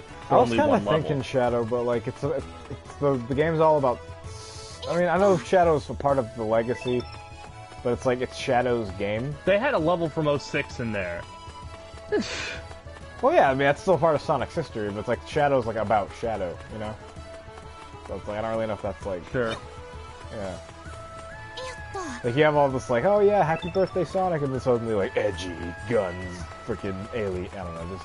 Honestly, if you were to pick one level from Shadow the Hedgehog, I feel like the one you should pick is either, not Cybertrack, that's Sonic Advance 3. The Cyber level, whatever it is, Cyber Circuit, I think, and, or the Ruins level, like the one where you're in the sky or whatever. It might be too similar to Sky Sanctuary. Yeah. Oh wait, what's that one place? Oh my god, no, I would want to see, I forgot what it's called. It's from Sonic Advance 2, I think it's called like Music Planet or something, some kind of musical place. Oh, Music Plant. Yeah, I'd like to see that, and like a modern... Oh, that'd be a cool stage. Or maybe even like Hot Crater from Sonic Advance 2. Ooh, that could be cool.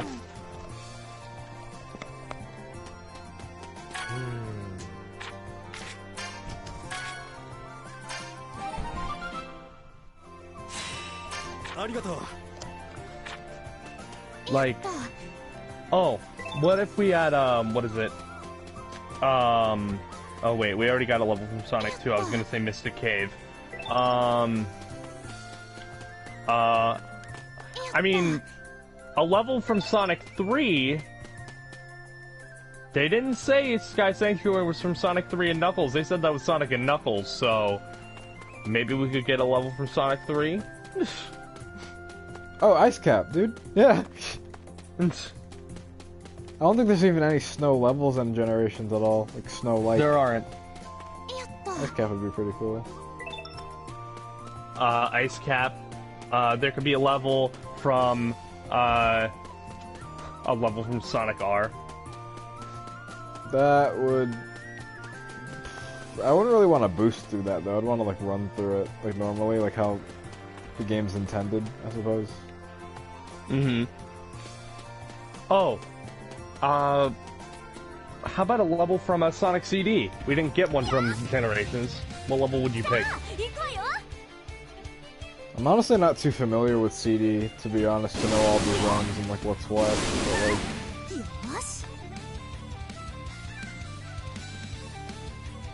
yeah, I don't really know CD that well, but isn't like maybe Quartz Quadrant? That's all I really know. That would be CD. cool. I would like that. Let's see. Oh, a level from Sonic Riders, like a platforming stage. I would say Megalo Station, but that's we've already got way too many cities.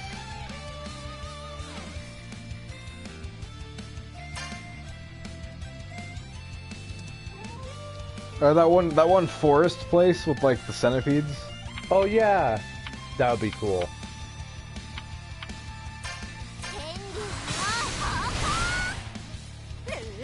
What about a stage from Secret Rings and Black Knight?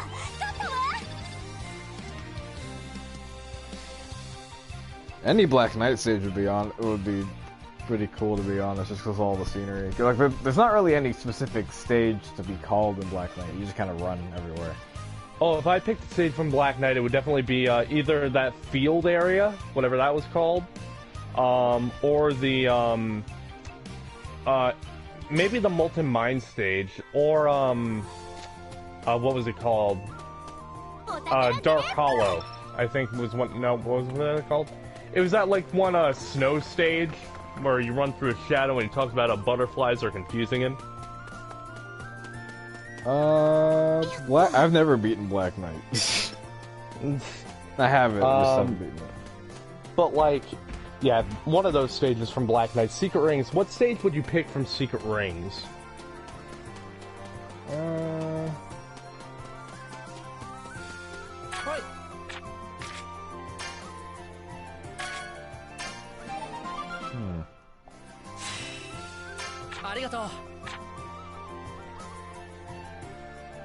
I don't know what it's called, but it's like I know the song plays where it's called like Unawakened Float or something. And Sonic's kind of in this like it looks like Night Palace.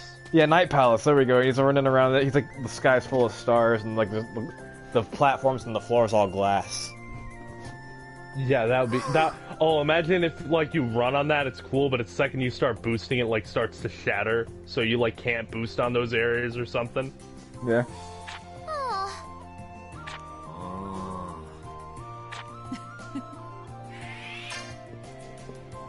Yeah, there's a lot of possibilities I could do.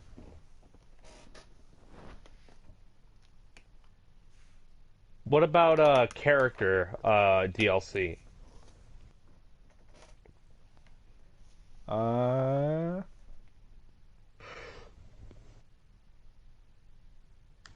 kind of want Silver to get another shot. Silver's not really talked about at all anymore.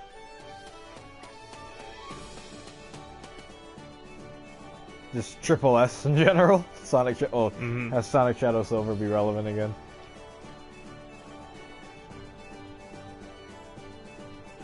Now, if each level that, like, if each game from the main game could get one more level, what would you pick? If each game could get one more level? Yeah, if each game from, if each game that got a level from Generations could get one more level in that game, what would you pick? That's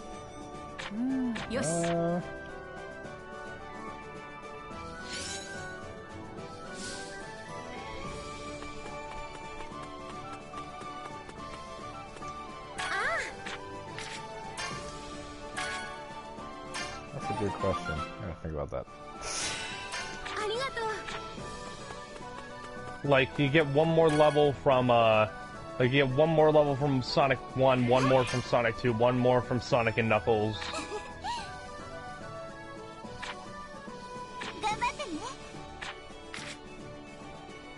I kind of, well, I don't want to see Mushroom Hill, but that's kind of been done on the 3DS already.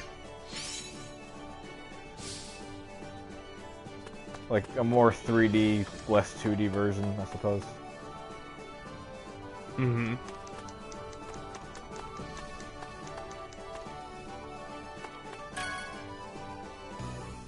競技は明日からのわけだが、いかんせん内容がわからんの。Oh wait, probably like Holovska from Unleashed. Oh, that would be cool. If I could pick one level from Sonic Unleashed, one more level, honestly, thinking about it, it would either be... Maybe that, maybe Apatow. Honestly, if I were to pick one more stage from Sonic Unleashed, it would be Eggman Land. And if, what if you actually switched between classic and modern instead of Werehog? And... Ooh, that would actually be cool. But like, I would say to benefit that, make modern Sonic all the 3D portions and make classic Sonic all 2D. So that would just, at least for that one specific level. So if they're ever gonna, I know that they keep doing the whole switching modern or 2D to 3D constantly, but if they're gonna do that for one level, just have that between the two Sonics.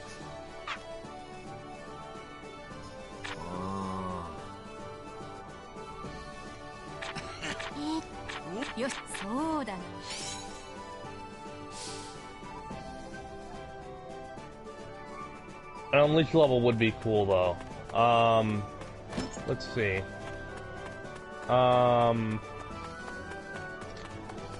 Let's see. Eggman Land would be cool.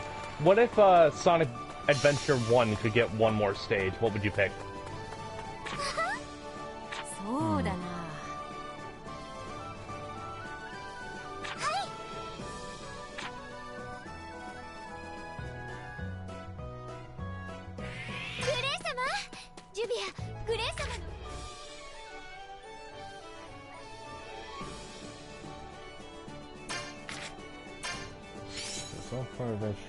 Oh, Twinkle Park for sure. Twinkle Park, dude.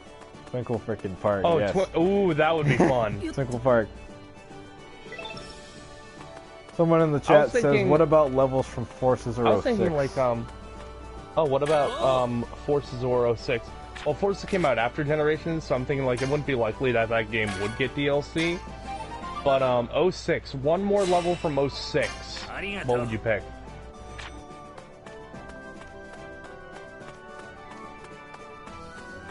I would say Kingdom Valley, but I feel like that's kind of an obvious choice, so maybe like Aquatic Base to switch things up. Yeah, that or Radical Train would actually be a cool stage. And then you get a new Elise yelling, "Help, Sonic!" Oh my god. Help, Sonic, help! Who is that girl? Oh my god, yeah, Sonic made commentary about Elise in the, like, on the train. Like, have we met? I don't know you.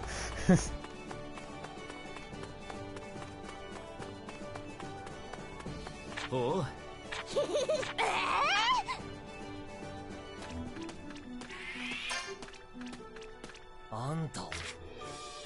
But like, yeah, you could do that. Oh, that would actually be cool, because then you could get to see like Elise in the Sonic Unleashed style of human. That'd be weird. That would be weird. Well, I don't know, they'd probably just animate her the way she always was. If it was Generations deal, I don't know. I kinda wish Elise was a hedgehog, to be honest.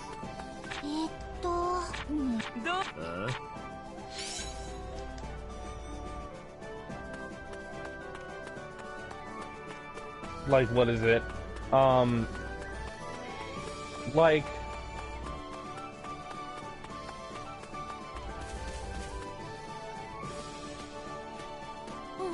Like, I'm thinking, okay, so, Radical Train from 06. What if we got one more level from SA2?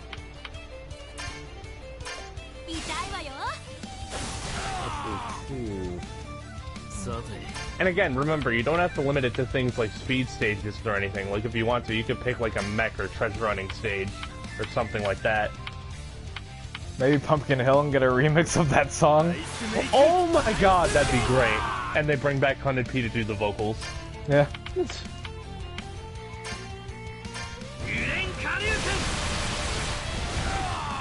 That means that, well, you definitely would need Knuckles to be, like, playable. Not say redo all the treasure hunting per se, but just, like, you at least need to Oh my Knuckles god, doing imagine the a thing. DLC pack with Pumpkin Hill and then Modern and Classic Knuckles. Yeah. Oh man, I'd pay like $10 for that, no joke.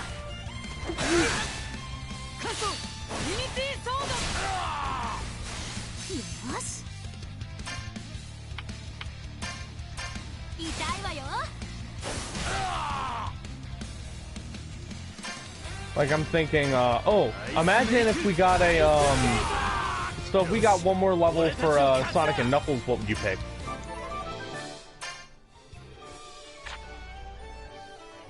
I haven't beaten Sonic and Knuckles, so I only know a little bit of stages besides the basics.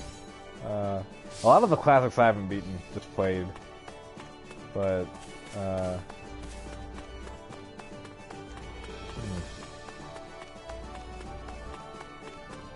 yeah, I don't know, I'm not too familiar with the classics outside of, like, Mushroom Hill. It's really the only one I remember.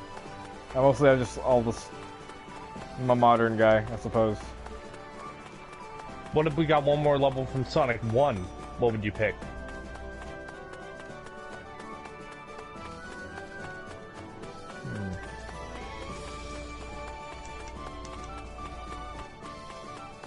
Maybe Starlight Zone? I would pick Starlit Zone 2. Let's see. What if we got one more level from Sonic 2? Let's choose frickin' Marble Zone, Sonic 1 as DLC. Oh heck yeah. Labyrinth Zone.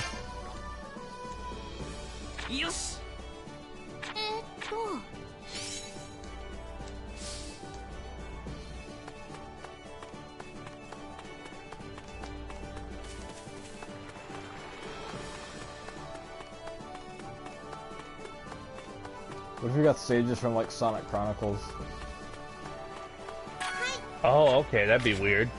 Let's see. The Twilight Cage, and you have a whole bunch of those weird alien guys all up in the background. Oh, if we got a level, what is it? If we got one more level from Sonic 2, I'd pick Mystic Cave. That stage always, like, annoyed me when I played it. I love that stage. Bottomless pits and you can't get out if you're not Super Sonic. Oh no, you can't get out if you're Super Sonic either. Really? Yeah, no, you can't. It's just a pit. You can't jump out of it or anything. If you're Super Sonic, you just gotta wait for your rings to run out. Jeez. That would actually be cool if that was, say, in the classic Sonic stage or something, and you jump down there and it leads to an alternate path. Yeah.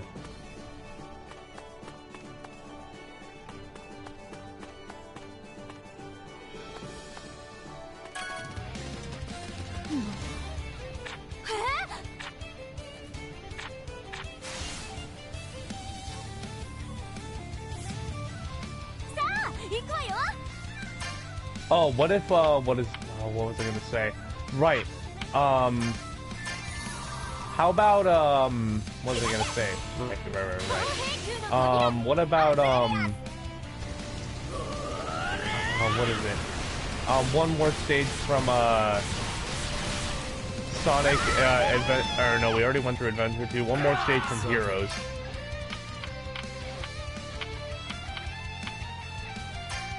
Maybe Hang Castle. Hang Castle or Egg Fleet. Or Frog Forest, actually, that'd be cool. I feel like, yeah, I just feel like with boosts it'd be kind of weird. You'd be having to zoom past everything, and you really need to stop and interact with the frogs a lot there. Change the weather. Oh man, I just thought of something funny. If, like, you're boosting through the stage, and if you boost past one of the frogs, you knock it off the stage. That'd be so mean. Now every time you boost into a frog, it changes the weather. That'd be cool. But I mean, the frogs are kind of your friend, though, so you probably couldn't hurt them. Well, I don't know. You could boost away the black ones. Yeah.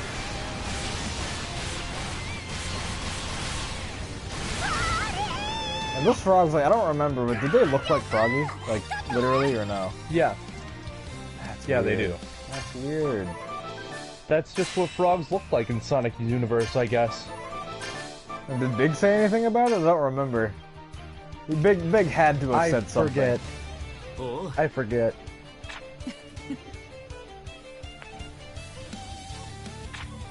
Oh, if we could get one more stage from Sonic, Sonic, what is it? Colors, what would you pick? Aquarium Park for sure. I'd say Aquarium Park or Asteroid Coaster. Asteroid Coaster would be pretty cool. Or if you want to make it more unique, you could pick Sweet Mountain. I love how the loop-de-loops are donuts. What if we got like a level, what is it, from Sonic Rush?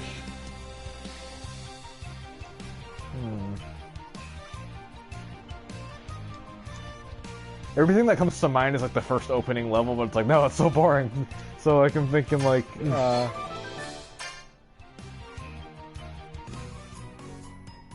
whatever the 7th zone was, where you're like defying gravity and you're like pulling rockets. Oh, that would be a cool one. That'd be cool. Or no, actually, I might pick that that Sky stage, or the gun ship, maybe. Sky stage. Isn't that the one where you're kind of sort of on That's like altitude limit. Yeah. Oh god, there's so many bottomless pits there, it drives me insane. You fall, that's it. You know, I never minded the stage. What I hated when I was younger was the boss. Yeah. Oh man, I didn't realize you had to hold the control stick down to not get shaken off the arm. I thought you just had to like rush it, be as fast as you could. Wait, what did you have to... Wait, you just need to press and hold A and B? Wait, which boss fight are you talking about? I'm talking about the one where you gotta mash, like, the A and B buttons. The Sky boss. I thought you were talking about the, that one really big robot that's, like, smashes its arms across both sides of the stage and then, like, this white, or not white, this yellow, like, trail. Oh, no, that's the final stage. Okay. You talking about Sonic vs. Blaze then? Because he's pressing A and B a lot? Well, that, and it's also a thing in the altitude limit boss, when it's trying to blow you off the stage. I'd probably know what you were talking about if I saw it. I just don't know them all by name. But the Sonic and Blaze boss is really annoying. I can't do that without, like, having to actually tilt my DS a certain way and then having to press it. Right? Man, sometimes I gotta take breaks, man. My thumbs.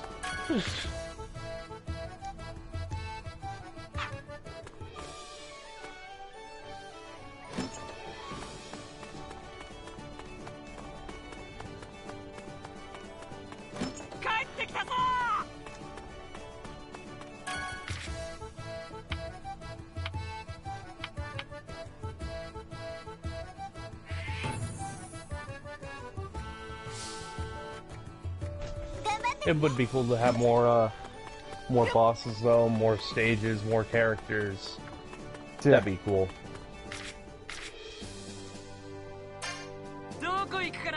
Maybe like if they were still doing DLC by like 2012 or something, we could have got like a Sonic 4 stage or something, or maybe a Sonic Lost World stage. Yeah,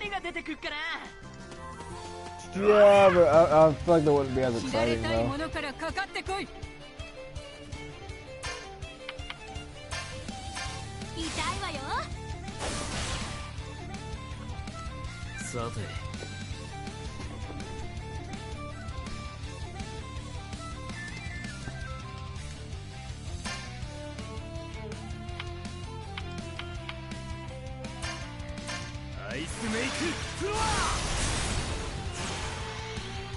Yes!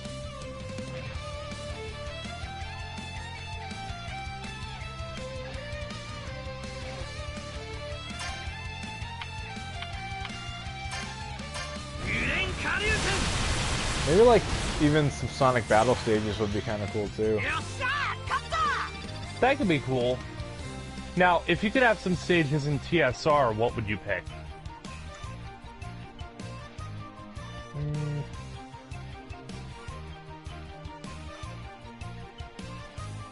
TSR is a whole different story now.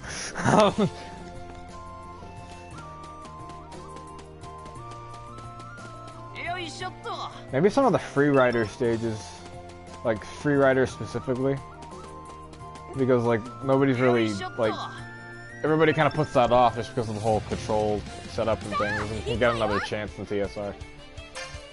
Maybe. You know, the fact that we didn't get any Sonic Mania stages is kind of weird. Or forces. Imagine racing through Sunset Heights. Oh, that could be sick.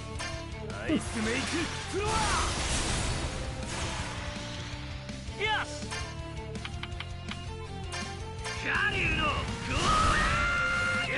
Or imagine like going through the that one stage, like Capital City, with all the infinite things everywhere.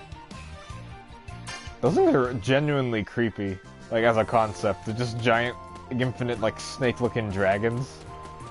Yeah, it's really cool. My only problem is that they don't do anything with it. Yeah. And apparently Knuckles said, like, what you're seeing isn't real, or like it won't hurt you if you think it's breaking the road! I don't think you know what real means! Stay calm. What you're seeing isn't real. Somebody dies. It's not real. Don't worry about it. You just died from like 80% of our forces just got wiped out. They're died. Don't worry, I thought of this in about a minute and a half. That's why, Knuckles. That's why. Operation Big Wave. Who cares what it's called? And Silver's just like... What's important is that we have a well thought out strategy. Wait, didn't this voice crack? I think he was like, man. Even if we have this, or something like that. Like, yeah. Part of me wonders if that was like an actual flub or whether they were directed to voice, like, crack their voice. Yeah, maybe. It fits Silver anyways. A lot of people really hate Silver's characterization. I'm like, man, he's way better now. I still kind of miss how he was in 06. Just like, I mean, like, there's nothing wrong with the way he was, just like, it wasn't expanded upon. Like, yeah, he was kind of naive and, like, wanting to kill Sonic for what he, self-imposed right reasons, but it's just like, after that, it's not really the same. I don't know, it could have been explored more, just being more naive. Like, he's a little more confident now, which is fine, but it's just... Yeah. Yeah. Yeah. Like, something like that could work. I'm thinking... Yeah. Yeah. Confident Silver. I prefer the new Silver, though. He's not really that much different, especially compared to the other characters. Silver isn't that much different. You're supposed to say, in your dreams, Sonic. In your dreams, Sonic! Too late. The moment's passed. Yeah, that was a pretty good line. I don't like how they're trying to make Big kind of stupid. I don't know if stupid's the right word, he's just kind of, he's more like cutesy and like, aw, innocent now, instead of just like, haha, okay, it's Big. Or like, I don't know, they're kind of just going for more like a cutesy vibe, I suppose.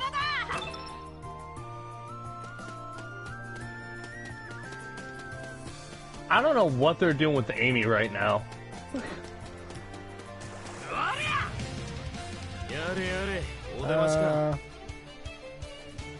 I kind of miss how, like, the over-exaggerated, like, anime-obsessed girl approach she had with Sonic. I know it's kind of weird, but, like, it just, like, I guess that's going back to the whole, like, Shonen Sonic-esque stuff that I miss. Yeah, Shonen Sonic is best Sonic. Yeah.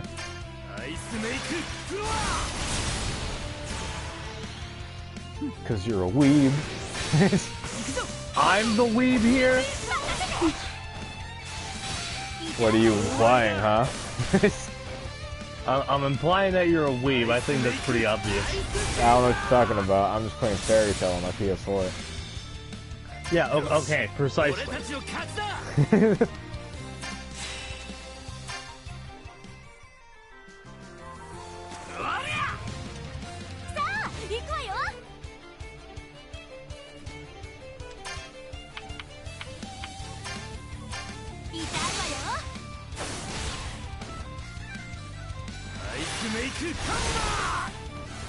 Oh geez, Gray's getting a lot stronger now. That's the RPG for you. I've been playing this for 4 hours. Now these guys are getting really strong when they started off really weak. That's an RPG, man!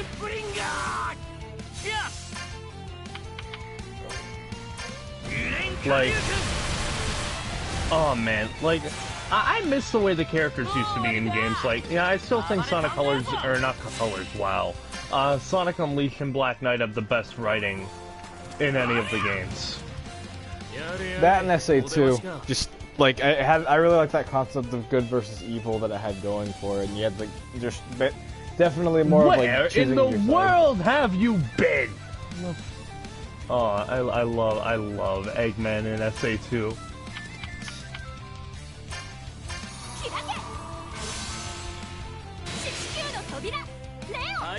Like, man, I wouldn't mind seeing, like, you know, the SA2 and SA1 cutscenes be remade. Those would look great. With the same, like, dialogue and actors, or, like, with the new cast? That's where it gets hard. Because I feel like mostly everyone would be fine, but it's just like... Mike Pollock is the only one I could say that I would really like. Well, I mean, even with, like, new direction, too, it'd be kind of nice, because, I remember there's an interview, Ryan says that he doesn't know, or there's, you know, they recorded in the booth separately without the context of the other person, so it's just, like, you don't know the context of how to say certain lines, or some of the direction was weird. And I was just like, you know, imagine if they were all, like, coached to be like, say it like this, say it like that, do it again, you know, it'd be kind of cool.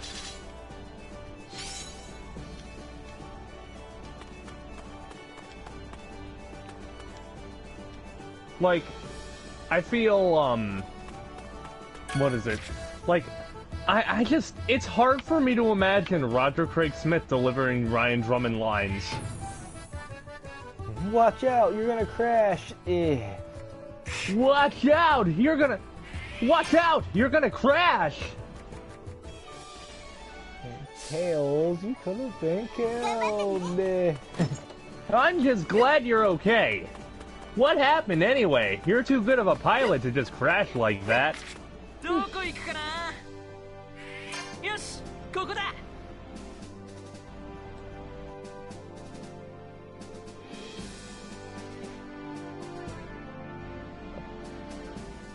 Oh yeah, this is happening.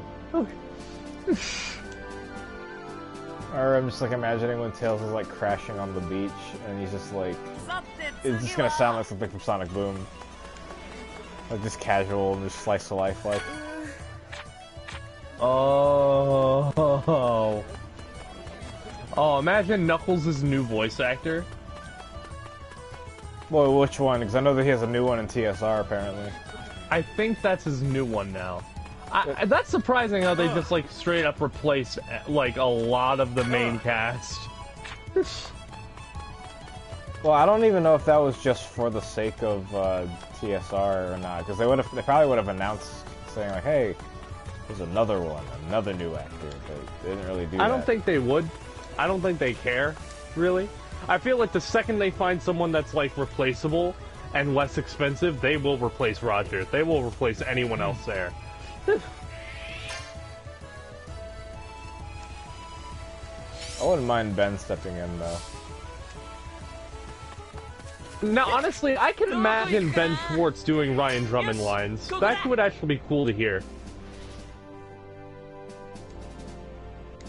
Yeah. That kind of just goes back to what I was saying before. This like, is happening. I think Sonic with a higher pitched voice is a lot better for just the character on his own.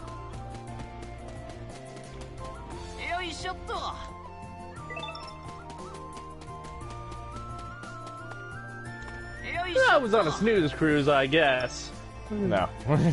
Oh.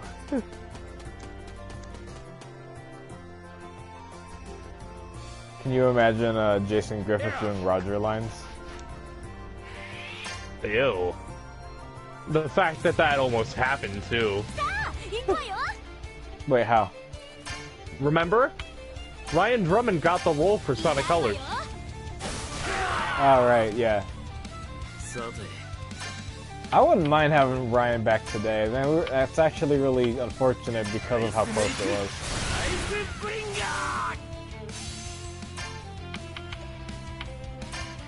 Oh my god, can you imagine Ryan Drummond being, like, delivering lines like, no copyright law in the universe is going to stop me? It wouldn't fit.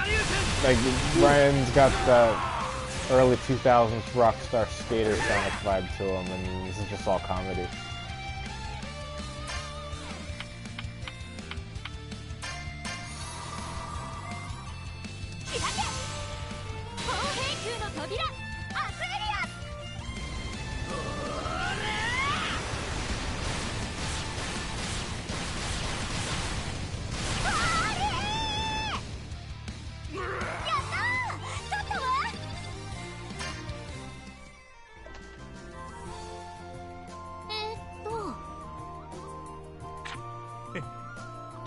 Man, Roger, like, I'm thinking,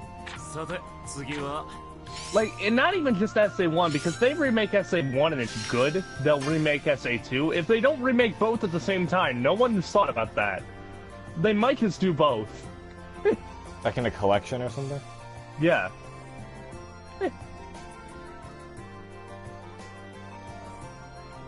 I could see them just doing both. And then they just like shadow drop Adventure 3. Oh, they shadow drop it? Damn. It's just like, by the way, Sonic Adventure 3. They would never do that, but it'd be funny if they did. We're releasing it right between the Sonic Forces sequel and Sonic Mania 2. Jeez. Like, there are some people out there that say that they want, like, you know, a Boost-style game, a Sonic Adventure game, and a classic Sonic game, and I'm like, man, I just want them to pick one. But the classic games, to me, are almost kind of like spin-offs. Like, I want, like, they're essentially like the Sonic Advance of the modern era. I want, like, you know, I want to see the next big game. I just want one gameplay style. I want, like, you know, I want fun. I want a fun game, man. I kind of like miss what they did with like how Rush was like Rush and a bunch of 2D games from Dimps were a thing alongside the modern stuff. They don't really. It's kind of like one or the other now.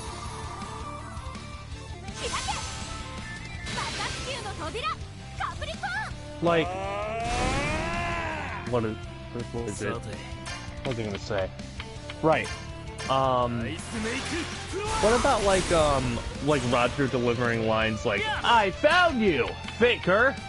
It would just sound like strangely aggressive, but not like in a. Okay, what do you think he would sound like legit? If Ryan said, or if Roger said Ryan's lines? Yeah, like Adventure 2 or Adventure 1. Like, if I take the fake emerald, I can kill 2 birds with 1 stone. I can't imagine him saying that. It was just like, I can kill 2 birds with 1 stone. He just sounds too old for that kind of dialogue. Yeah, I think it's like the dialogue's written around Sonic's age, and it's just like it doesn't fit with the voice. He sounds like a man.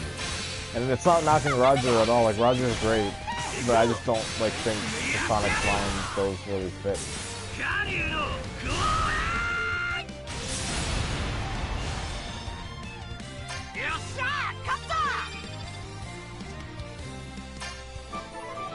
Oh my god, you know, we just thought of, you know, Roger as Sonic.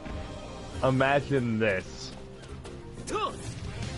Maria, this is what you wanted, right? This is my promise I made to you. That's gross.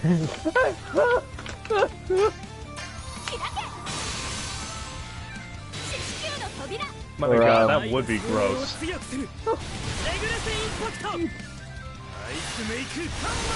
This is my promise I made to you.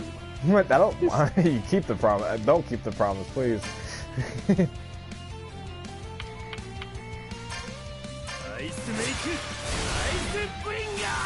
For the people of that planet, I promise you revenge! I'm leaving.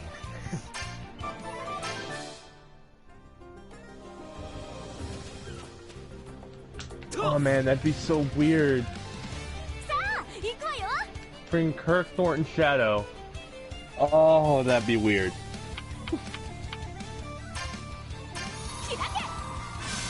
And imagine, like, you know, friggin' the new Knuckles delivering Scott Dreyer lines. Like, Hey guys, long time no see. I must have got lost in the mines. Hey, where are you going?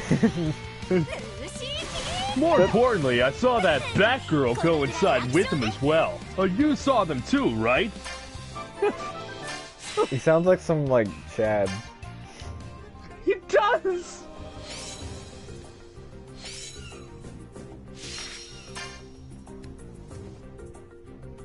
I was thinking, like, what else? Like, Kirk Thornton doing the I found you faker scene, like the, you're not even Faker, you're comparing yourself to me? Ha! You're not even good enough to be my fake. Yeah, I don't know. That's gross.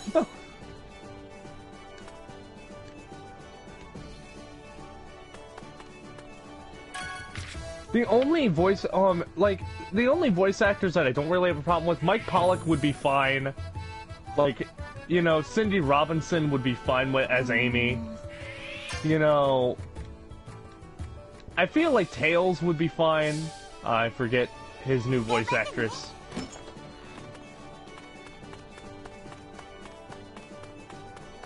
Oh no! You know what I just thought of? Oh no, Rouge. Yeah, that Rouge was kind of like she's kind of like a bro in the adventure games in a way. Like she wasn't overly. I mean, she was flirty, but not overly flirty. Like I don't know. Keep your hands to yourself. You call yourself a hunter, attacking a lady? Shame on you. Yeah, no, they'd be all like, yeah, okay, Rouge sounds way too flirty now, which is like, she always, I mean, she had elements of being flirtatious, but not, it wasn't her character, I suppose. I guess all that, like, her looks were just supposed to just say, I'm confident, that's about it, not like, I'm, like, yeah. Now, hear me out. Everyone says they want the original voice cast back for SA1, but hear me out. What if they brought back the 4Kids voice cast for an adventure remake? I wouldn't mind. I mean, like they had what is it? If they're playing Sonic Adventure music all throughout Black Knight whenever the characters appear, I feel like the 4Kids cast is just like an extension of the adventure. One era. line that I actually forgot about what is it? Was when you're fighting the dragon in Black Knight and Sonic's getting ready to fight like this big orange dragon in this cave. What is it? Sonic's like, you know, this reminds me of a time I did something similar, only last time I was with Shadow. So he references SA2. I don't remember him saying that. That's pretty cool. Yeah, that's a line that he says. Is it unused or is it actually in the game? No, that's in the game. Isn't that dragon at the beginning of the game, though? No, that's the one at the end of the game, right before the final boss. Okay. That's pretty cool. Yeah, I don't know. The 4Kids era, it just feels like it's an extension of Adventure. Plus, and especially if they're playing those tracks throughout Black Knight, then, you know, of course, it fits. Like, it's already there and established that it fits. Makes me think, like, imagine Jason saying Ryan lines. I could honestly see it. And that's not even me being biased, because I like Jason. It's just like, I think I could actually see that. Like, what do you imagine him being like in, say, the Faker scene between Sonic and Shadow? He'd give the same amount of energy. It'd sound okay. Like, that's what the thing is with Sonic. You need to have a lot of energy, and I feel like Roger has a chill vibe. And not that it's bad, but you can't be really chill with Sonic, I suppose. So if Jason keeps that energy, I think Jason would be able to be Ryan's lens. Pretty cool. Faker? You're comparing yourself to me?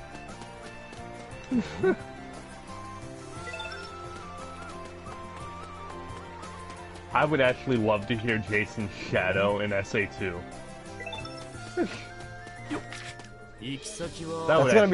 That's gonna be a huge difference, though.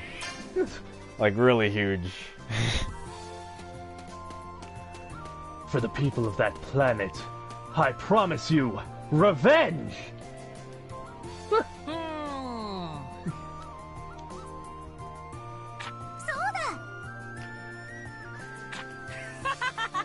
Could you imagine Ryan Drumming doing Sonic's lines in Shadow the Hedgehog, like as his little, you know, supporting character? Oh, yeah. Yeah, I could see that.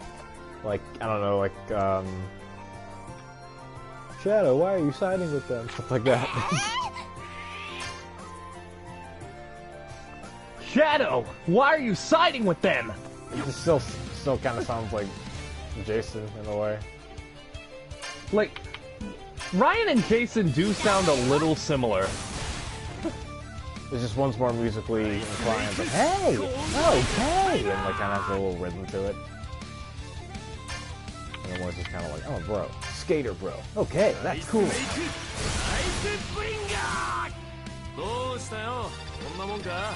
Imagine 4Kids. You know what? I might have to say that the 4Kids isn't the better option because we get to have 4Kids Rouge as in SA2. I don't mind 4Kids Rouge, actually. I think I say that just because, like, growing up with Sonic X, I just heard her voice a lot. But Rouge, the Sonic X Rouge doesn't sound like, well, Rouge is 18, right? Which makes Rouge sound like she's 17. I thought Rouge was 18. Really? She's 17. When? Like, since when was that said? I think that's in her bio. Pretty sure she's 18. I'm pretty sure she's 17. Now I have to Google.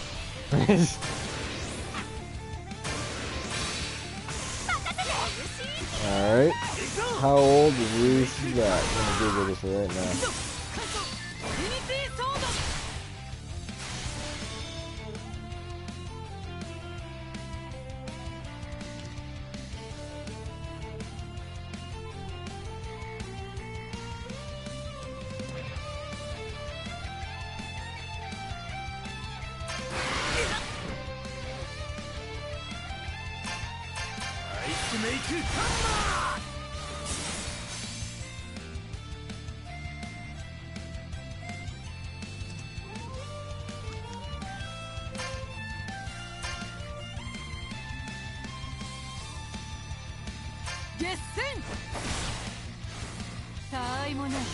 Yep, Rouge Sabat's 18. She's 18? I thought she was 17. Alright.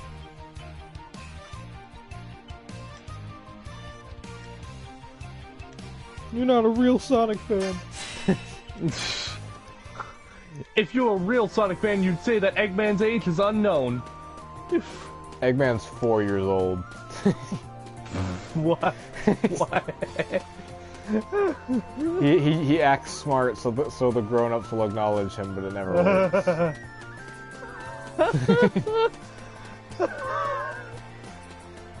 I don't know why that's funny. You must be this tall to ride this ride, and then like underneath those black rubber pants, he has like pogo sticks that he's standing on, and he's really just this small little kid.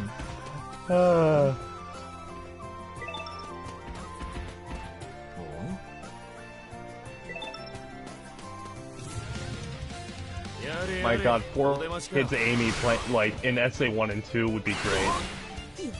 4Kids Amy? Yeah. Yeah, I like Lucy Ortiz as Amy.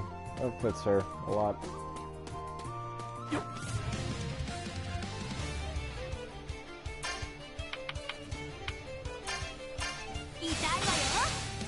You know, I actually forget what 4Kids Big even sounds like. He wasn't in anything. He kind of sounded like it almost kind of sounded like it was like Southern. He's like, "Hi, I'm Big the Cat. How are you doing?" Or something like it's like kind of low key Kermit the Frog or something. I don't know. He didn't really appear much. You know, I think his big thing was in Sonic X. Yeah, because I'm trying to think of a game where Big was a thing in the 4Kids era. I can't think of anything. I mean, he was in games, but he didn't really speak. And there's Sonic and Sega All-Stars Racing, the first one that he was in. He had like a little moped or something. He had like a moped. I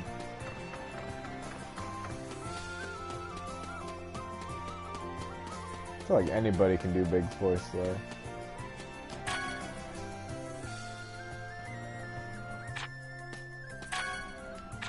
Lucy! Yes? I'm currently just chasing this monster down in Fairy Tail. Like, there's just this monster that keeps running away, and that's the objective, is that it's a mimicking monster, and it turns into people, and it's hiding from you, and he keeps running away, and it's really weird.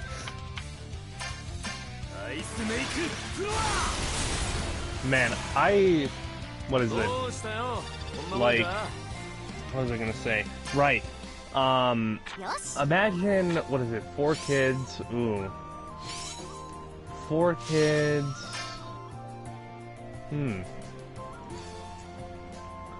Let's see. 4Kids Sonic, 4Kids Shadow, 4Kids Rouge. Oh no, 4Kids Gamma. Oh yeah, but then he sounded way too high pitched, like, "Hi, I'm Gamma," or something like that. Like almost like Polar Express kid levels, but distorted. Hi, I'm Gamma. Click on me for help. Pretty much. I don't know what happened there. Should have just kept the same voice. Yeah, Gamma needs to have like that deep voice.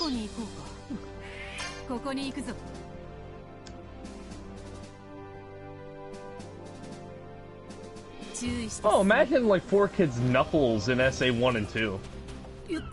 I can see it. Because Knuckles has this kind of like tough guy approach in those games, and Dan Green has a really tough sounding Knuckles. Dan Green, like, I love the 4Kids cast. The only characters that I didn't like in the 4Kids cast, besides Gamma, is friggin' Rouge. I don't like Rouge in the 4Kids cast. Because she doesn't sound 18, she sounds like she's 40. It's that and like, I don't really like, Tails either in the 4Kids cast that much. I don't mind Tails. It's fine, I think the other ones are better. Well, it's kinda... Wasn't it the whole point that they got Tails to be a girl, like, actress-wise, because the guys kept growing up? Yeah. So you want another, like, guy to be Tails? Yeah, I don't feel like that's impossible. But there are plenty of guys out there that can, like, do that sort of voice. I would like to see it just to see what it'd be like. Yeah. I think a lot of people still, like, imitate... That is a problem, though, because, like, oftentimes for guys, for, like, a lot of the time anyway, if you do that for too long, you can mess up your voice. Yeah? So you might not want to do that all the time.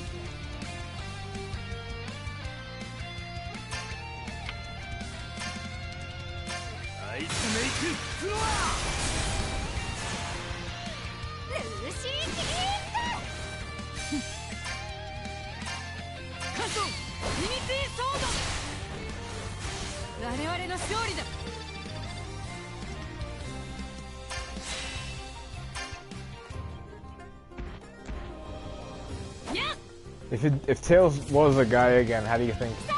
I mean, not him, but like the actress. If Tails was voiced by a guy again, like, how do you think he would sound now, or what would you want him to be kind of sounding like? How would I want him to sound? Like, I'm trying to think of my favorite Tails voices. I honestly want something like the SA2 voice. That's my favorite Tails, like, voice. Not direction or delivery, because that kid's reading off of a script. But, like, the voice itself, I like the most. Yeah. It has the same wavelength and properties.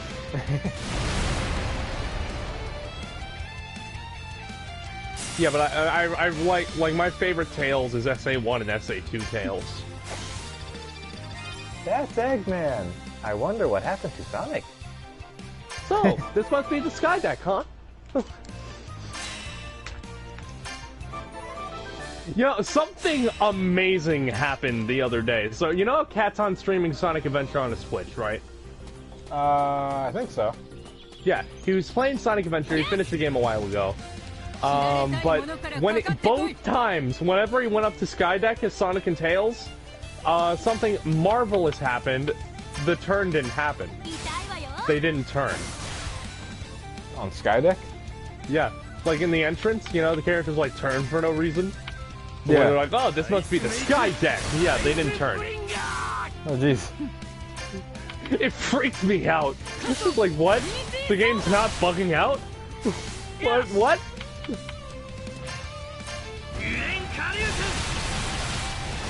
I haven't played, like, Adventure all the way through from beginning to end in a long time. Like, I kind of just go back and play the level, put the game back down. So, like, it's been a while. It would be fun to hear Mike Pollock deliver, like, Dean Briscoe lines. It would.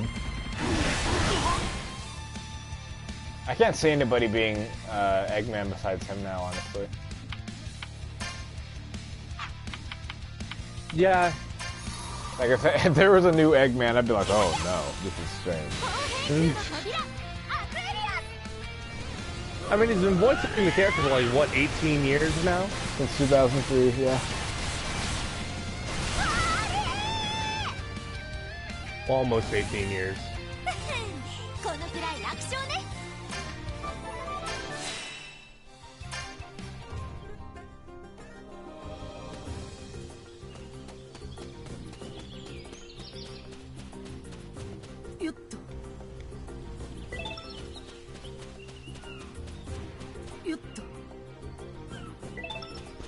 Like, okay, is it just me? Like, or, like, do you not like the modern, like, models of the characters? Not really, because they look just kind of basic and, like, not as stylish as they used to be. Like, I really like how everybody looked in Unleashed and SA2, because, well, one, longer quills, and then two, they look more, like, I want to say stylish, because obviously they haven't changed visually, but it's just like they, like, I would say like Sonic X, Sonic Adventure 2, and Unleashed, just for the way they look, because everybody just has longer hair, which makes them look cooler to me. Like,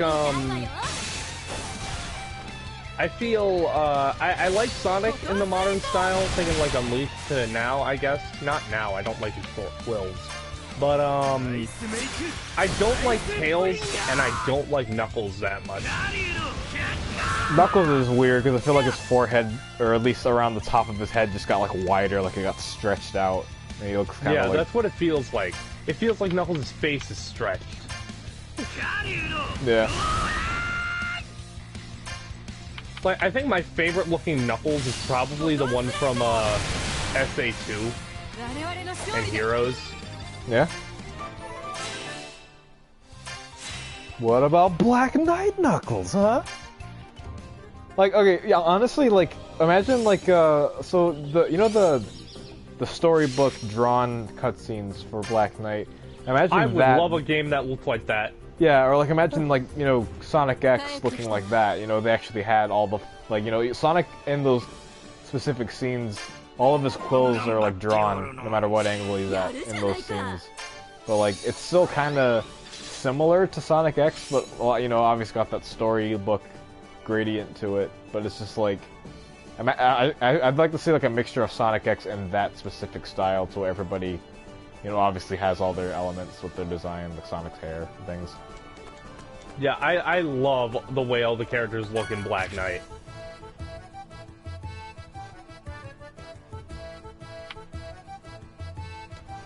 Like, that's the thing about, like, modern Sonic's, like, design. Like, oftentimes it can look really bland, but if you know what to do with it, it can be amazing. Yeah.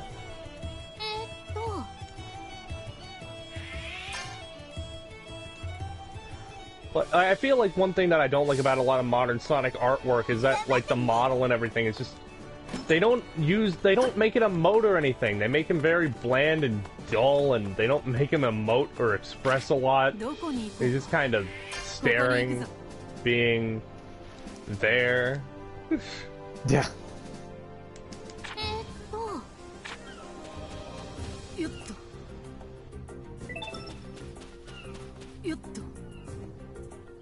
The Forces didn't even have like any CGI cutscenes, they were all in-game. Which isn't bad, but it's just like, it's a really big step down.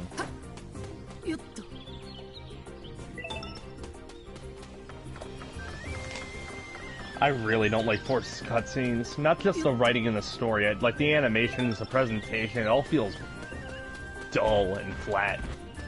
Yeah? Like the animations and everything are just stiff.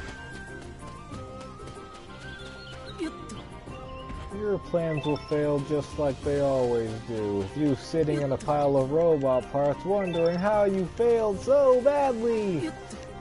There had to have been another take of that line. I don't know why they went with that.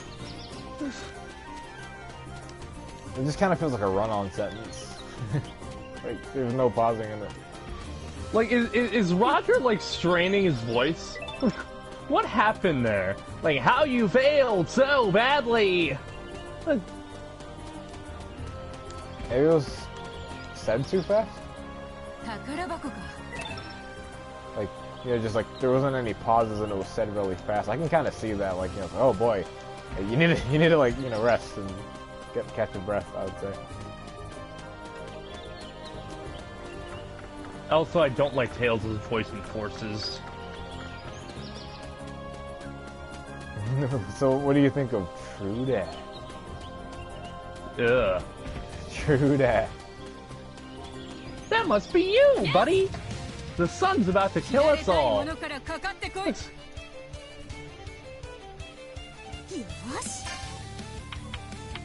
I always find it funny whenever you play like some kind of create a character game and they never say the name. Obviously they can't because it's create a character, but it's like they go the entire adventure going like buddy, friend, pal, any kind of pronoun to just not say your name. Buddy, don't! You'll be sucked in too!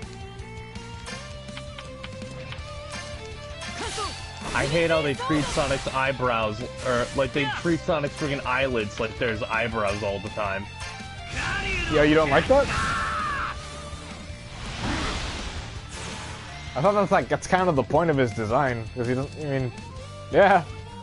It's really all you can do, unless you just give him individual eyebrows, and that'd be even weirder. No, you can you can move Sonic's eyebrows.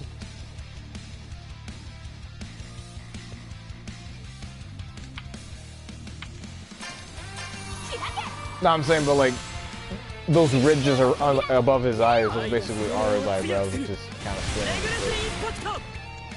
I mean, I don't know. Unless you give him, like, make him Mario, and you give him straight up, like, crescent moon looking blue eyebrows.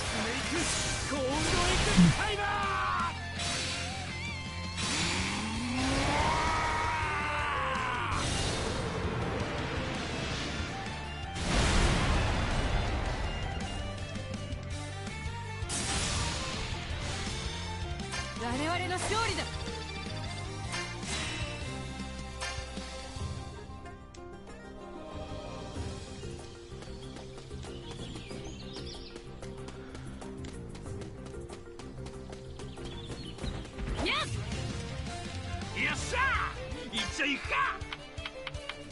I'm clocking in on like five and a half hours playing this game.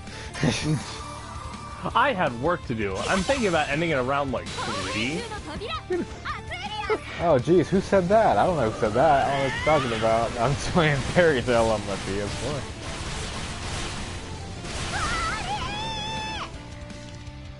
Xylo says that old guy got ripped. Yeah, he's strong. That's Makarov, but we call him Gramps. Yeah, he's a really strong guy. Also, for those of you that are still in the chat, you guys are troopers.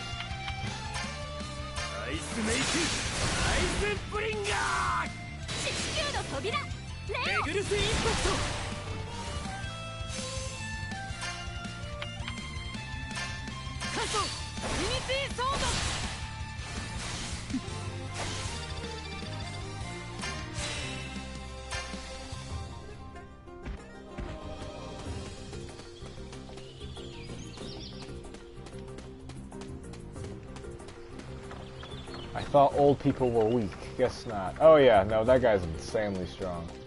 He's very strong.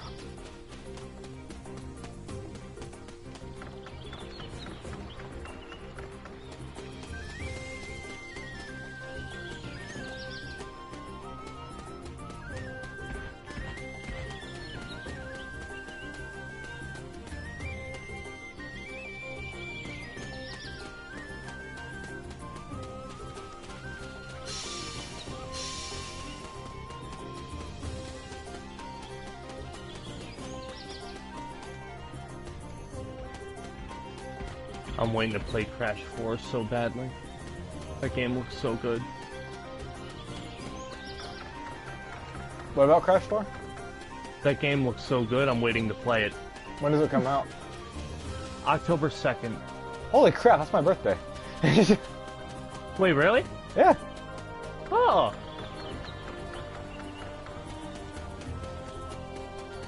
Well, looks like the world's ready to crash your birthday. That's interesting.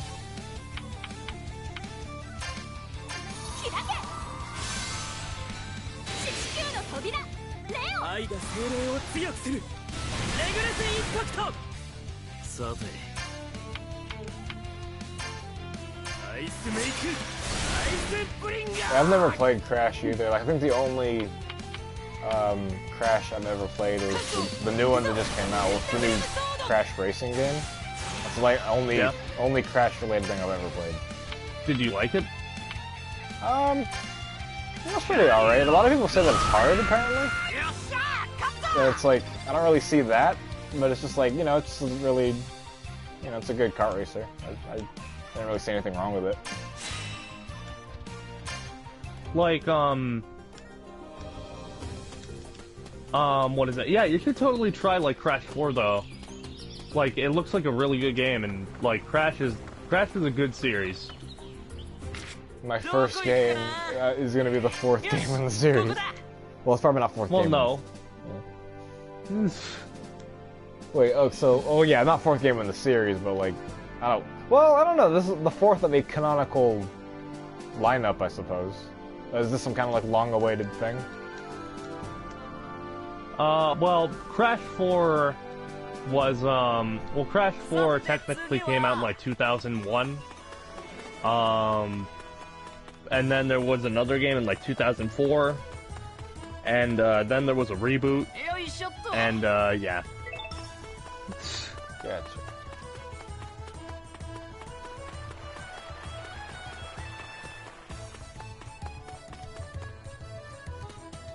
There's never been like a direct sequel to Crash 3.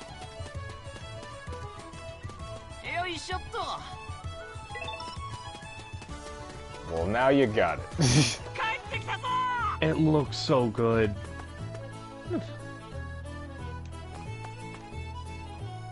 It's Crash going through other dimensions.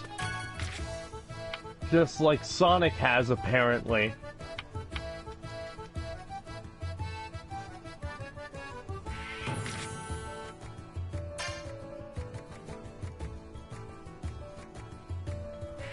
Lucy! Speaking of Sonic and Dimensions, what do you think of that Lego Dimensions Sonic stuff? Have you played that? I forgot about it. Have you played it? No. It actually kind of feels like adventure gameplay. It's all momentum based. And kind of sort of fully 3D.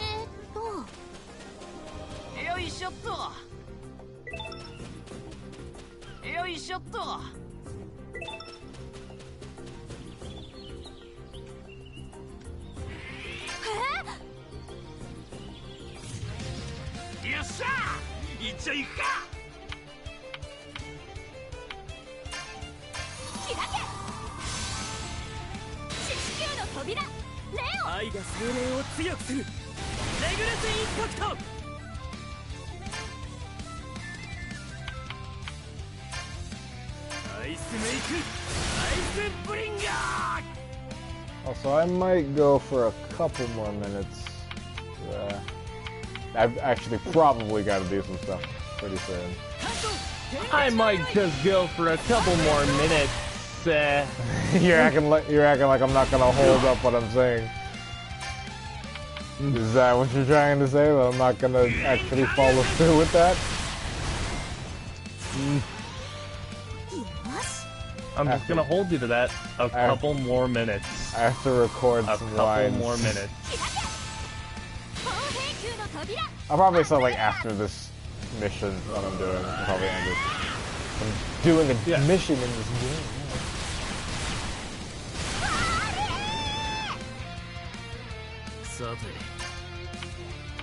So yeah, how about that? I'll end it after this last quest.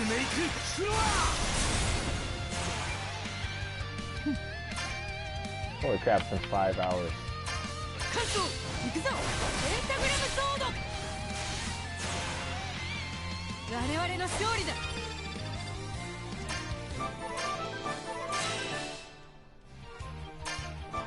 On the bright side, everybody's getting stronger moves. Is this the end? Nah, I mean, well, is it? Wait a minute, oh, no. No, I'm saying that because of the quest. Once I finish this quest, I'm probably gonna end the stream. I'm chasing this monster everywhere I go.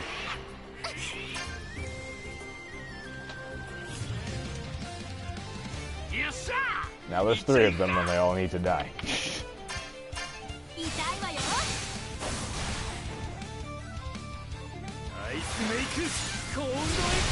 Yeah, I'll be streaming this game a little more because I've barely touched the story. It's so long.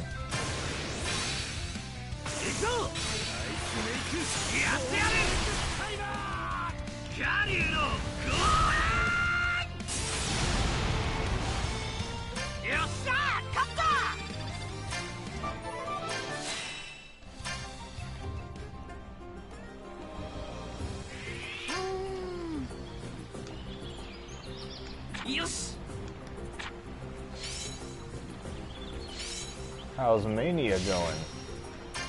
Well, I started playing through Encore mode, and right now I'm in Lava Reef. Well, congratulations, sir. You are my 1 millionth customer. Oh, great. What do I win? Nothing. Now get out. Nothing. Now get out. Okay, and just like that, my quest is complete. I think I'm probably gonna end it now. Well, yeah, it's been fun. Thank you guys for coming out. I'll definitely do more streams in the future. So yeah, it's been fun. I'll see you guys later.